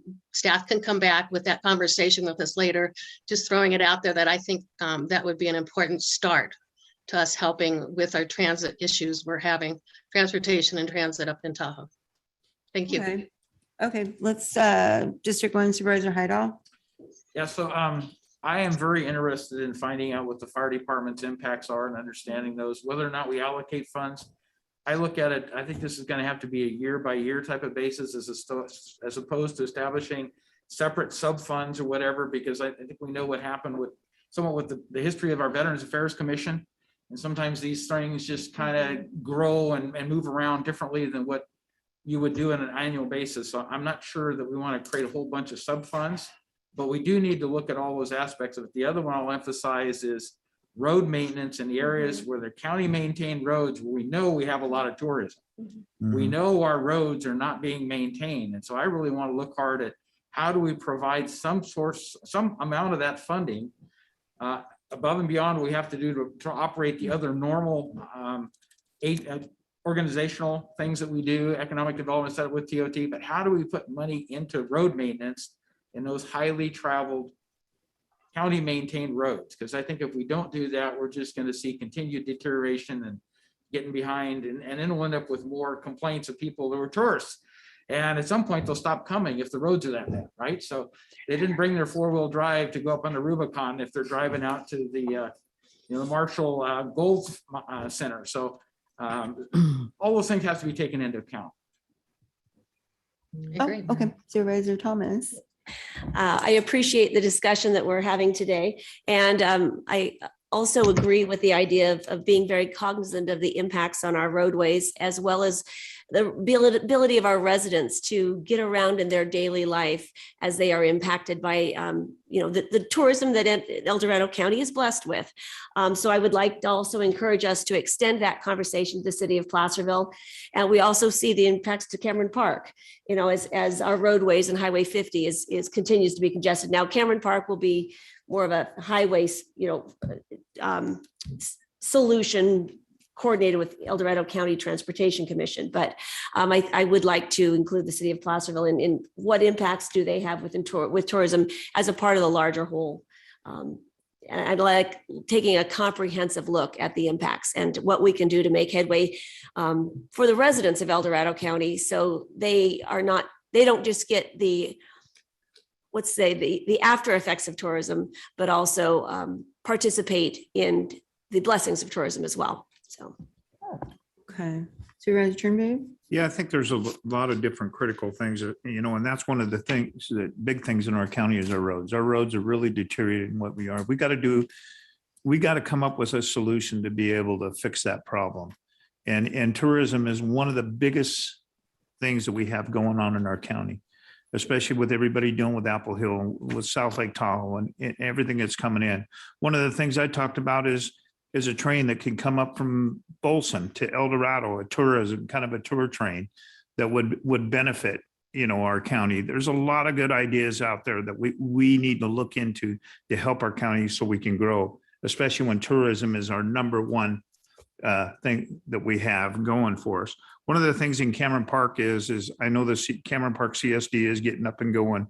And I know there was a request by them, but I think we need to look into it when that request comes up for the other chambers to ask for money that they need to bring that up at that particular time, which comes up every year.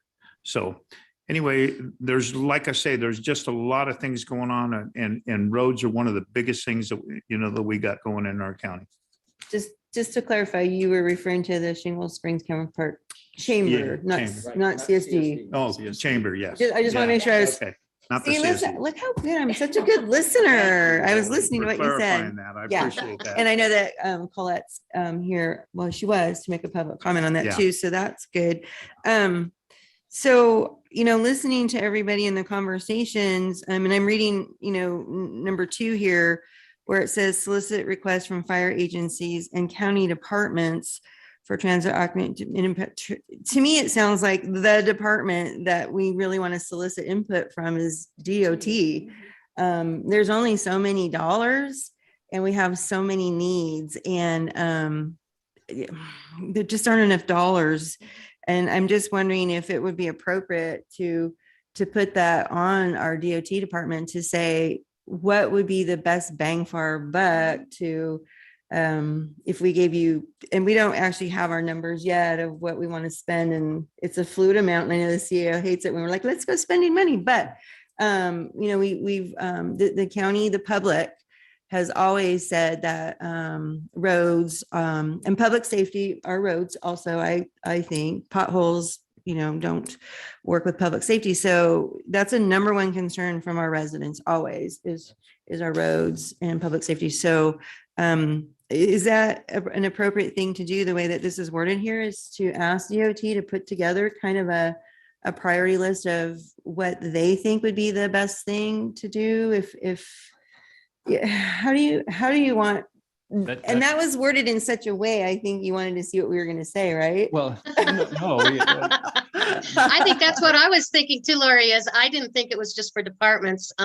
We had had this conversation about departments last year because the fire department came in, and then we realized exactly that's why we gave $1.5 million to roads extra from our funds, from our general fund last year for our road maintenance. And I think that was money well spent. And I totally agree with everybody, but I don't think we can exclude, we don't have a transportation agency up in Tahoe, the same as what we have in the county on the West Slope. So that's why I brought that up. It's not really roads, it is transit, not really transportation. It's not DOT. So I would hope that we can go a little beyond that scope of just the county departments, but I'll let Don talk next. Yeah, help us navigate this. Right. This is so fun. Right. You raised some great points. One thing our DOT director has pounded into me, a one-time contribution of $1.5 million to DOT doesn't really help them that much. They need ongoing sustainable funding to know what's coming in. So last year with DOT, I believe, and Tiffany, I believe it was 1.2, 1.3 ballpark for road maintenance, and another $500,000 or so for specific for snow removal equipment. Mhm. I will tell you, my initial thought would be to do the same, at least that this year. Our snow removal equipment is far outdated. We all know that. And this is a way to help replace that. The other county department that comes to the top of my mind that we use some of TOT money to offset the impacts of tourism was our sheriff's office and search and rescue, because many of their calls are rescuing tourists from our mountains and our forests and things. It was a much smaller amount. Those are the only two county departments I recall. If there's others, it was almost an immaterial amount. Mhm. The fire districts asked for a lot. They did. They're impacted by it. It's a valid ask. I think the reason we isolated it to those two, to county departments and fire departments, is I don't think there's gonna be much more money to go around after that. Because the needs are so great. Yeah. And I don't want to set up expectations. That being said, Supervisor Novosel did share with me her comments about transportation issues in Tahoe, and those have been discussed ad nauseum for many years. And it's going to take some money in the basin to address those issues. Where does all that come from? This could be a piece of it, and it's tourism related. There's no question. It's just, where does this board want to go and how to prioritize those? Right. And I just, oh, I'm sorry. Well, I was going to ask you, Supervisor Novosel, I was a little confused. So is this for the planning effort? Because I could see if there were projects and stuff that we could see, related, that we might want to put a piece in a project or something, but are they still planning? Is that even done yet? TRPA right now has a bi-state agency consultation they're doing. So this is going through the governors, trying to figure out a regional answer. So that, they've been doing planning up there for a couple of years. So no, I would like this to go to an actual project. Like I said, we used to have trolleys that went to Emerald Bay. I don't know if y'all ever went on those, but they were a lot of fun. And they were like a mini shuttle basically, but they were cute little red trolleys that went out. And I talked to our transportation director just this morning. I said, do we still have any trolleys? That would be great to get the trolley up and running. He said, yeah, we do. So, I mean, I would love something, because it would do, it hits two things. Number one, the tourists love it. I loved it. I used to take my child on the thing. And secondly, it alleviates some of that parking issue. We're having horrendous parking issues up there. And, and therefore, traffic, it would mitigate some of the traffic and some of the parking, not a ton, but I think it would go a long way in showing that El Dorado cares about this. And it is the talk of the town up there of, how in the world do we get, mitigate all this issues we're having with parking and just this inflow of tourism. I think it would be helpful. helpful. And I would like to be more of a project and certainly have them bring that back to us. Okay, is that something that DOT would do then? I wasn't aware DOT had the trolleys still, so. No, if they have- don't. It's not DOT. It's the Tahoe Transportation District. Oh, So it's up okay. there. Okay, so okay, got it. I do have a No, question. we're a part of that, by the way. We sit on the Yes. board and all, so. Okay. So we now have a revenue sharing agreement on the 56-acre park site with the city of South Lake Tahoe. Why wouldn't some of those funds be appropriately applied to a transit system? And that could be an ongoing annual fund, because I see the direct benefit of that, because it is one of the things we've agreed to make sure that, we do what we can to help support the city and that site. And it's a tourist site. Yep. If we could use a portion of those funds maybe to augment what you're talking about, to me, that's a good fit, but. Yeah, well, that's going to be funds that aren't going to be available for 20 years, Don, something like that. But in the meantime, what I'm talking about is short-term transit funding. And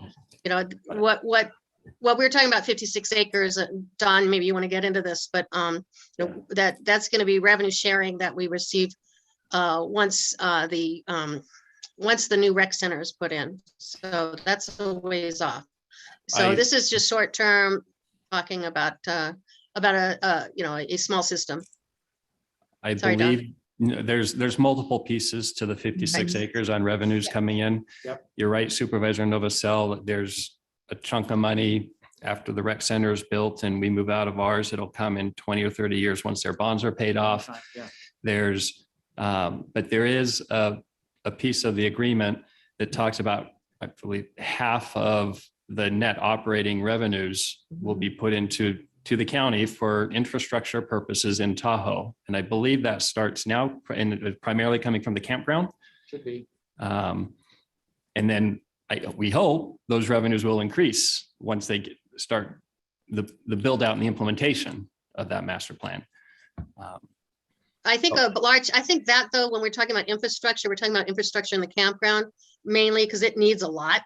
Just an FYI on that. They need an ADA. None of their bathrooms are up to ADA standards. All that. I do think it's going to be years and years away, John. Honestly, before we're talking about moving that away from the campground area because it's got a lot of work it needs in it, and that's what we were so happy to help because it needed a lot of work in there, and so that revenue sharing was going to work really well there. So, but what I was talking about more is just and have them bring a proposal to us, but just bring a chunk in and be able to kind of reserve it. So I anticipated an annual review of the revenue sharing in terms of how the county would designate those funds to go back into the community. Is that not the way it's structured? No, that's part of the 56 acre agreement. Right. That there will be an annual process where the county and the city get together to talk about how to use it. And I apologize, it's all blurring together, but there's different pieces of pots where this goes to because the city's required to keep a capital reserve fund for infrastructure on the 56 acres, but we also get some money depending on overall revenues that are discretionary for use by the county for infrastructure in the basin. Now I agree 100% with Supervisor Novacell. There's going to be a lot of demands on that money because the facilities were so neglected. Yes, I understand. So. Yeah. Okay. Thank you. So then, I like the idea of getting a project proposal. If you think that the TTD can do that, is that? Yeah, he's going to be on the line and talking to us. So. Okay. And honestly though, I was a big supporter last year of snowplows. I just think that if we don't have working equipment, it impacts the whole county also because they're trying to share equipment and cover such a large area. So, and especially because we had Snowmageddon, they're just, so I do like the idea of maybe definitely doing some snowplows in there somewhere too, snow equipment. And maybe looking at a proposal perhaps would be an appropriate thing to do to see what they come back with from the TTD. I don't know. Yeah, there's also a private enterprise that the League to Save Lake Tahoe also has interest in a micro transit system. So I think, to have that come back to us. I just want to throw it out there, and I don't want to diminish the idea of road maintenance and snowplows. Please, we're definitely in need on both sides of the Sierra for that. So absolutely. And this really won't shake out anyway until we get the budget closed and blah blah blah and all that. Yeah, I just wanted to bring it in. Right, Thank you. yeah, just so we're right now is simply to get direction from the board on who to reach out to. Okay. As we saw with ARPA money, if you reach out very broad, you get way more requests than we have funding. Got it. Okay. All right, then is everybody ready for some public comment then? Okay, Kim. Now taking public comment on item number 33. Individuals will have 3 minutes to address the board. The timer will notify you when you have 30 seconds remaining to comment. Public comment will be taken first from those participating in the boardroom and then from those participating through Zoom. For those participating by Zoom, please make sure you unmute yourself when called upon. If you're joining the meeting by phone, press *9 to indicate a desire to comment. If you're joining by Zoom, press the raise hand button. Please voluntarily state your name for the record. Chris Payne, Devon Springs. Since there's 2 items, I'm going to split it up. And the first item I'm going to take is the mid-year. So the pie chart was very easy to read. Obviously, it tells us a lot of the story about how we're doing. But I also want to remind everybody, and you already know this, that we go from July 1st calendar, or excuse me, in terms of fiscal year to June 30th. And so in that regard, we're already almost through February. But the information you're looking at, and this could be substantiated by staff, I believe comes up at the end of the year, excuse me, of the end of calendar year. So we've been operating in January and February. And I'd like to know whether that's additional monies then that would be incorporated into any discussion you would have, or is that what we see up there? Because there was at one time, we were going to have a financial system that was day to day, where we could go in and be able to know where we stand in terms of expenditures and revenue production.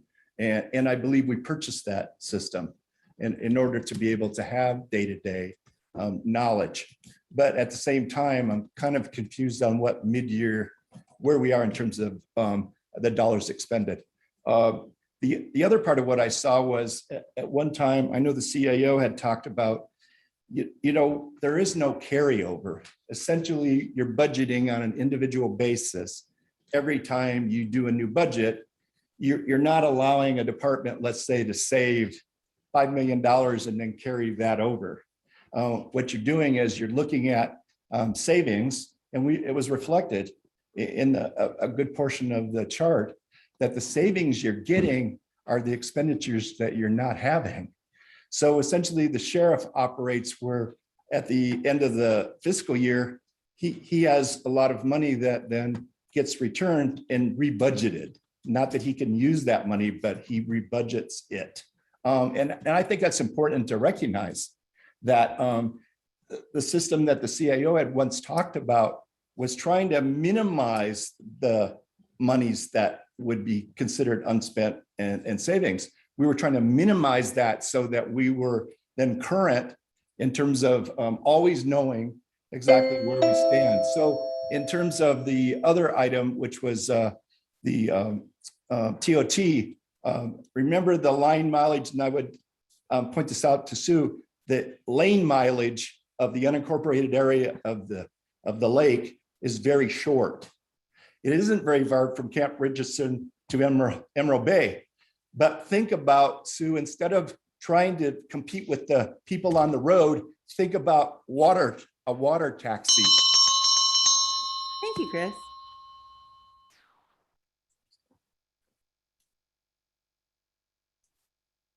Is there any additional public comment in the boardroom? Seeing none, now taking public comment from our Zoom participants. Now taking public comment from Leo Bennett Chacon.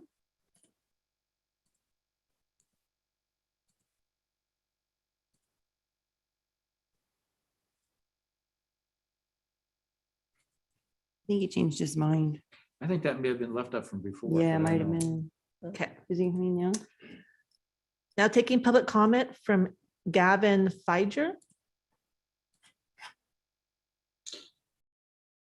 Yes, hello. Thank you, board chair and supervisors. My name is Gavin Feiger. I work at the League to Save Lake Tahoe.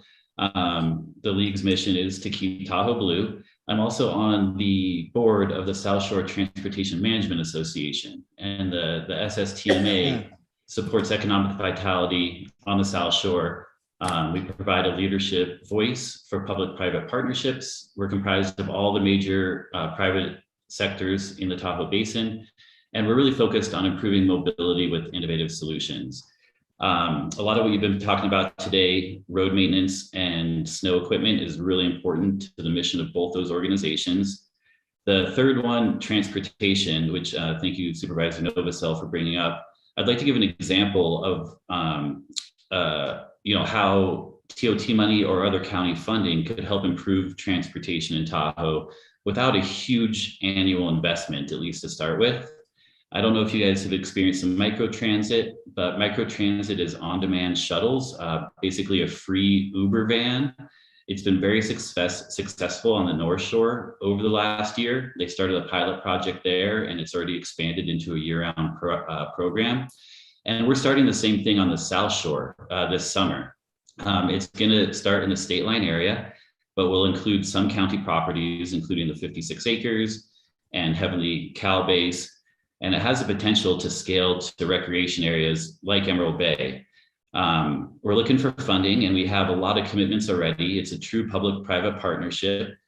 We have Douglas County committing TOT funds. The city is close to confirming committing some general fund funds. And we have, to be honest, a few $100,000 from the casinos, resorts, and visitor authorities in the basin. So we're really hoping and expecting really that everybody will chip in to help make this transit opportunity a reality.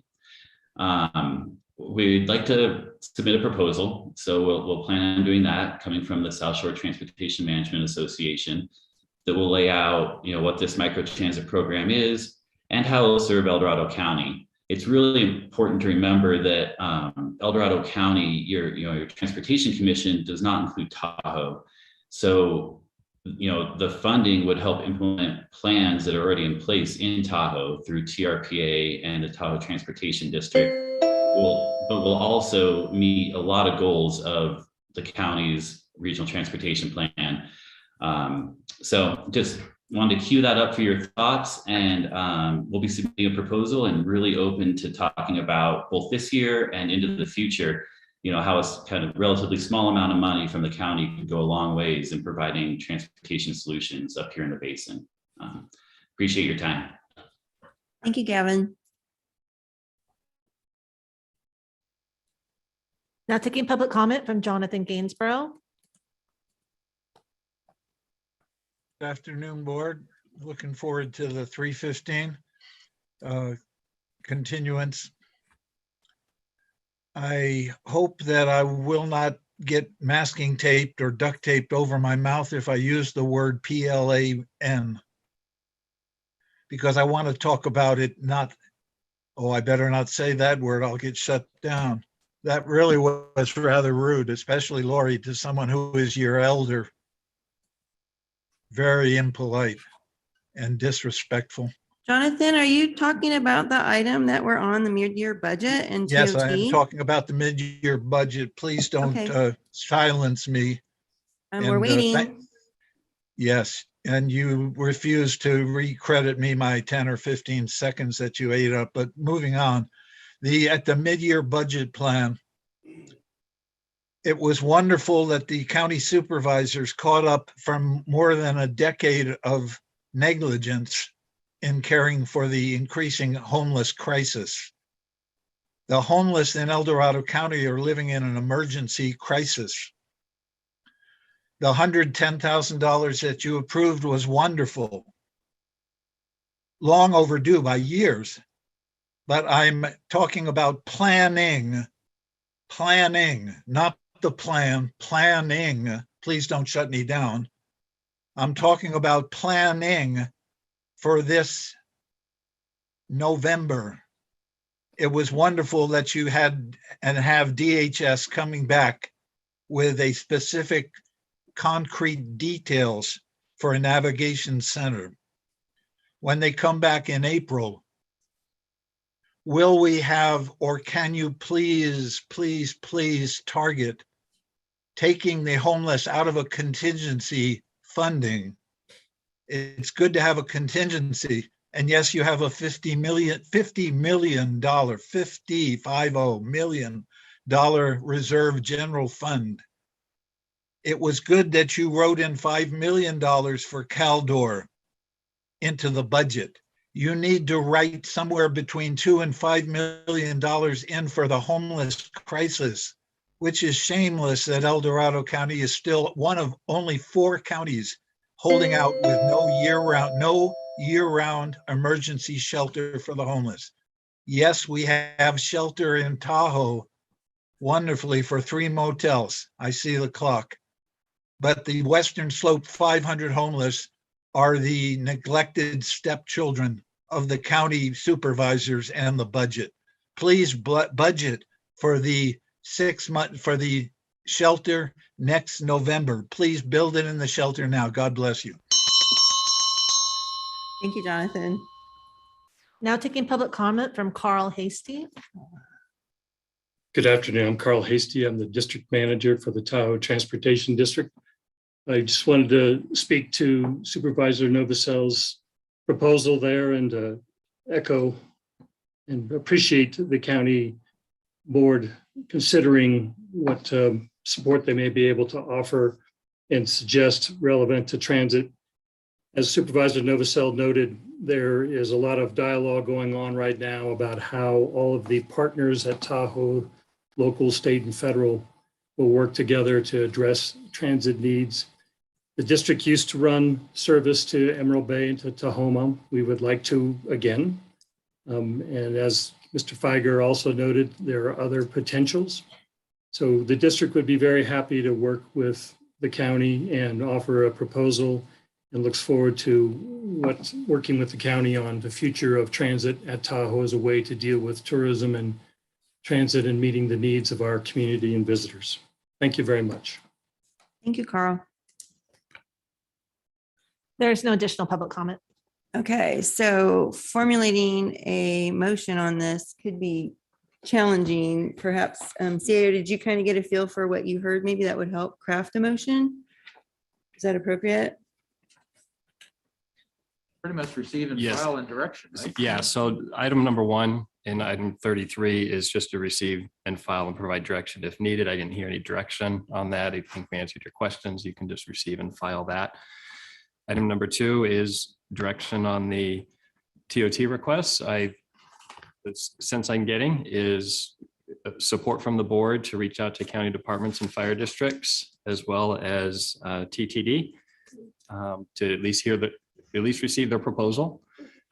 Supervisor Thomas mentioned the city of Placerville. I don't know if you guys want to talk about that a little more. At this point, I think the direction that was just articulated is appropriate for now. Okay. That can come in other planning opportunities. So the then coordination. So you can take that off. So then perhaps a motion to receive and file the mid-year report and direct staff to solicit input from fire districts, county departments, and the Tahoe Transportation District regarding the use of TOT funds. I'll make that motion. Did I miss something, Wendy? That sounds right to me. I'll move that. Anyone want to second that or make another motion? I'll second it. George, second. Okay, not another motion. I see gears are going no. Okay. Then may I have a roll call vote, please? Supervisor Heidel, how do you vote? Aye. Supervisor Thomas, how do you vote? Aye. Supervisor Turnbull, how do you vote? Aye. Supervisor Novosel, how do you vote? Aye. Supervisor Parlin, how do you vote? Aye. Motion passes 5-0. Okay, good conversation. Thank you. All right, so is everybody doing okay to keep going? I think we're good. All right. Oh, man, that's perfect time. Right, I know. Look at that, 3. We said 3:15, Yeah, but right. there's, let's see. Is Margaret here? She was like, yay, Margaret made it. Okay, so she was the one we were really wanting to make sure she got back. Let's see. Here. So we Okay. made that time certain. Do we have 2 minutes then for? I know, I was always wondering, it's like, is that, it wasn't on the agenda that way, but we That's true. said. That's true. We told the public that maybe take a 3-minute recess. That's a or good sit here. idea, because Yeah, we're gonna be, quick yeah, break. all right, we'll be right back. Okay.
Turn on your microphone when you're ready to speak. Oh, guys, we're starting the meeting again. Maureen, Frank, think you guys, there you go. I know. Say hello. We want to wait till 3:15 because we did tell the public that, so we didn't want to get started earlier and leave anybody out. So we're back, and my recollection of the item was that we had the presentation and we were going to start the board's discussion to provide feedback.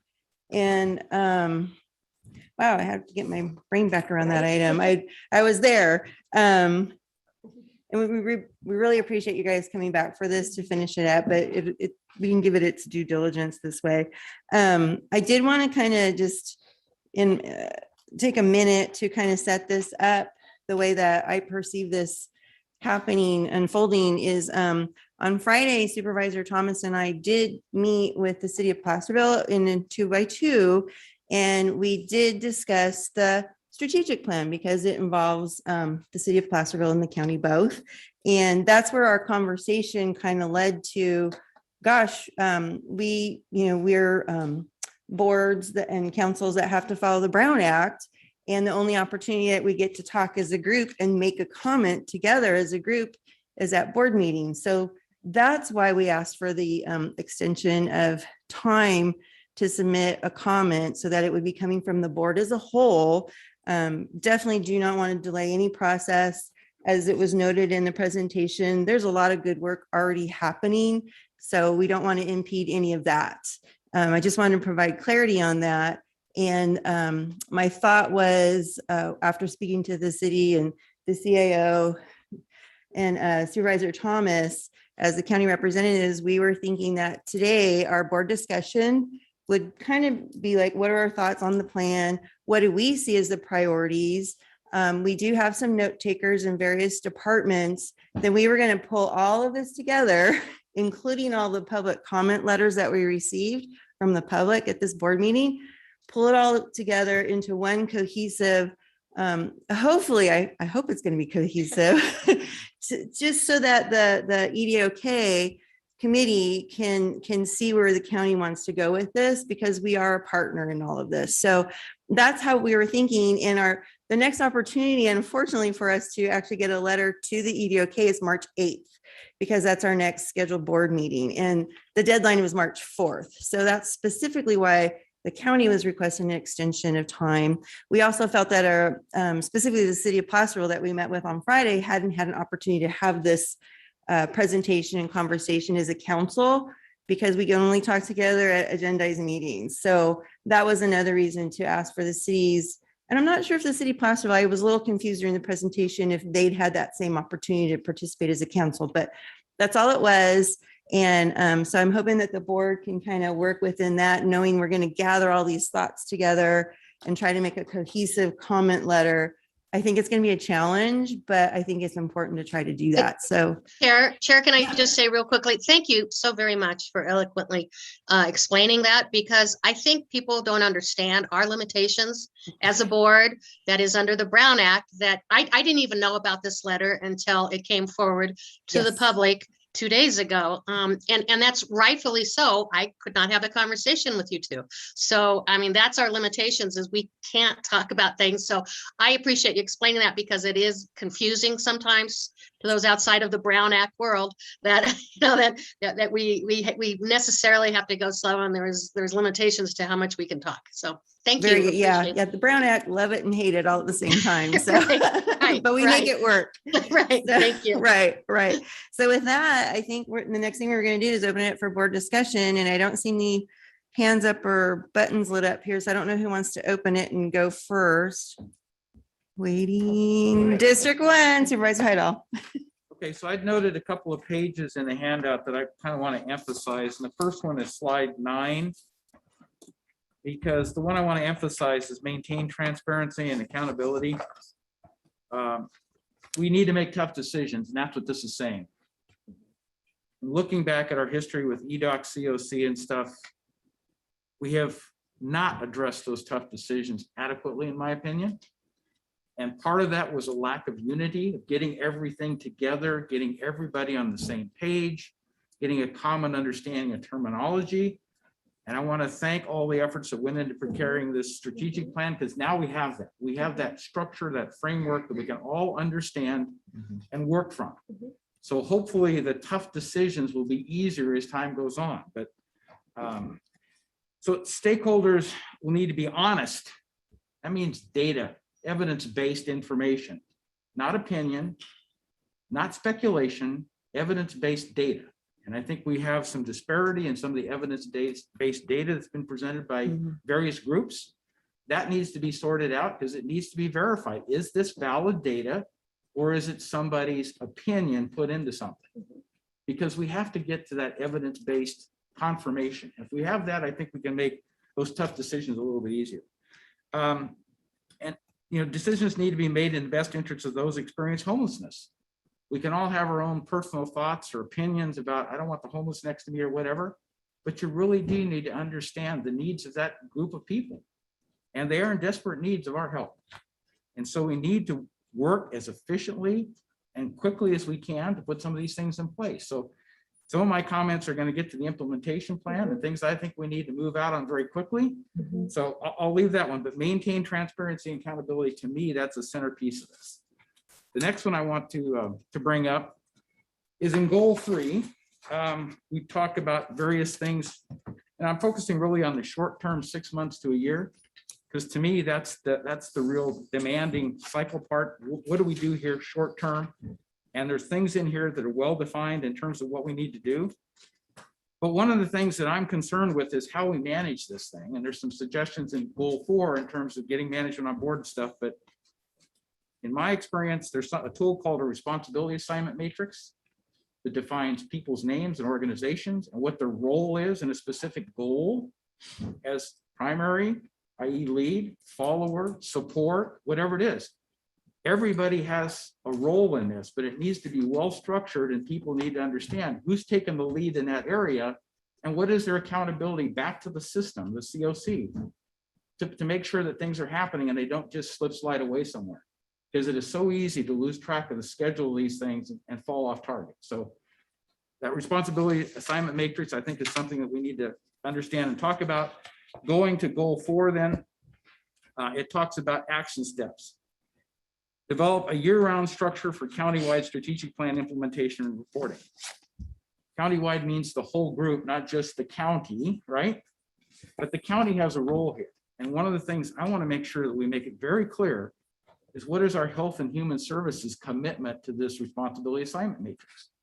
Because we've had situations where people will point to they're stopping this, they're stopping that. That's not necessarily truthful information. You have to understand what is the accountability and what are the roles of each of these groups. But I would hope that health and human services could clearly define what their future role is going to be and where they will be the lead and where they will be the follower. Because I think that's ultimately the way this gets implemented in the most efficient timeframe possible. And that leads to metric 4.2, which is somewhat highlight. Countywide implementation body, it says has been selected as in place. I presume that's our EDOC COC. But if it's different than that, tell me what that body is, please. Because it says an implementation body has been selected and is in place. But that's the dates on some of these things. The annual work plan, we can't wait until December 31st for an annual work plan. We need to get together and put together what I call an urgency work plan of what we're going to do in the next 6 months. Because that's the time frame we have to address some of these things. And we know what the hazards are with homeless in areas where we have high fire potential, high fire danger. We know what the issue is when we get to the winter sheltering types of things. We don't have a whole lot of time to start putting these things in place. The good news is we have funding to do it. So we just need to figure out how we're going to do it, how to put the accountability in place and be as efficient and productive as we can in doing that. But so my focus is really more on what are we going to do in the next 6 months? How do we get our arms around that? How do we make sure that everybody understands their role and participates in achieving the overall goal? So, but overall, I think this strategic plan is excellent. It went a long way in defining a lot of things.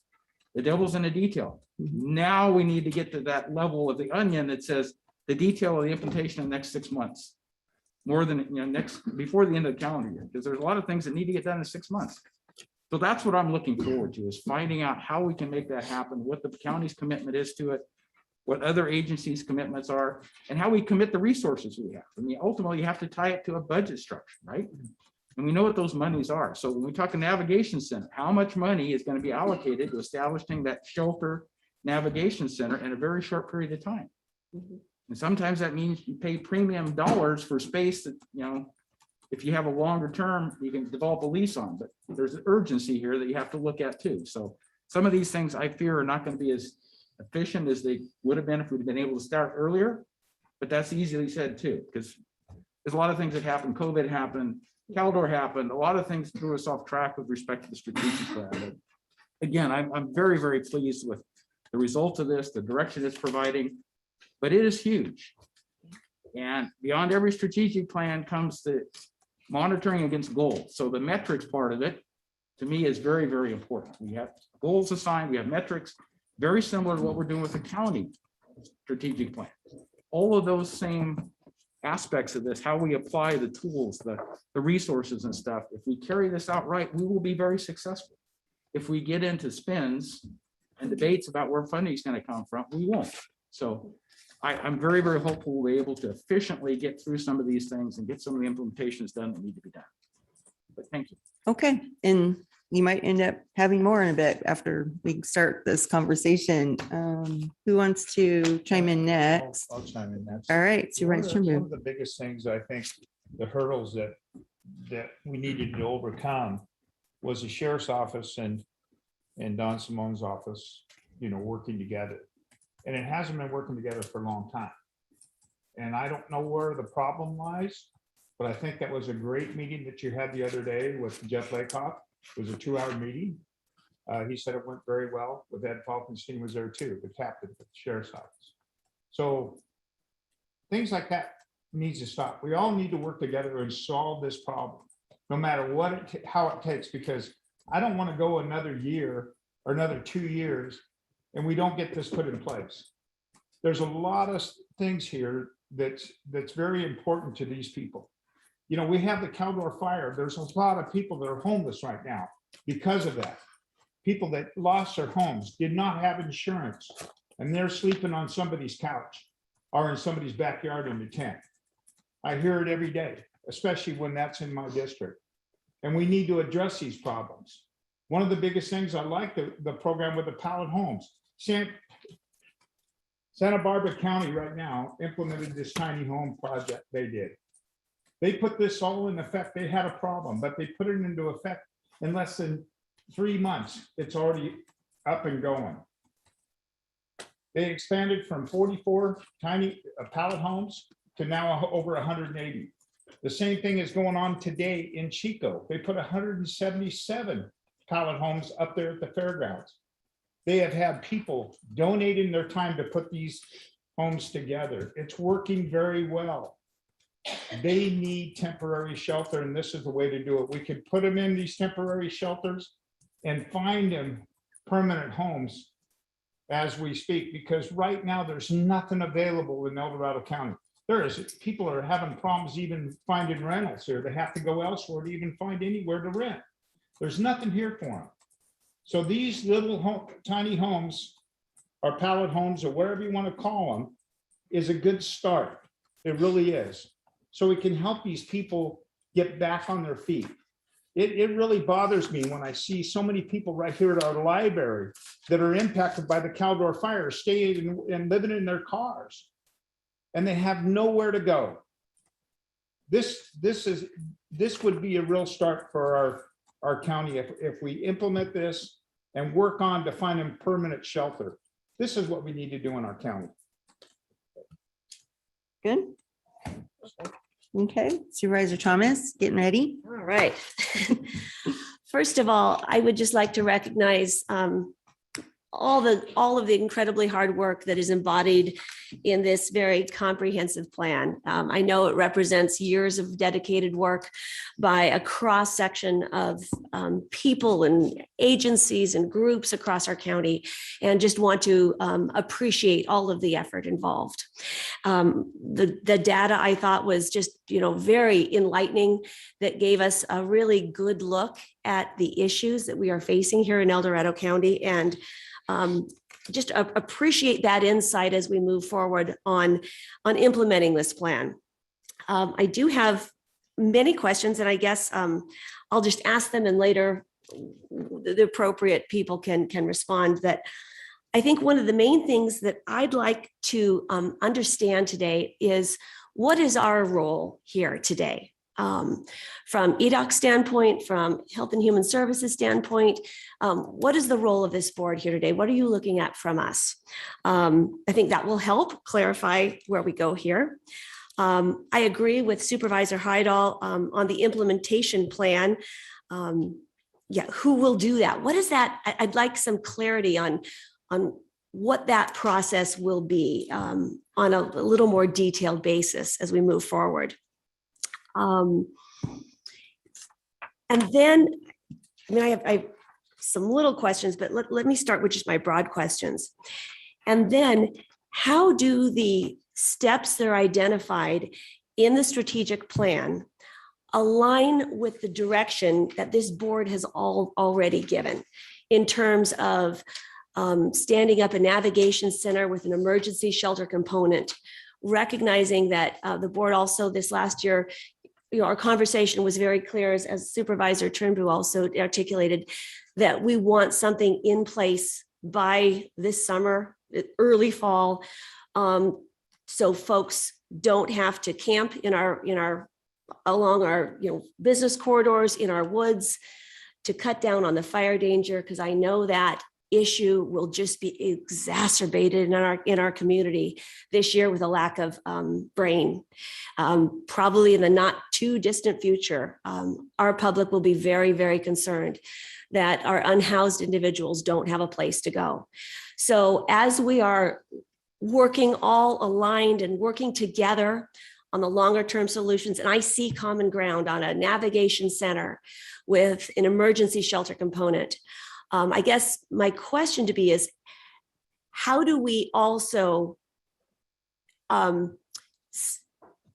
a place where folks can go to cut down on the fire danger this year while we're working on a longer term solution? I know the Health and Human Services will be coming back to this board, I believe in April is what the direction was, on potential sites, on program details, on funding sources for a NAV center. I think I have concerns that something like that could be stood up by early fall this year, knowing that there will be, negotiations and due diligence and community engagement and TIs. We all recognize that that is a lengthy process. So none of us want to derail that process, but I think we're also, very concerned at how does the implementation of this strategic plan align with our need to get something in place by summer, early fall, to help our community deal with the fire danger of homeless individuals. So those are my comments for right now. Yeah. Yeah. Supervisor Novosel, did you have anything you wanted to add right now? Oh, gosh. Yeah, I have been going over all these papers, and I so appreciate all the work involved in this. Thank you all so very, very much. It's been a couple nights up late reading over the plan and your goals. And I have to say again, what I've heard here is the principles are perfect. The idea of promoting collaboration, maintaining transparency and accountability, and then implementing housing first. That's when I think that's going to be difficult, that we really need to get a real grasp on. I think it's what we need, but I can hear a lot of concern in our community, and I want to make sure as we move forward that there's a lot of public outreach. I think our board was a little stunned, frankly, over this last 6 months about not understanding perhaps the process, and just not hearing enough of it to understand.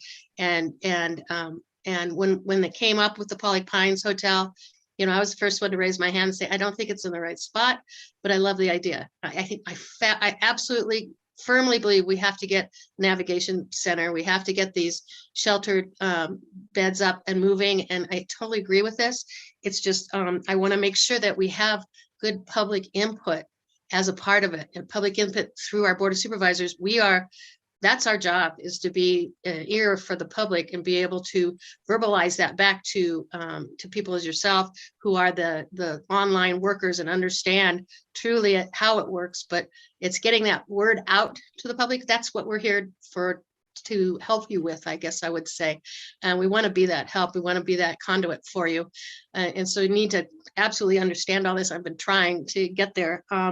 So I apologize for some of my ignorance on this, but that just even the nomenclature about difference between permanent and temporary, it gets confusing for everybody. So I so appreciate the work you've done. I want to say I absolutely agree with your goals. I'm very excited to hear, as you continue your work on this, what we can do to help.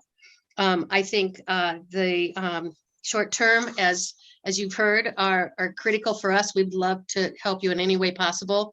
And I know there's a lot of barriers out there, and there's some barriers that this board in particular can help you with when it comes to talking, with our staff about, say, putting in a tiny home. There's regulations out there. What can we do to help? So please reach out back to us individually or as a group. We'd love to hear reports. I'd like to see timely reports back to us, every 3-6 months, whatever you can. So we know, can we stay on the edge with you on the conversation so we understand and can help you in any way we possibly can. So thank you all. All right, thank you. I'm going to chime in now before we go to public comment, and then I'm sure the board will hear public comment and then have more to add to it. Probably that's usually how it goes. Thank you so much for sticking with it through COVID, the fire, you name it, and getting us this report. The goals are great. The data is really helpful to see it in this format.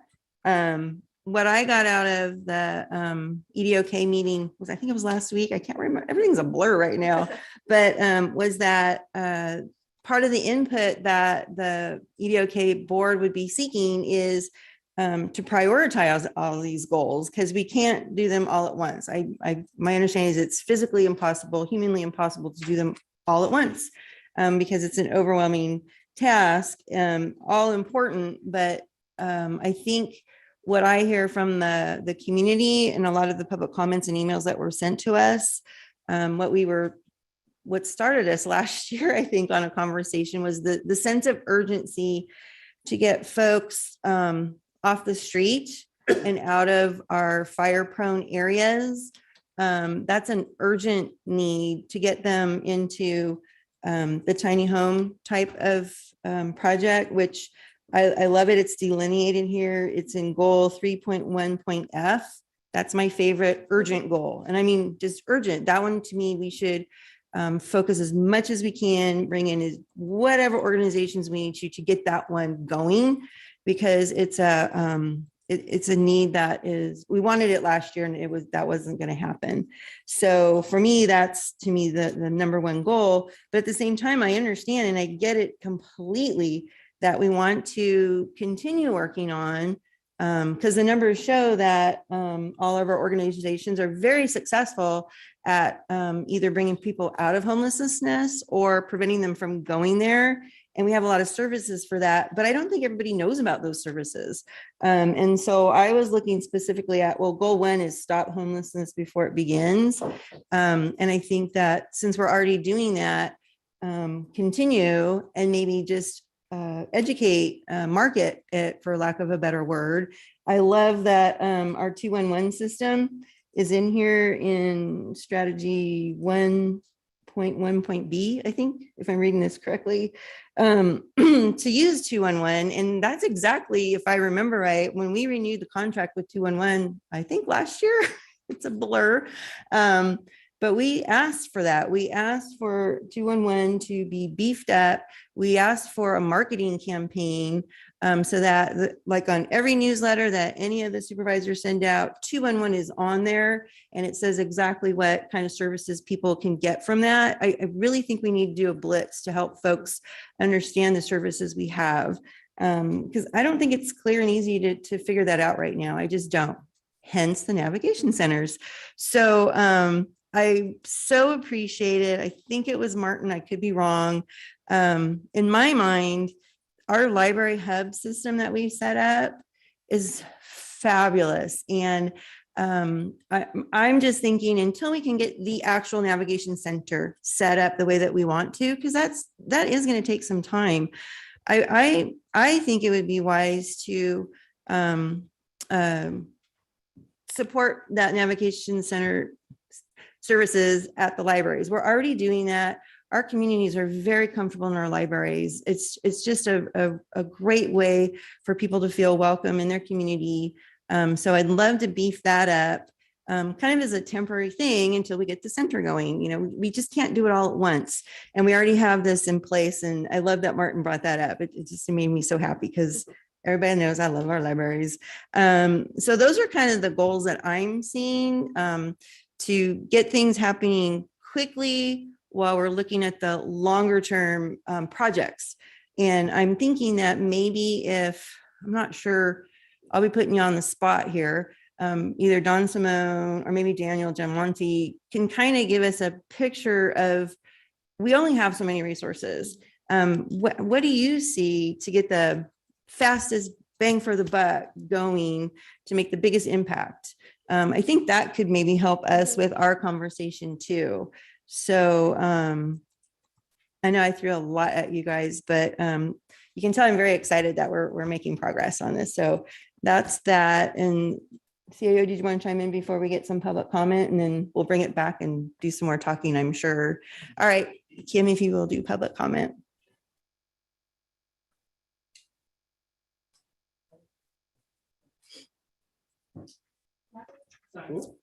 Now taking public comment on item number 34. Individuals will have 3 minutes to address the board.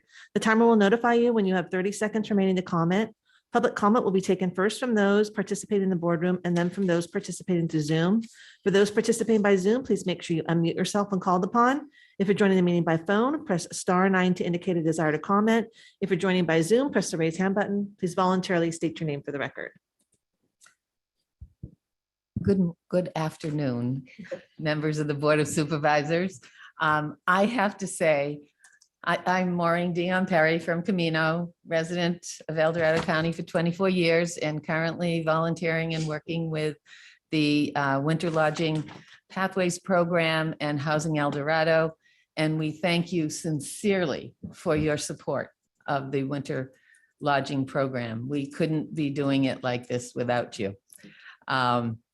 I have to say, I am just filled with these two conflicting feelings.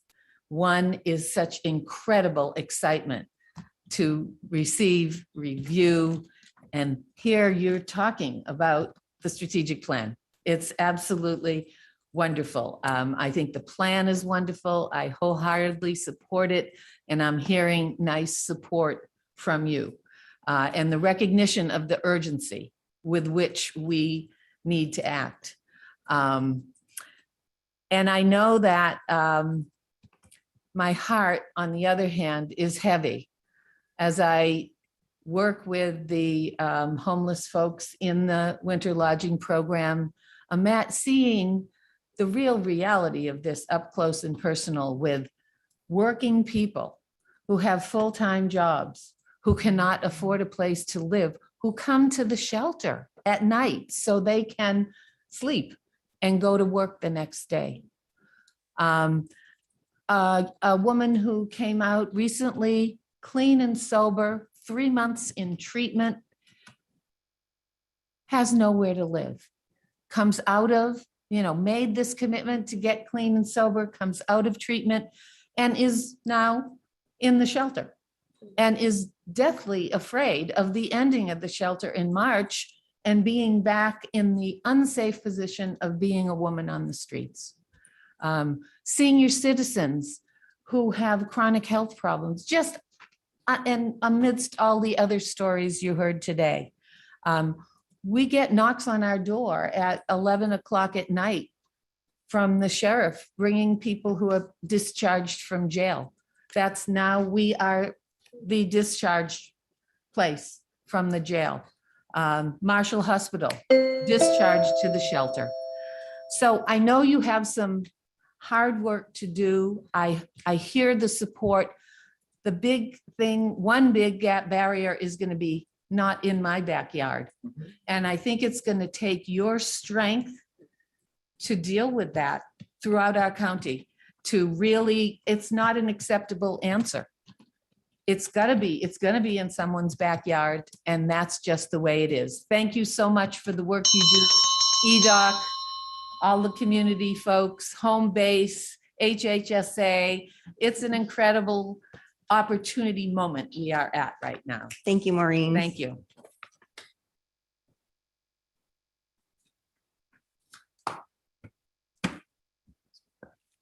Good afternoon, Board of Supervisors. Thank you all. My name is Frank Porter. I am have been a resident of El Dorado County since 1984. I actually started working here in 1975 as a teacher, and I've had a long career as a school teacher and a principal and a superintendent. Now retired, and like Maureen, I'm now working with Housing El Dorado and also the Winter Lodging Program. And I also want to thank you for your support of this program.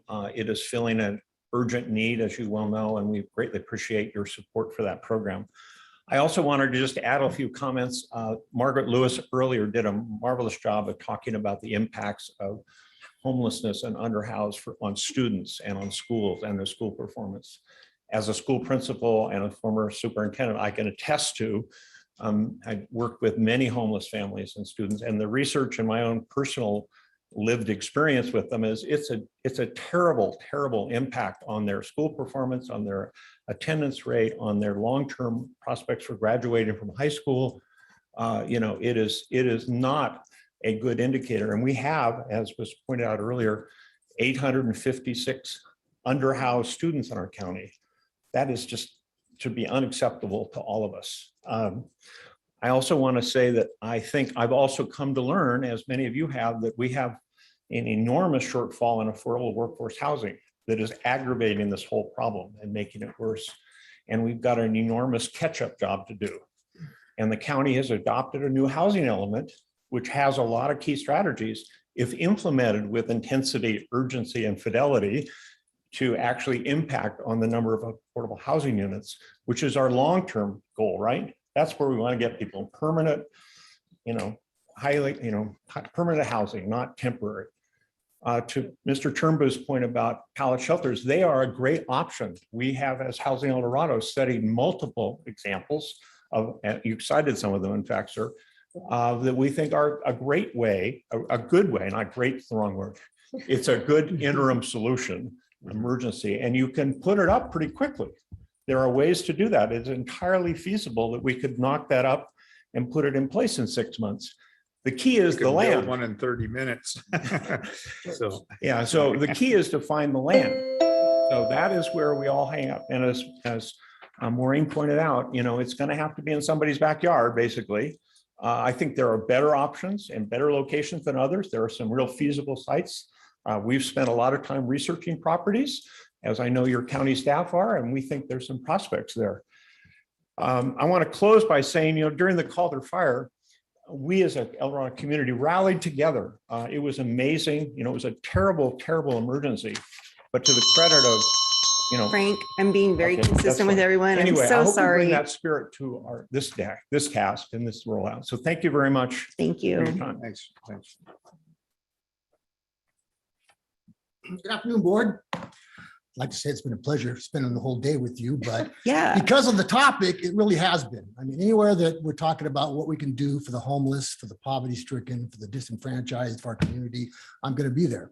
I've spent 40 years of my life as a vocation helping the homeless, building shelters, building unity and community to embrace a vision to provide the help that's necessary. I want to thank Home Base. I've worked with them before as well in the last shelter that we built. Worked with, and I thank all the other providers that have been a part of this process. I haven't been here that long, been here almost 3 months. And so I'm still learning the providers and how they're working together and how the passion is there to do what we need to do. I'm the director of the Upper Room, which has been around over 25 years, providing help for the homeless. And this is a part of our strategy, is exactly what we're talking about, to be a part of this. I know it's important to get the buildings and get those places in place, but I want to also challenge us to make sure that the programs are the ones that are going to really meet the needs and break the cycle of homelessness. Like I said, I've been in this a long time and I've written programs, and I want to work with everybody to make sure those are done. So we don't have the revolving door of the homeless population that we see. It's been said that the greatest weapon in the hands of an oppressor is the minds of the oppressed. And I believe with all my heart that the homeless and those living in poverty are being oppressed by negative habits and drugs and alcohol. They've lost all hope. And to get them to regain the hope in the future of what they can be and take advantage of all the chances we've had in life, and let them, the hope will be reinstalled. And I believe also that hope is the bedrock of change. If you have hope, you're going to change.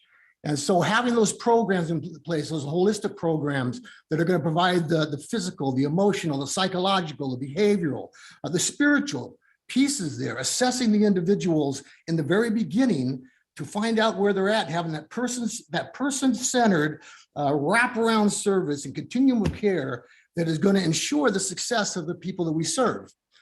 I know Stephen Covey, in his book, 7 Habits of Highly Effective People, one of those habits, we're beginning with the end in mind. We know out here that we want to see, what do we want to see? I know we all here say we want to see a homeless person that's not only not homeless anymore, but has the skills, have the ability, has the problem solving, has the way that is going to take them from that place and move them to self-sufficiency. And therefore, we have to think with the end in mind. I think we're doing that with the plan. Coming here in this plan, I've seen that you guys are further along than I believe you think you are, having gone through all this before. So thank you. And I'm having a brain lapse. Would you like your name on the record? Oh, Ron Marlette. Thank you. I'm Sorry. like, I can't remember his name. Thanks, Ron. Chris Payne, Diamond Springs. I want to thank Opportunity Knox COC for excellent presentation today. I want to emphasize that this is an accumulative informational process that we're going through.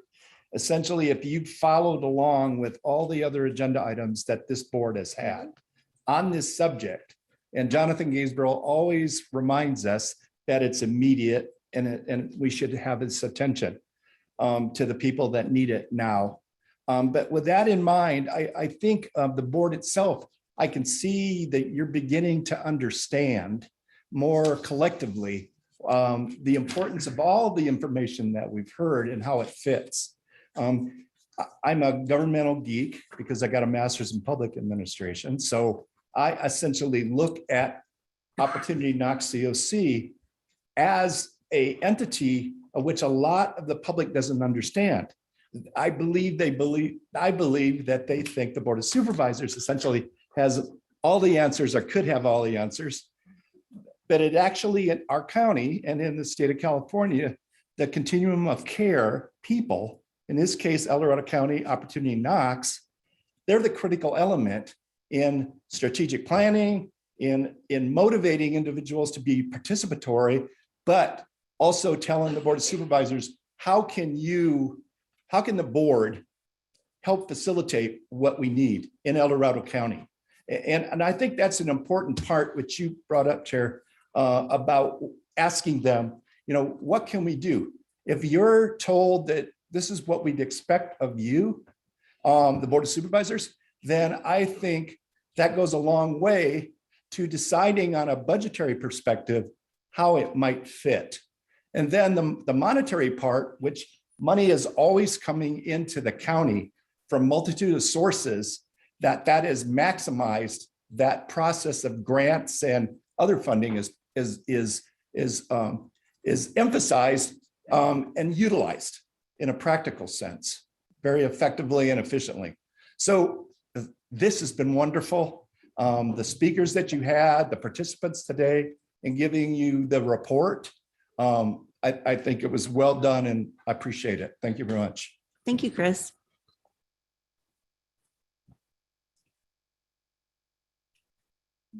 Seeing no additional public comment from the boardroom, now taking public comment from our Zoom participants. Now taking public comment from Leo Bennett Chacon. Hi, this is Leo Bennett Coachman from Shingle Springs. Sure appreciate your meeting and dedication. I think maybe you should put some time certain breaks in for you guys. But to the specifics, I appreciated the comments I heard from the supervisors, especially the ones that spoke to the urgency need for this plan, as well as like Supervisor Turnbow was giving examples of what I'd call shovel-ready solutions, and also what I heard from Supervisor Novosel about the need for regular reports. Prior to being a teacher, I spent 20 years working with the unhoused, and out of that, I am fortunate enough to continue to provide subsidized low-income housing for 10 people. You know, my choice out of my public servant salaries. But from out of those experiences, I'm calling your attention to the action step 4.3A, which is to establish a lived experience advisory board. In those 20 years, I found how important it is to work with the housing unhoused, not just working for them, and also the incredible resources that can be found with folks who, like too many of us, were just a couple of paychecks away from becoming homeless and still have those skill sets to add to their lived experience. So I know you have many different things to choose between, but I would highly urge you to try to get that particular item in action. And I'd like to close from a quote as an elder at 70 from Senator Hubert Humphrey, who stated that the moral test of government is how that government treats those who are in the dawn of life, the children, those who are in the twilight of life, the elderly, and those who are in the shadows, the sick, the needy, and the handicap. And I appreciate you prioritizing all three of those groups. Thank you for taking my input. Thank you, Leo. Now taking public comment from Christine Cohen.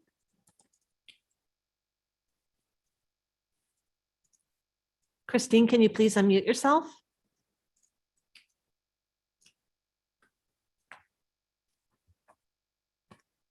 Do you want me to go on to the next? Yes, please. Now taking public comment from Dawn Wolfson. Hi, Dawn Wolfson from Cameron Park. I won't take up the whole 3 minutes. I also won't sing to you. Anyway, first of all, I listened to the presentation this morning and I thought it was amazing. I think that everything in there is great, and I applaud EDC, okay, I think it is, for their hard work. It was really wonderful. I would like to say that I didn't hear this mentioned. I saw a letter from a Cameron Park resident. I don't know if it was public comment or not. I saw it kind of outside of things, but they were expressing some concerns with crime around the homeless and business owners being concerned and so forth and so on, and asking for a mitigation plan.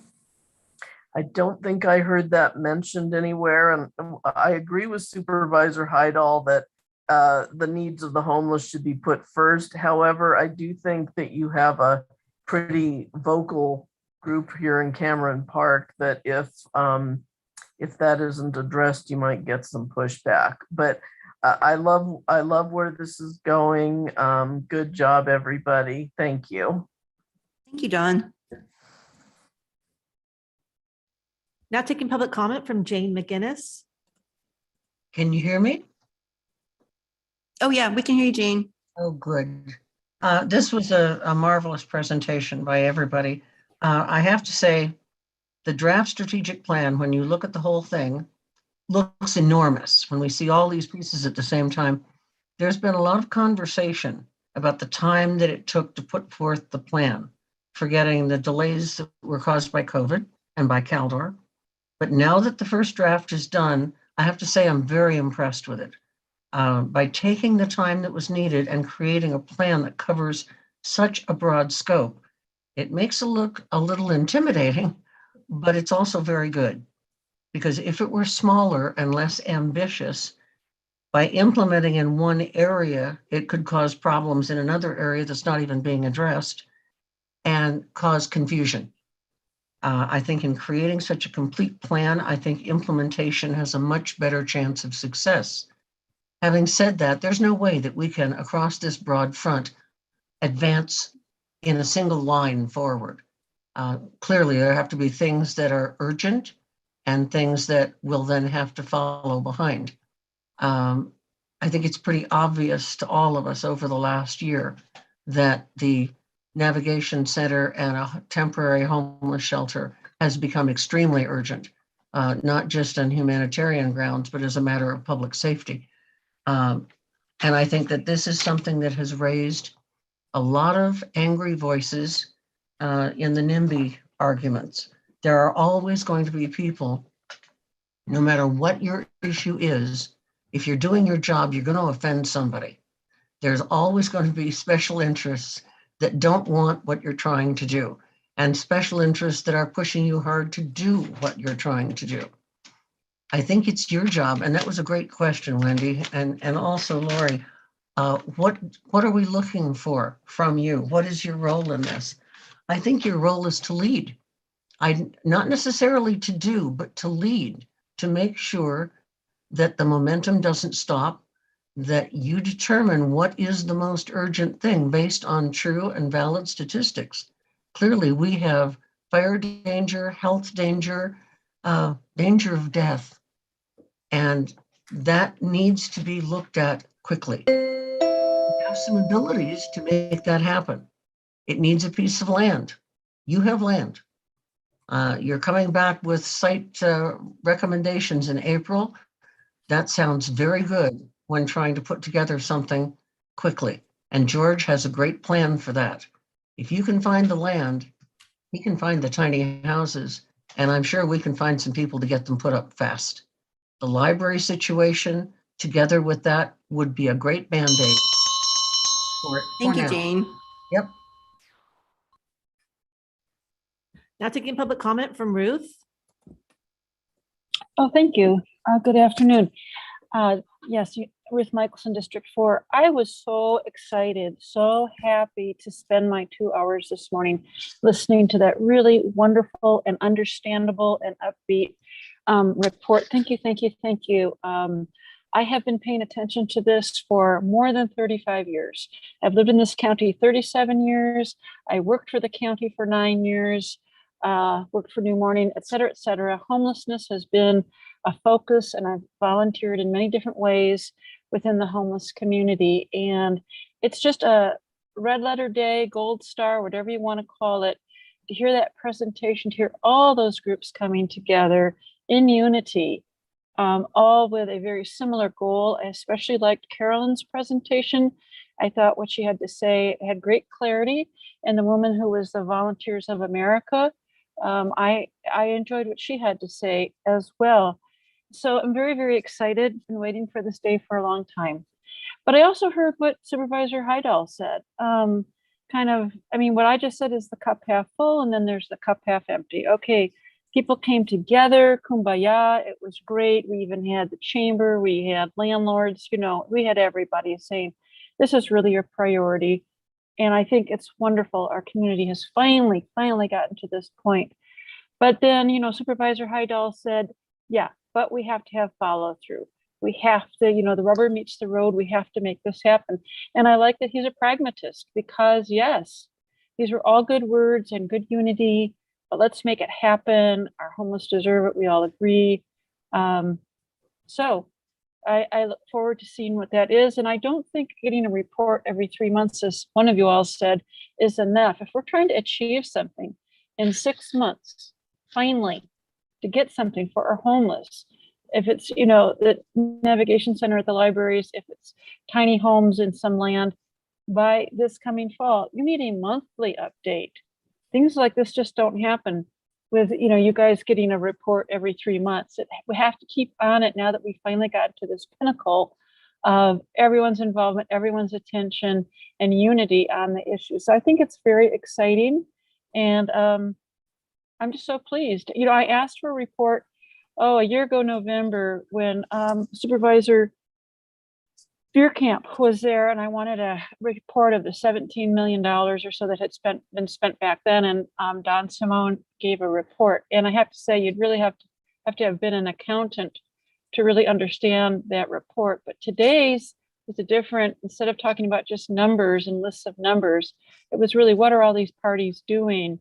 And it was very understandable for the layperson. So thank you again for making this happen. And we're all going to have our eyes on seeing what the follow-up is. So I give my last 30 seconds. Thank you. Thank you, Ruth. Now taking public comment from Gay. Hi, I had lowered my hand. Thank you. Oh, okay. Thank you for that, Gay. She keeps raising it. It's back up though, but it's okay. If we get, thank There's you. no additional public comment. Okay, so I'm not really sure where to begin getting some response. We asked a lot of questions. I'm seeing staff here maybe wants to take a stab at some of the, and yeah, I had a feeling Margaret would have some feedback for us too on some of our big questions.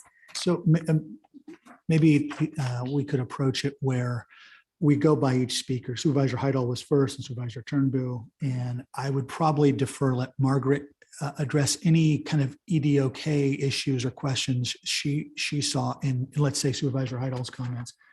And then maybe Daniel and I can fill in kind of where it's more HHSA specific and then move to each board member's comments that way. So it's more of a That's a good discussion. strategy. Okay. Thanks. So let's start with Supervisor Heidel, and I'll give it over to Margaret, see if she has any response.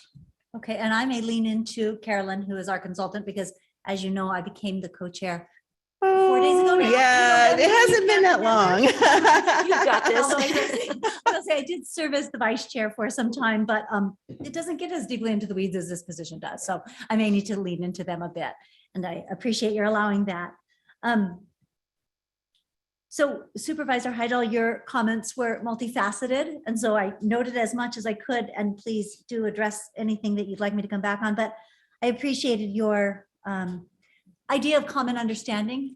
I think very often, and because things do change in this world, homelessness is not a stagnant situation, and every legal body approaches it from a different perspective when we talk about schools versus HUD. Versus different finance streams that I'm sure the staff will speak to, but people do come at it from a different angle. The numbers change almost constantly. A fire added 99 new students to my roles this year. If you had asked me in August what my numbers were, it would have been different by what they were in October by a significant margin. This is not a stagnant situation. And so I appreciate that need for understanding, and I appreciate the need to be transparent about that and to take time to understand before we respond. So I think that's very often what happens is we have one set of understanding and there are 5 different other things that also impact that. So I mostly appreciated your comments. I didn't get the sense that there were any real questions as much as there were statements. Am I wrong? They were primarily statements that we need to make sure we have fact-based, evidence-based information that we're working with, and the report did that, so. And I'm gonna pull out from, I do remember specifically though, Supervisor Heidel kind of asked about the implementation team, if I remember right, because I was a little surprised to hear that too, because I did attend the meeting last week with you. And so, and it sounded like that team has already been chosen and has been, that's the impression I got from the presentation this morning, but maybe I misunderstood. Can you? I can speak to that wording if it's helpful. Thank you. Sure. So, But I'd like to comment on it also when you're done. Okay. If we could. Sure, Margaret, if you prefer to go first, that's fine too, either No, way. go ahead. Okay, so I think he was referring to metric 4.2, which says a countywide implementation body has been selected and is in place and has produced an annual work plan for calendar year 2023 no later than December 31st, 2022. So that was saying that, that would be accomplished by that time. So I think the phrasing of that, it kind of threw people off in that it was suggesting that it had already been done, but the phrasing was meant to suggest that it, to accomplish the goal that would have already been done, not that it has yet, been done. So we can change that wording so that it doesn't, sound confusing. But the point of that metric is just to suggest, so each metric, to meet the metric, and they're just meant to be suggested example metrics of ways to meet some of the key goals. So the point is there that in order to meet 4.2 is that implementation body would be put in place. And that's what Dr. Muscat was referring to earlier this morning, is that they want to start working on that next month, and hoping that, by keeping public comment open, and I think you've all stated that your interest would be you could do both. You can keep public comment open and continue to get some comments on the plan while going ahead and, convening next month and starting to put that body together and move forward on some of the urgent goals that it sounds like you both all have a consensus on. Oh, got it. That helps a lot, Carolyn. Thank you so much for Carol, that help. on the same subject, since directly 4.2.c, secure funded staff position, that's also a future thing that hasn't been initiated yet, and that's probably correct. a 3-month process, right? I mean, you don't get the right people in a short period of time. We have to do something within the next 3 months, is what I'm trying to get to. There is an urgency here that doesn't allow us to implement all of these things before we really kick things off. Yeah, that's correct. So the idea is, plan. Yeah, the idea is that, as Dr. Muscat was suggesting, is that, and the COCs asked us to help, facilitate, which is to put together and start next month with all the interested parties to talk about, what are the things that, as you said, some of them right now off the ground and actually already are off and running, right? With the navigation center, you have a team and staff who have been working on that in conjunction with the COC based on your direction. Pilot program, there's some others who are working, on that, and I think are coming forward with some ideas. We've already talked about safe parking. We already talked about some things related to, landlord implement, some of the landlord things we've already talked about with the COC over the last 6 months. So there are a few that already kind of are a little bit off the ground. So I think talking about that, and as you said, figuring out, well, okay, so who would lead this? Would these be committees, and how would that go? And having some of those key conversations, and then what are the ones that could wait a little bit and we start implementing in 3 months or, whatnot. So yeah, I think that next month would be the time to start that.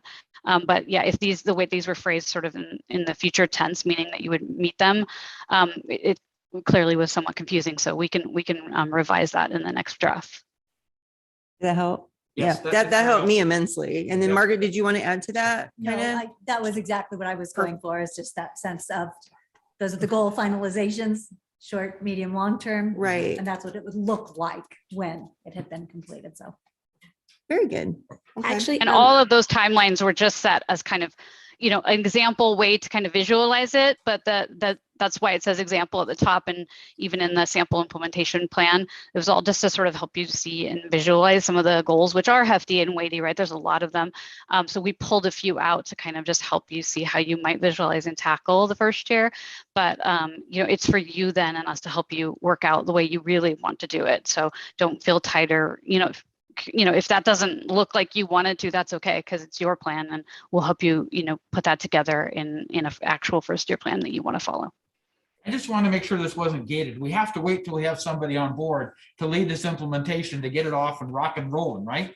We don't have the time for that. That's my point. We need to No, have a group around we're to gonna, get it home done. base is contracted to help you get the actual, an implementation plan that you want to move forward on. It's just, there's also a suggestion that you may need staff. If the more you're going to tackle, the more you may need some staff to help you support that. But we'll help you get a first year implementation plan in place to start moving on. And we're happy to help facilitate those meetings starting next month. Thank you. I've been taking notes on this, and I think another question that you had that I thought was a very good one is, as we move, by the way, I so appreciate our ability to do this today. This is just so helpful. Thank you for coming back. So what will Health and Human Services role be in the implementation plan? I'm gonna wait for them to respond to that. Okay. We'll get to Yeah. that. Okay, sorry about that. That's where I was going next. Great question. You asked about HHSA's commitment, lead versus follow. I think our commitment is to do whatever we can to help support this implementation as soon as possible. But our role is a little complex because at times I'll say we're a little bit of a follower as the administrative entity, right? So EDOC's board makes decisions, and then as the AE, we might go do RFQs and certain processes, kind of as a follower, to use your terms. There are other times, though, where we would maybe stand next to them, and I'll give you an idea about that or a thought. We have a lot of homeless folks, and HHSA, there's a shared clientele there. Many of the folks that EDOC, the board, is trying to get to are also being served by HHSA. So when we sit at the table during these discussions, we're also thinking about how does this better for not only from a homeless perspective, but from other services that we currently provide, because a lot of times it's the same clients. And then the third thing I will say is more of what I'm looking forward to is discussions with this implementation committee to see who all is at the table and what roles gaps can we fill, or what are kind of no-brainer things we can bring. And I think through that process, we'll be able to define pretty well exactly what our role will be. Just to me, the thing that's easy is when you take these 3 to 6 month type of processes, you put a name against it. Somebody is going to lead this, right? Yes. And once you've done that, you have accountability, because if everybody is equally leading, nobody is leading. And so I just want to make sure we don't get bogged down in some of those things, that we clearly have a name, an organization, whatever, defined to lead these things. Everybody else, to the extent, maybe it's co-leads. I'm not saying a singular lead, but whatever it takes to define where that leadership comes from for that element is essential to being successful. Because if they don't feel accountable for that, we won't be. I can guarantee that. Yeah, and I'll give you an example where maybe we would step up to in a leadership role is obviously the board direction on the 9th of November for the NAV Center. Yep. So we're coming back in April to discuss a number of options to the board. And that's something that we're leading as part of the AE doing that work, but we're the ones that'll be presenting and going back and forth with you at that time. Very good. Okay. Who was next? So I think that's everything. We got Supervisor Heidel, Supervisor Turnbull. I'll turn it over and see if Margaret has EDOC perspective on Supervisor Turnbull's comments. I'm hesitating to speak on behalf of the entirety of EDOC because I think that different opinions come up and we've been working with them through them. I think what I can say safely and with conviction is that that's something we all want, without question, is some kind of temporary housing. Now, whether or not that looks like pallets or by any other name, what it looks like is getting people off the streets and somewhere safe. And so many of the options that we're looking at address those kinds of situations. And whether that happen in conjunction with the NAV Center or as a separate entity, I think the staff will speak to more specifically from their perspective on that. So in April, we were actually supposed to go on a tour of the county's property adjacent to the jail this afternoon at 3:30, but we have to make it. So we tried. So we're following board direction to look at locations, plural, for a NAV center with an emergency shelter component or a pallet community. And so trying to bring you kind of an array of options. And it may not necessarily have to be one or the other. It could be two, it could be three. And I say that because having not done all the tours and priced all of the facilities and if you have a facility that you could put 90 folks in, your annual cost to run that program are going to be greater than if you get a facility that can only fit 45. So depending on what we look at and what we bring back, that will talk to you more about the scale of what we have to do, let's say a NAV center versus what we would have for a pallet community. It's hard to answer today because we need to go through all of that work before we come back to you, if that makes sense. Yeah, I would also add, Daniel Del Monte, Health and Human Services, communities are supporting pallet programs, as Supervisor Turnbull brought up. Santa Barbara and Chico are a few of them, Sonoma, Santa Cruz, many are. And the beauty is, having a home base as a consultant, because home base provides TA to Santa Barbara County for context. And so, and I think, what's important is going about planning these projects the right way, because both Santa Barbara and Chico had lawsuits against their jurisdictions when they attempted to implement programs initially. And those suits led to them now developing these compliant programs with pallets, but following the methodology that's outlined through our strategic plan. So I think that's a really important piece, is we can learn from communities that have gone down this road and that have tried to move quickly, have had sort of legal action taken against them, and then have worked with the right providers to get it going the right way. So I know that the two projects in Santa Barbara are led by two COC providers, and one in the city of Santa Barbara has their county community services department also supporting that project. And so, having that sort of learning ground of opportunities that we've seen other communities go through, I think will help us to make sure that we don't cross those legal bounds as we get these programs going the right way. And so, I'm excited that Pallets, Navigation Center, all those components are on there, because I think what was clear today is we need them all. And I also think that folks might underestimate the speed at which we could lease a property. I think leasing a facility that's zoned, that has a structure, that has somebody who owns it and is willing to lease it, could likely be quicker than a pallet, depending on the site. It's all really site dependent. Is there grading needed? Is there ADA components that are tied to it? And so again, those sort of legalities and those compliance issues that we'd have to look at on a site-by-site basis. But that's our goal in April, is to have a list of options and the funding dynamics, the operations, the timeline, et cetera, that we believe those steps could be accomplished. I think that was that kind of addresses the question that Supervisor Turnbull asked. You want to go to Supervisor Thomas?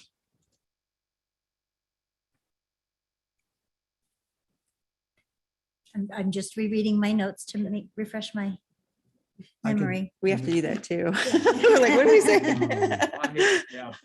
And I didn't bunch take of notes. asterisks by your question. So I didn't take notes on myself. I know. Yeah. It's the only one I'm missing. That's funny. I guess what I would say was your first and foremost question, or the one that felt strongest to me, was the role of the Board of Supervisors and what the expectations were of you all. And I guess for me, the expectation is, as someone said in public comment, leadership, but not necessarily the expectation of doing the work. I think more than anything, we need to continue to be engaged in longer conversations like this. 2 minutes. I'm excited that you're on the board now and can be engaged and be a partner and be a liaison, because taking the time to do the deep dive is what's so important. I feel like we may have come here a couple of months ago, and then there was all this information that was gained that we might have been able to share had we had more direct conversation. So I'm excited at the prospect of being in this. Thank you for taking the time today. And I do want to touch back to Supervisor Turnbull's, because I think it goes in conjunction with yours in terms of that role. I want you to know, from the perspective of EDOC, that we have due diligence, obviously, to our community and to the service. We're all different service providers for different entities, and we're all that, but we're also really dedicated to being good stewards of the community money, of community funds, and of our grant funds. And that drives much of the way we do it and how we have to do it.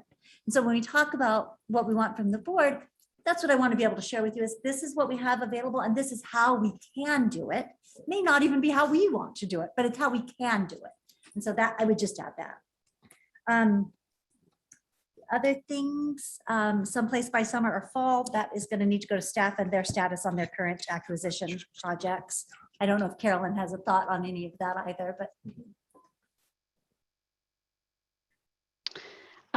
Not on the timeline, I think, in terms of those projects. In terms of, you asked about the alignment of your direction with the strategic plan.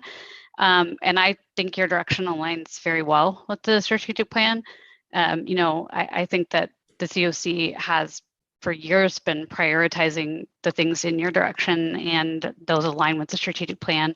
And, the groundwork has been laid for those things, particularly the navigation center, or, low barrier shelter, with funding set aside, with trainings that have been done, with the priority set, and really the public feedback. So, I think that your direction aligns nicely well with, as you can see under goal 3, and, with the presentation this morning of the priorities that they want to move forward as quickly as possible. So, I think that aligns very well. And in terms of, your role, it's the one thing I would just say is, and this is kind of in the graphic that was in the presentation and in the plan itself, where you have kind of the circle with the COC. And, I would just kind of really just highlight that you are the COC. Just remembering that the COC isn't a separate entity, but that you're a really important part of the COC. So, your role is really important to be a part of the implementation, to be a part of the prioritizing, as you said earlier. You want to share, what your priorities are, and, just making sure to always remind that the COC isn't like kind of this separate entity. The board is important because the board has to be there to help, actually make decisions around the funding. But outside of that, just highlight and that how important you are as a part of the COC. Thank you.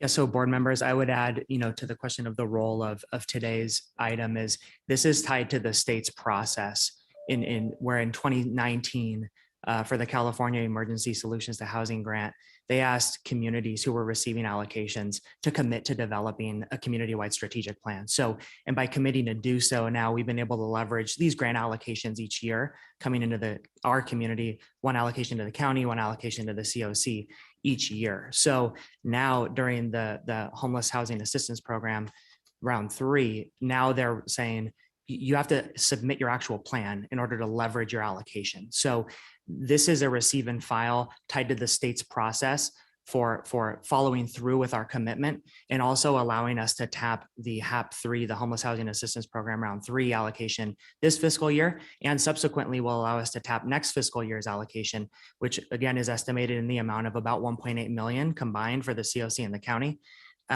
It also will allow us to continue gaining access to future rounds of funding from the state. That's what they've committed to by going down this route.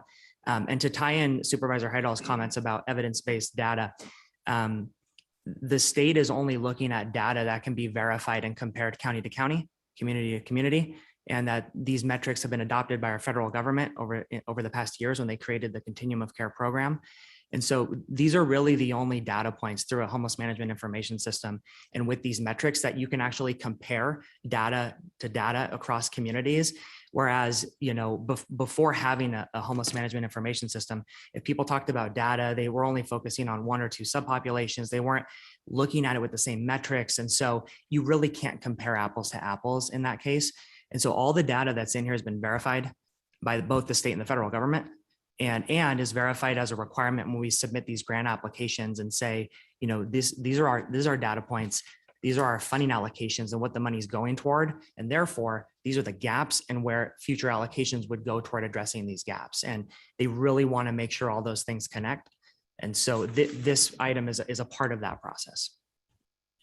I think they covered the role, obviously to provide feedback today is a big thing to get your feedback. I think Carolyn hit on it on the alignment. I think it dovetails nicely into the November 9th direction. It actually has given us a head start so that we're not now getting that direction. It'll catch up, so to speak. And then I think those were your questions. Can I interject? I see Julie Baumgartner has got her hand up and she was a panelist on Zoom. Julie, did you have something you wanted to add to? Because she was part of the presentation. I can't tell. Her hand keeps going up and I keep thinking. Yes, there we go. It's myself, Margaret. I apologize. My camera's not working. One comment I just wanted to make. There was a comment on, who would run the program. Well, I know Volunteers of America has a deep expertise in running shelters.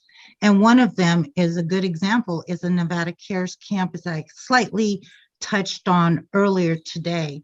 And this was opened in May of 21. And this houses about 600, a little over 600 homeless community. And in there, it's a combination with the city of Reno and Sparks, as well as Washoe County.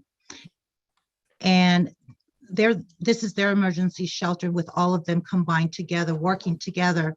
And then Volunteers of America is running this shelter. Now, the emergency shelter, we have support staff. Support staff is case managers, employment, housing, the county representatives, outreach monitors. They even have a van, a driver for the van, housekeeping. I mean, it's pretty large. In addition to that, they also have a what they call like a safe shelter, where those that don't feel comfortable going into a congregate living, they can actually go ahead and they have tents where they feel the homeless feels more comfortable.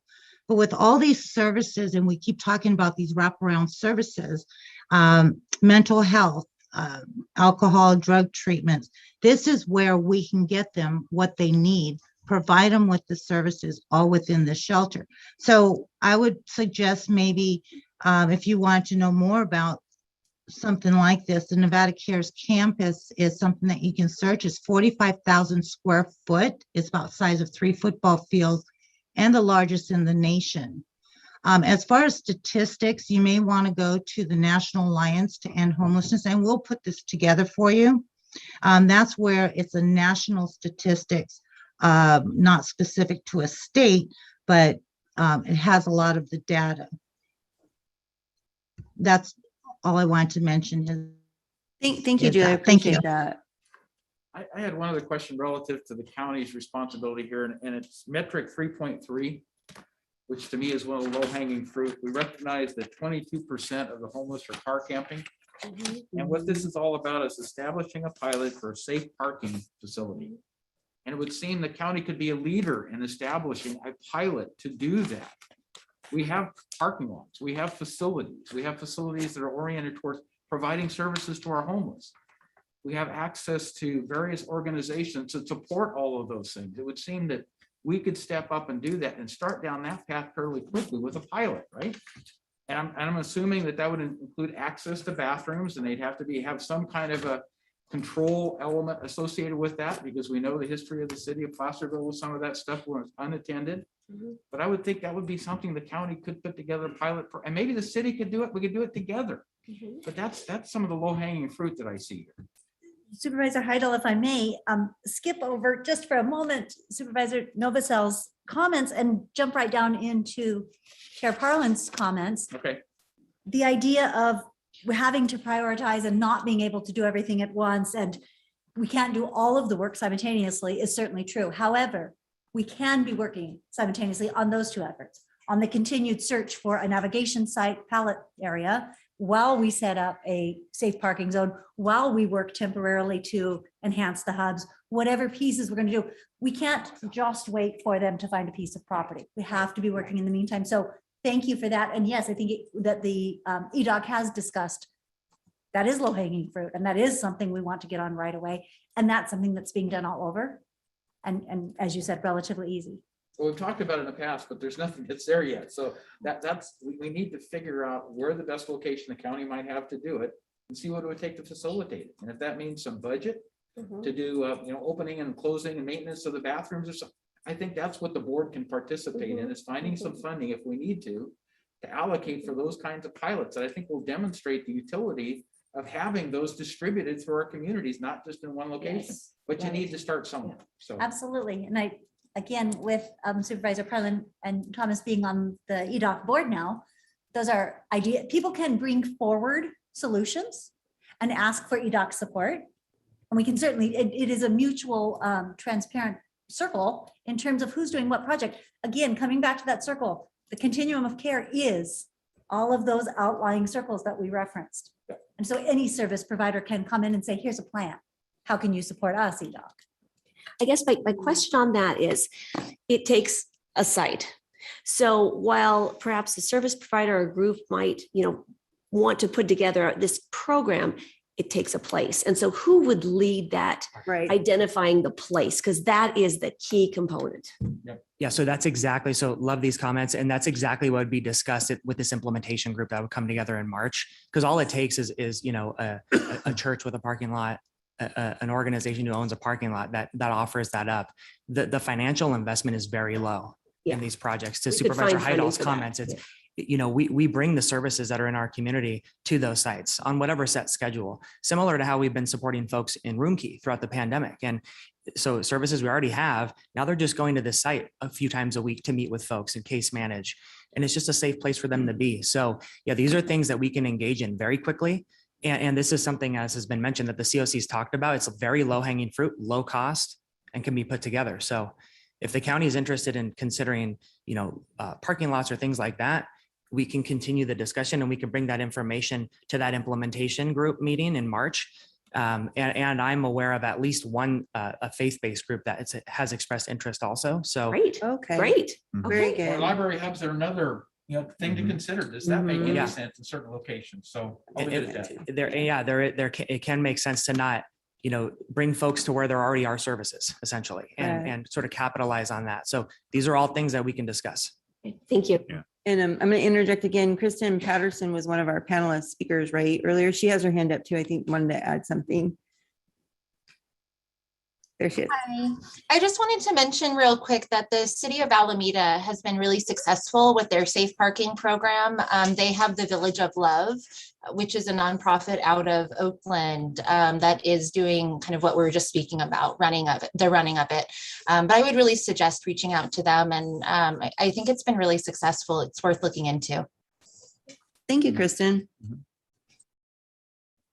Okay. Okay, should we go to Supervisor Novosels's comments? Yes, please. Do you have anything? I don't have enough information to speak to it intelligently. I Okay. will defer to you. Well, I think, I don't know that Supervisor Novosel asked questions.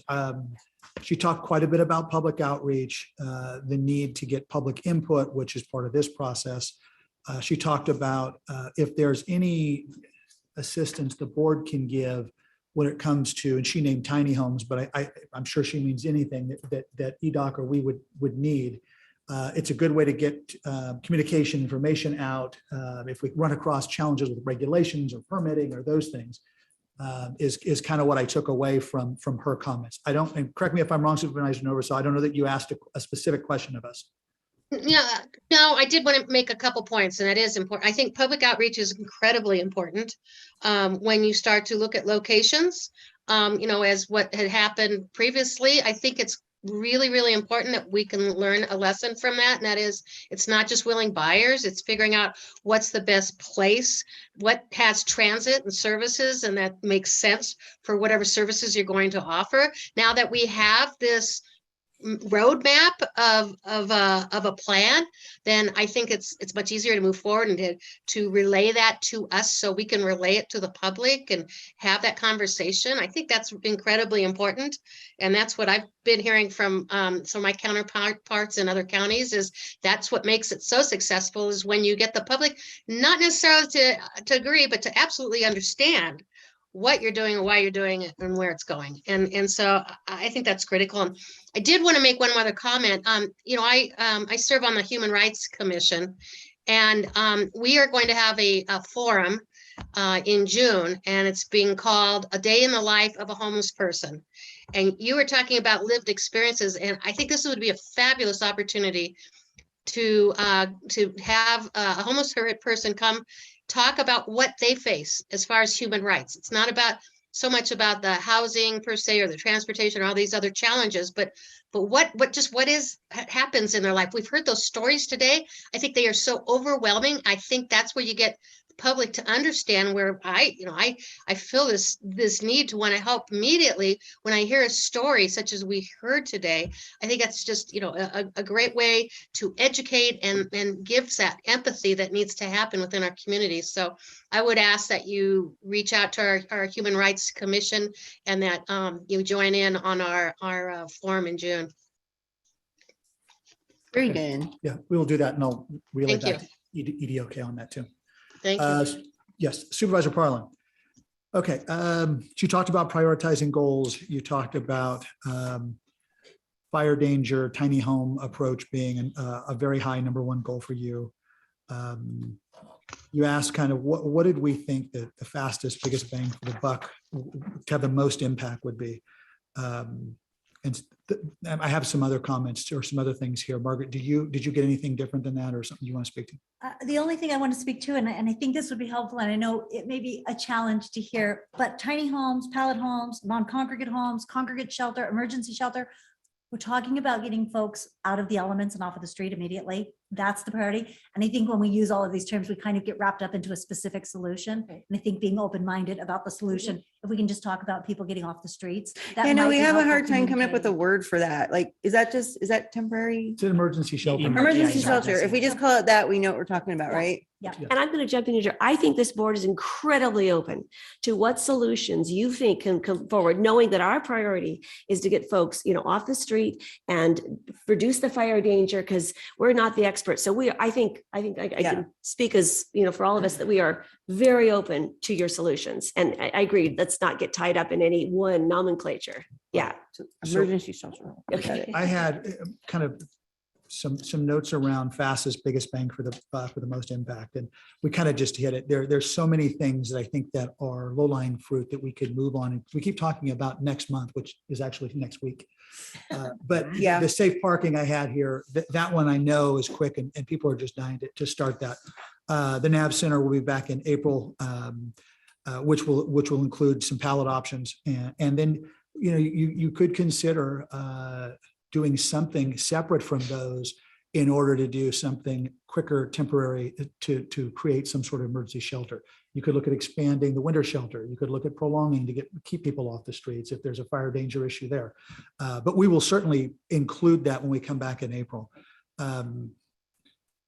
I think looking at it from an emergency shelter perspective gives us more options to then look at which of those options would be the quickest. Okay.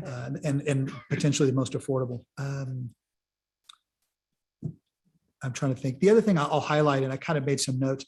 I thought the speakers this morning were several great comments. And one of them that Martin and Chris Proctor talked about was really thinking about this as a continuum of care. If you focused, and Marissa mentioned this, and then on public comment, I wrote, Jane mentioned this.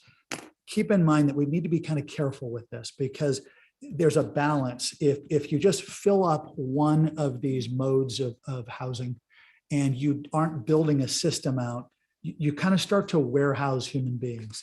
And I might argue that was kind of how shelters failed in the 70s and 80s and 90s.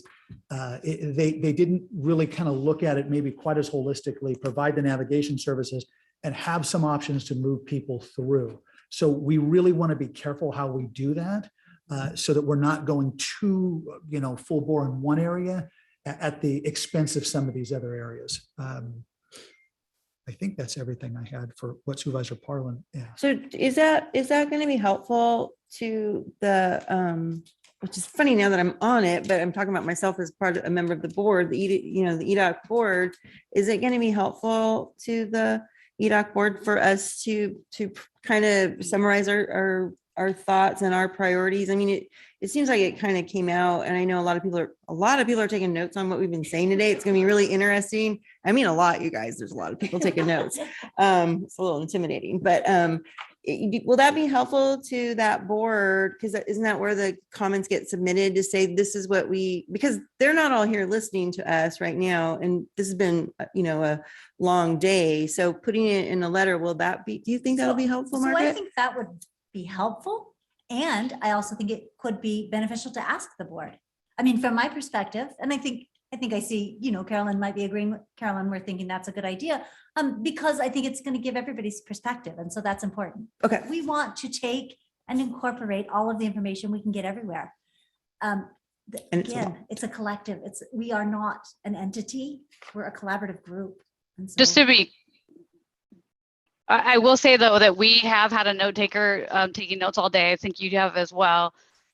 So the only thing I think that we don't have is any letters or emails that have been submitted. So if you feel like that from an efficiency standpoint is going to delay you or take staff time that could otherwise be, addressing the issues we've talked about today. I do think that, between your note takers and ours, we've probably pretty well covered it, because we also listened to even the 1 o'clock just to get any housing related comments or so I mean, I do think that we've had our own, comment up on the website. So we've been able to take comments through that. So I mean, I think that it's really up to you how you think it's best to address this. But I do think that we've had someone dedicated to just notes this entire day, to make sure that we got it as well. Perfect. We'll probably go ahead and package it up. And I think that my thought was to take all those comments that we did get in the email, and we got a lot, kind of package it up with a cover letter, just summarizing all of this. Our staff was kind of mentally preparing to do that, other staff. So I think that we'll do that just so that it's memorialized in such a way that someone can find it easily. I think that's important. There's a public record. A public record, yeah. People have engaged with this. In 20 years, they'll go, oh, that's what they were thinking. It's helpful for us too, as we move forward to remember what we talked about. So. Okay, so we'll do Great. that. Thank you. Thank you, Carolyn. Okay, anything else? I have one overriding concern. Of course. And that is when we acquire property and talk about building stuff, we get into CEQA.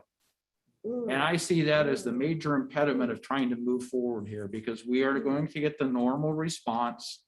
We're going to have to do environmental reviews, et cetera, et cetera. So let's don't remove that elephant from the picture, because it's going to be there without a doubt. So I'm wondering if we can do something working with the tribe to try to establish some kind of a relationship. I don't know if they belong to our EDOC, but clearly they have a community health center there. They are a sovereign nation. There may be some opportunities to do things there much quicker than what the county could do, with the understanding that they are temporary. But that might give us another option to look at relative to when we look at building structures and stuff, because I can almost guarantee our CEQA processes will take 1.5 to 2 years. That's typically what it takes by the time you get all through that, unless we have a way to waive it. And I'm not aware of any way to waive it. So Daniel can probably chime in too, but I believe that certain programs, particularly some of the home key programs, are CEQA exempt. I agree. Home key is. We turned down a home key opportunity. So and until I'm the next curious, home key opportunity comes up. how did Chico and what's and the other that's something place we can do look it into. too? Maybe we can learn from how they navigated that. Yeah, depending on the location, the project type, the zoning already in place, all of those are factors into which program would be allowable to have a CEQA exemption. So it really depends on all those dynamics at each particular place. But that language is more and more included in the state's funding for these homeless programs, that they're able to have exemptions if these things are in place. And so depending on the funding stream, depending on the location and those factors, that'll be considered. But specific to NAV Center or Pallet that we plan to bring back in April, any of those considerations would be there. And at this point, we're not looking to construct new facilities, which is good. So we shouldn't have that impact to the same degree that you're describing. But longer range, I think you do need to look at constructing facilities, not short term, but longer term. So we need to factor that in, recognizing the timeline to get to those things. And Carolyn, I'm going to put you on the spot because I think you might have more background on this than I do, but I thought I had it in my notes and I don't. In California, SB 1380 was passed back in 2016. And I think SB 1380 speaks to what you're bringing up, Supervisor. I think that there is some language in there, and I could be wrong. It might be another section of law that gives sections off, cordons off, specific to navigation centers. Actually, it's verbatim in there, talks about navigation centers and how they're used, and if they're used this way, what they need to be considered as in accordance with the law and CEQA. And what I'll do is let me find that and I'll just send you guys a copy of it. I just looked at it over the weekend and I can't remember. Carolyn, do you know if it's 1380 or not? I don't remember off the top of my head. I apologize. Yeah, I think but it'd be easy to get that quickly. Okay. Yep. Yeah, That would be very helpful to know what that pathway is. Yeah. Okay. Okay. All right. How did we do? Did we do it? I do one more comment. Oh, one more. Sorry. I was just looking through I just have one more comment. It doesn't, it's not a question. So On page 60, strategy 2.2D, it says that one of the strategies could be creating local policies that incentivize absent landlords to sell or develop properties. And you talk like a vacancy tax. And I just want to go on record that as a policymaker, I would be opposed to this strategy. I don't think it, I think there are lots of other strategies that can help us get there. And I don't think this would be well received within El Dorado County and trample on property owners that have been so impacted by all the disruptions of this of the pandemic and the switch to retail to online, that it's incredibly hard to be a property owner. And I would not want to put that burden on them. So personally, I would be opposed to that strategy and just want to get that on record. Oh, gotcha. Just one comment as well is, oftentimes continuums of care get cornered into an area where it seems like it's, a group of folks versus landlords. Landlords very much are key partners in this. Yes. And so having feedback and input from landlords is a critical component. Having landlord engagement committees is throughout the plan, because it can't be seen as folks in different sides of it. It's really all of us together, as has been shouted out many times today, including landlords. So I want to make that very clear, that should be seen throughout the plan, I hope, and that carries forward as we take next steps. I agree with that 100%. We need to be respectfully engaged with all aspects of our community if we are truly going to have a community response that works. So appreciate that very much. Okay.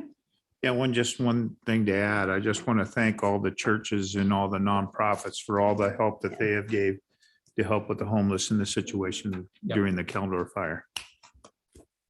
Well, even before that, I mean, Yeah. it's been a Exactly. tremendous commitment for over a decade to try to help the homeless, particularly with the winter sheltering. So this is the next great opportunity to advance that, and get it to a better state. So, Yeah, and I had a 12-step program that I introduced basically a couple of years ago when I was running. That kind of follows the same plan that you guys have right now. So anyway.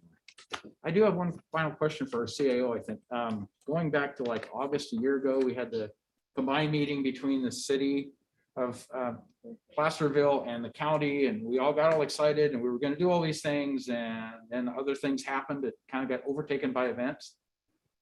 Are you aware of the city's commitment to this process? Are you aware of what presentation will be made to them? Because I'm just not aware of what the city connection is, but that has to be a major part of the partnership continuing.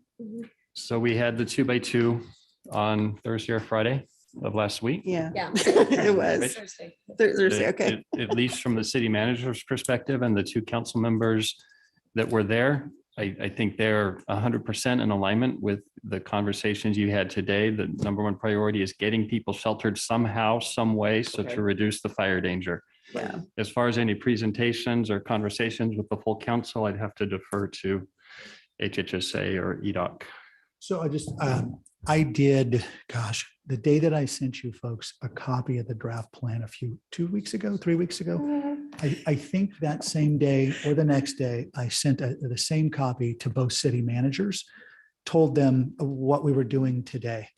I did hear from Cleve, the city of Placerville, asking if EDOC had an interest in presenting. And I think I emailed him back, and I forgot that Council Member Saragosa had just been put on. So I thought it was still Congress or Councilwoman No. And I said, maybe as a board member, he could communicate with EDOK their desire to do that. And then it sounds like in Supervisor Parlin's email, that's kind of what they're requesting. And it might have happened today. I'm not sure. The response I got from City Manager Irvin up in Tahoe was just a thank you. And I haven't heard anything yet, but he has my number. So if he reaches out, I would probably talk to him and talk to EDOC about the same thing. I think the city of Placerville is very much impacted. Tahoe is a different entity, Yes. and they have different strategies up there, but the city of Placerville is intimately involved in this situation, being the fact that a lot of the solutions that are proposed are within their city limits. And so I think an abbreviated version and conversation with the city council would be very appropriate, because we're going to have to be intimate collaborative partners moving forward to implement this plan. Oh, yeah. think the same could be said. Yeah, because. Yeah, I think the same could be said. Yeah, I think the same could be said for the city of South Lake Tahoe. I think it needs to be a conversation, whether that be with the manager or with city council, whatever, but certainly needs to be a part of the process too, because same thing, it directly affects them most importantly. Okay.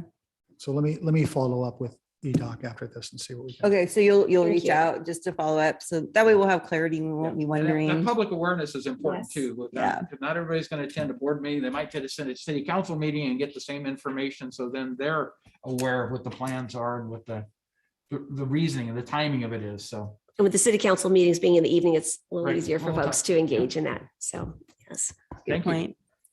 Wait, now did we get everything? I think we did a great job today. Fabulous conversation. I appreciate you guys being willing to come back so that we could have it was very meaningful, and I'm exhausted, but it was good. So thank you. And you'll be hearing from us soon, and I'll be seeing you soon. And yeah, there's a lot going on. Thank you so much we're doing things, and I think people are getting excited. We're actually doing it, and that's no more talking. We're doing it. Yay.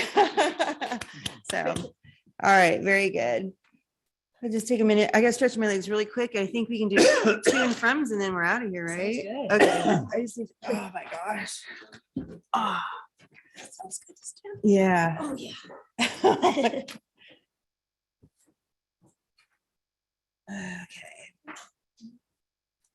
Thank you, Margaret. Really appreciate having you Thank back. you. Thank you for your leadership. Yeah. Thank you, Don and Daniel. Okay. And thank Marissa too. She's done a great job. Please. Yes. Oh, very good.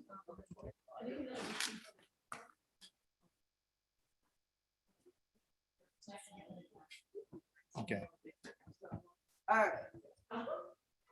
Let's do it. I bet you don't even have any to and froms, huh, guys? We'll start with District 1 Supervisor Hydall.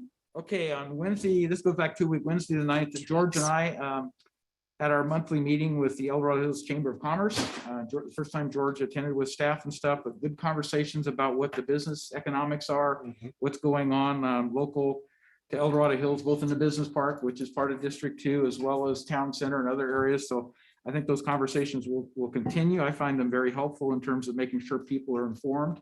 And we all know what's kind of happening or coming up, and so we can bring it forward to the board as necessary.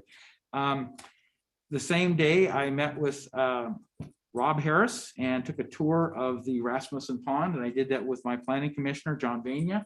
There was obviously a lot of interest from the public members out there of trying to maintain as much of that property as a public accessible facility as possible, recognizing that it's up for sale and it's actually been purchased. I should say the purchase has been made by a housing developer.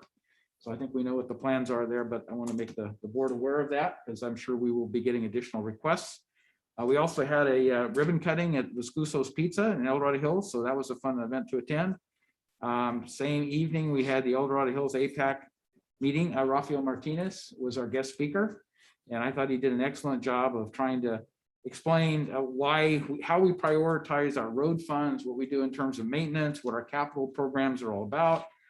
So it's really an educational process, but I think the relationship that both Department of Transportation and Planning and Building have had with our community in El Dorado Hills of going down there and participating has been outstanding, because that really gives you confidence and trust that the county is doing the best we can in all of those areas, and recognizing there's always going to be a limitation of funding. So, and that's videotaped. If anybody wanted to listen to Raphael's comments, it could be helpful. It's a long meeting. Yeah, 9:30. Yep. 10. And then Thursday, the following day, Waste Connections held their MRF ribbon cutting. And so we attended that. Supervisor Veerkamp was there. And so both he and I got to make some brief statements and stuff, but well received, well attended. I think that's a great facility, and it's up and operating now. And the new piece of equipment they have is just incredible, the way they move the materials and stuff. So on Friday then, I attended the first of the behavioral health focus groups. Group number 1 was the one I was involved with. There was a whole series of them, but I found that very informative,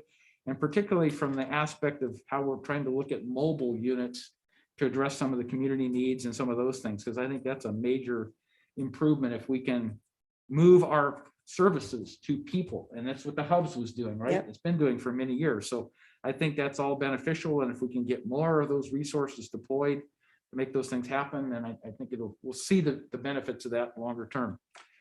Then on Monday, George and I attended John Adams Academy tour. There's a planned tour going through their facility and stuff. They have a planned expansion. Nice.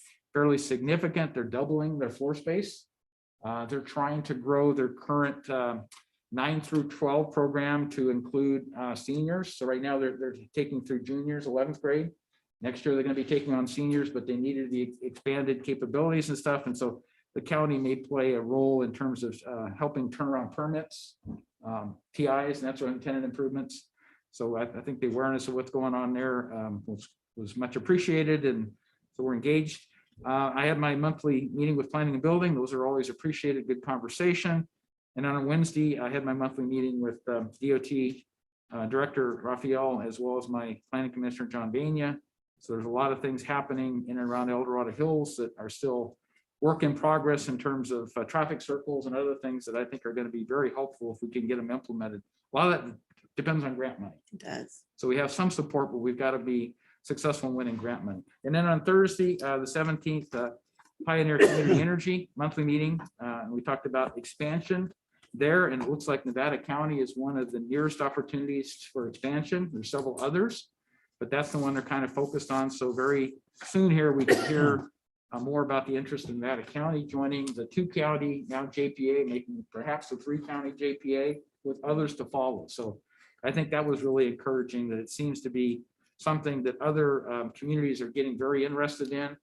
And so ultimately, that could reduce rates for everybody overall with that expansion, because we all know there's economies of scale, and the more power you're buying for the electrical supply, the better rates you can get on it. So I think those are all favorable things, but more to come as that gets advanced. So those are my inputs.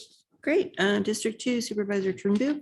Okay, Tuesday night was at Pioneer Fire District Board Meeting, and Grant Ingham did a presentation. It was very interesting, some of the things that happened during the Caldor fire. Also, like John said, we had that meeting that was with Debbie Manning. It was very interesting that day. And then we had that APEC meeting that night, which was really totally awesome. And then I had a meeting with David Livingston. It was on Thursday, just a follow-up meeting that we meet every month. Also, I had Friday, I had a Gary was in with Ponte Palermo. Palmero. Anyway, that was really good. It was a meeting with them, and then the next day we ended up going down there and having lunch. So that was kind of interesting. So anyway, then Monday I had a meeting with Chris, as I always meet with my planning commissioner that morning. And then we had that thing with John Adams Academy. That was just absolutely awesome. Yeah. Those teachers love their job. They really, really do.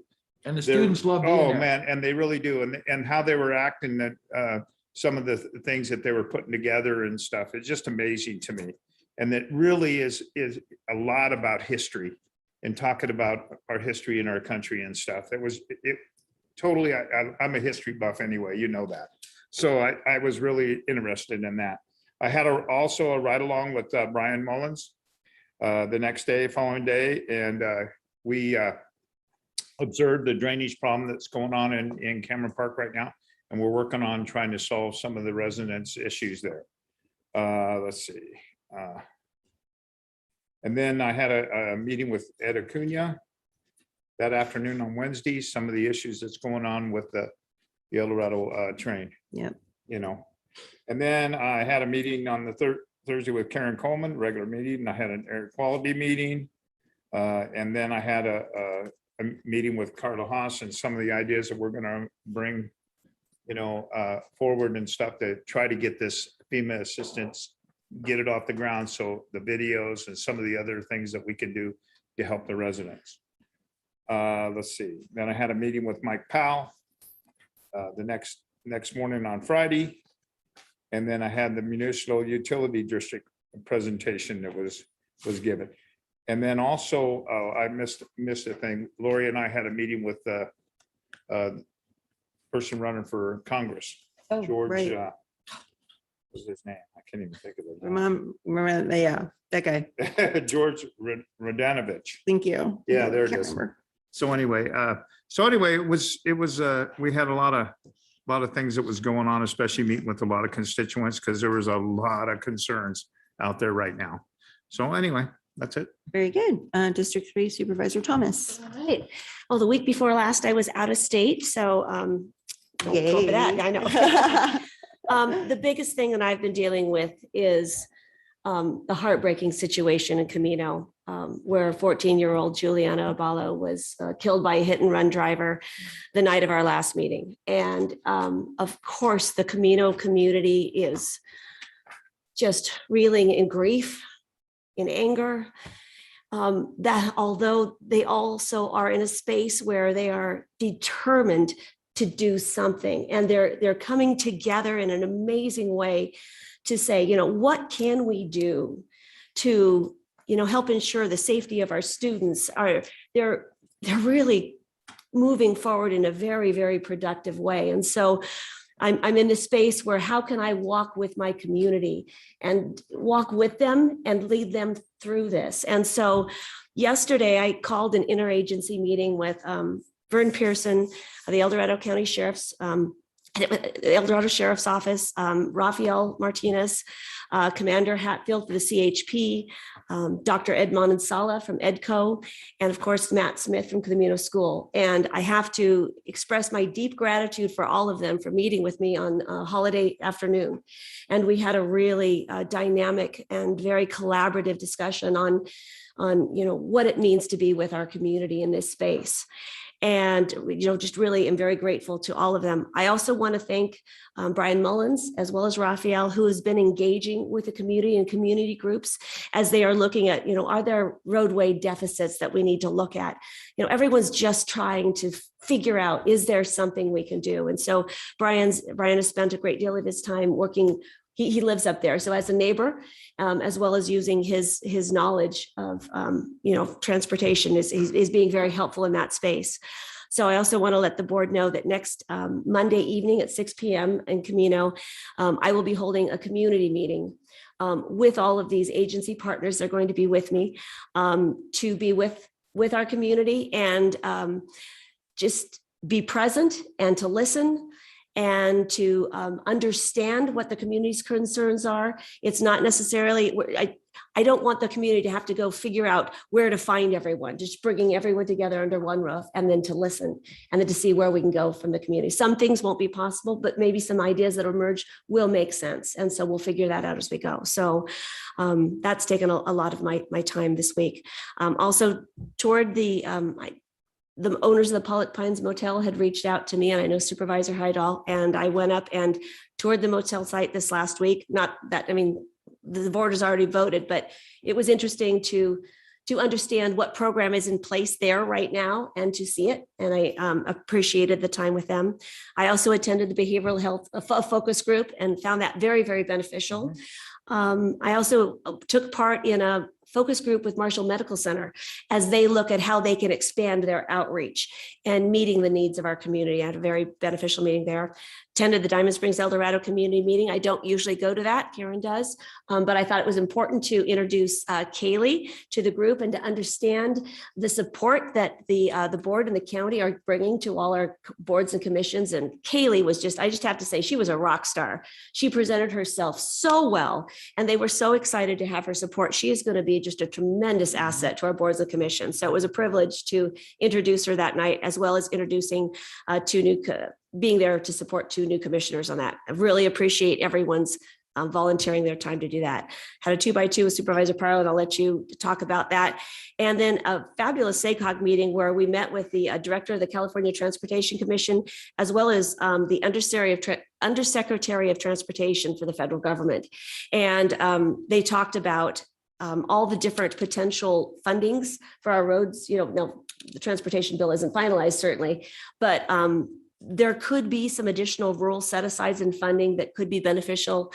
You know, who knows what will come out in the wash, so to speak, but there is some potential for increased funding for rural counties, which I'm grateful for. So those are the highlights of my week. Very good.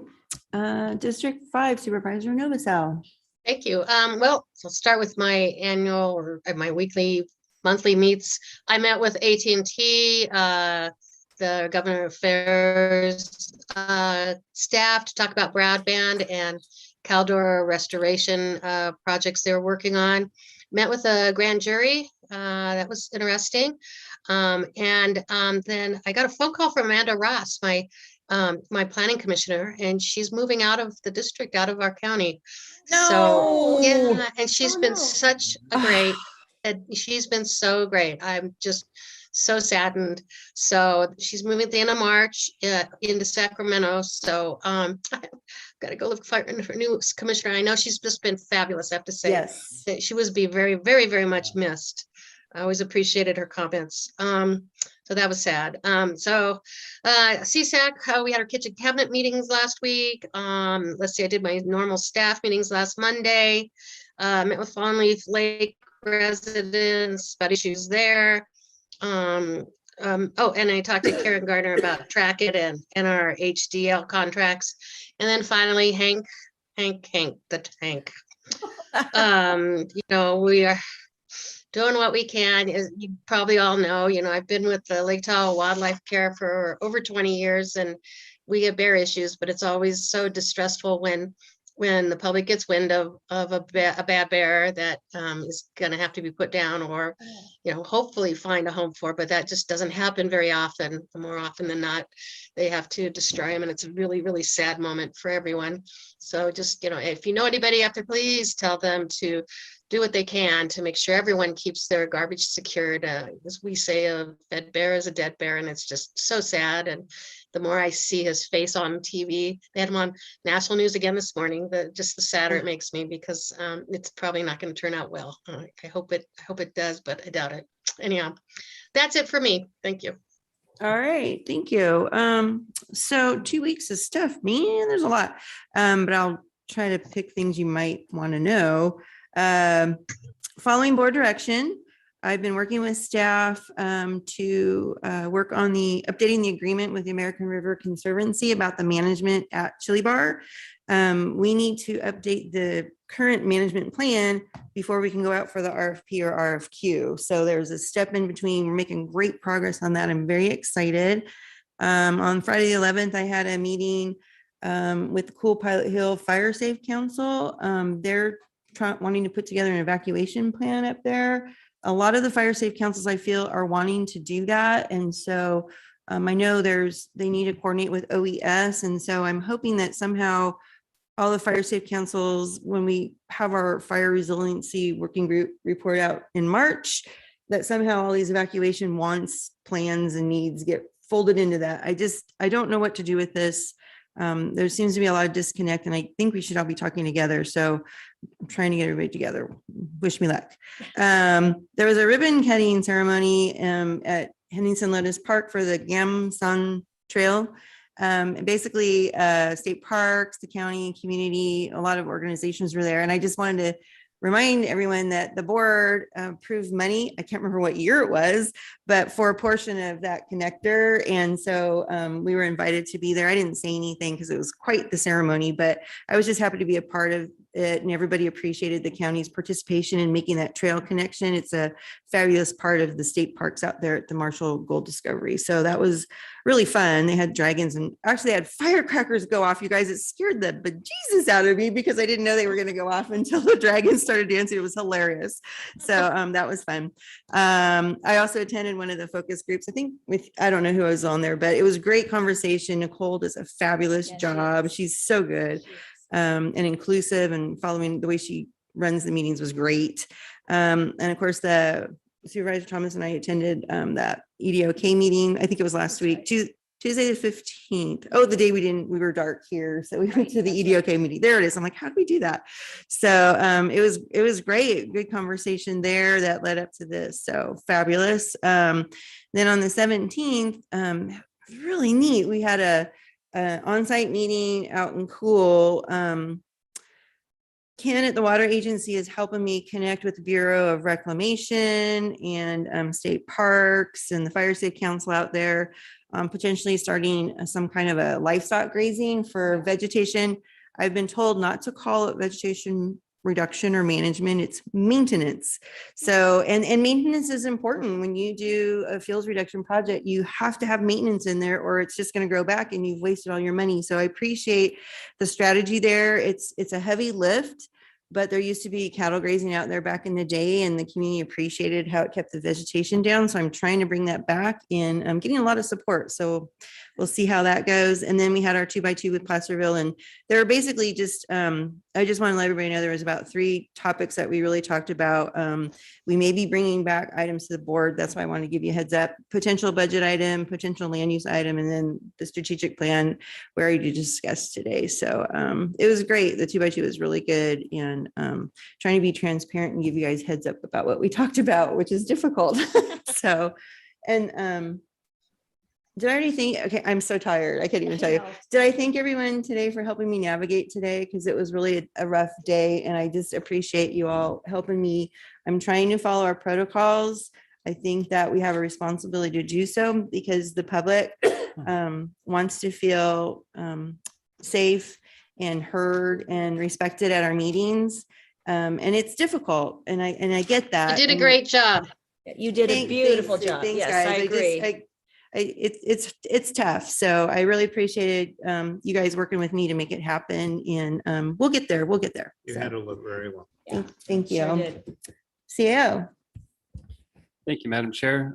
Just focus on the Caldor recovery efforts today. The report, the weekly report is attached to Legistar. A couple of challenges we're having, and I caveat that by saying all things considered, we didn't get individual assistance. We're having to set up different ways to support the community, and it's going as well as it could be in that area.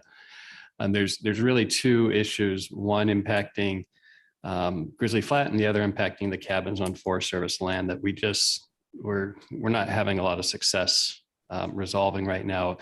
And on the Grizzly Flats one, I'm a little more optimistic. We're some challenges with some regulations the Pioneer Fire District fire chief put in place regarding rebuilding efforts.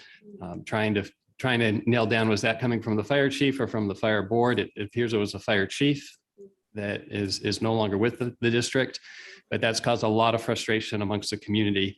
And unfortunately, they point their fingers at planning and building, which isn't fair because they don't have a choice but to implement what the fire district tells them to implement. So Supervisor Turnbull is aware of those issues, and we're trying to bring it up. I didn't know. if it trying was to appropriate figure that out. To do that. The other area of concern that I've mentioned before is the cleanup and debris removal on the Forest Service land with the cabins. Had a meeting with Forest Service staff, our OES staff, Carla, Jeff Warren. At the end of the day, it comes down to money of who's going to pay to clean these properties. And if you just do a quick high level app cost of $50,000 per parcel, which is a little on the low end, you're talking $7.5, $8 million to clean it. And those cabin owners they're stuck in the middle of bureaucracies between the federal government, the state government, and county government. So it looks like we are going to have a conversation with Jeff Marcelli again with Supervisor Novosel later this week. And I think it's really going to focus on advocacy efforts, which the board authorized some more advocacy there. But that is something that is a big hurdle that we do not have a path forward yet. I also want to say thank you to Rob Peters for all the help, because there was a lot of concerns with the people that, the rebuilding process, and especially what has happened with, with the Pioneer Fire District, the implemented some of these things that are absolutely ridiculous. So thanks, Rob, for all your efforts and all your help, especially with those residents out there. Very good. But the board can change those things. So Pioneer Fire. We're working on it right now. I'm just telling you, that's working. There may be a board item coming to us. Yeah, maybe. There's a little more optimistic on that one than I am the Forest Service one. Oh, dear. That is tougher. Exactly. Okay, anything else? That's it. All right, with that, it says 5:19 on my computer. I think we're going to adjourn at 5:19. Thank you, everyone. Thanks, guys. See you soon.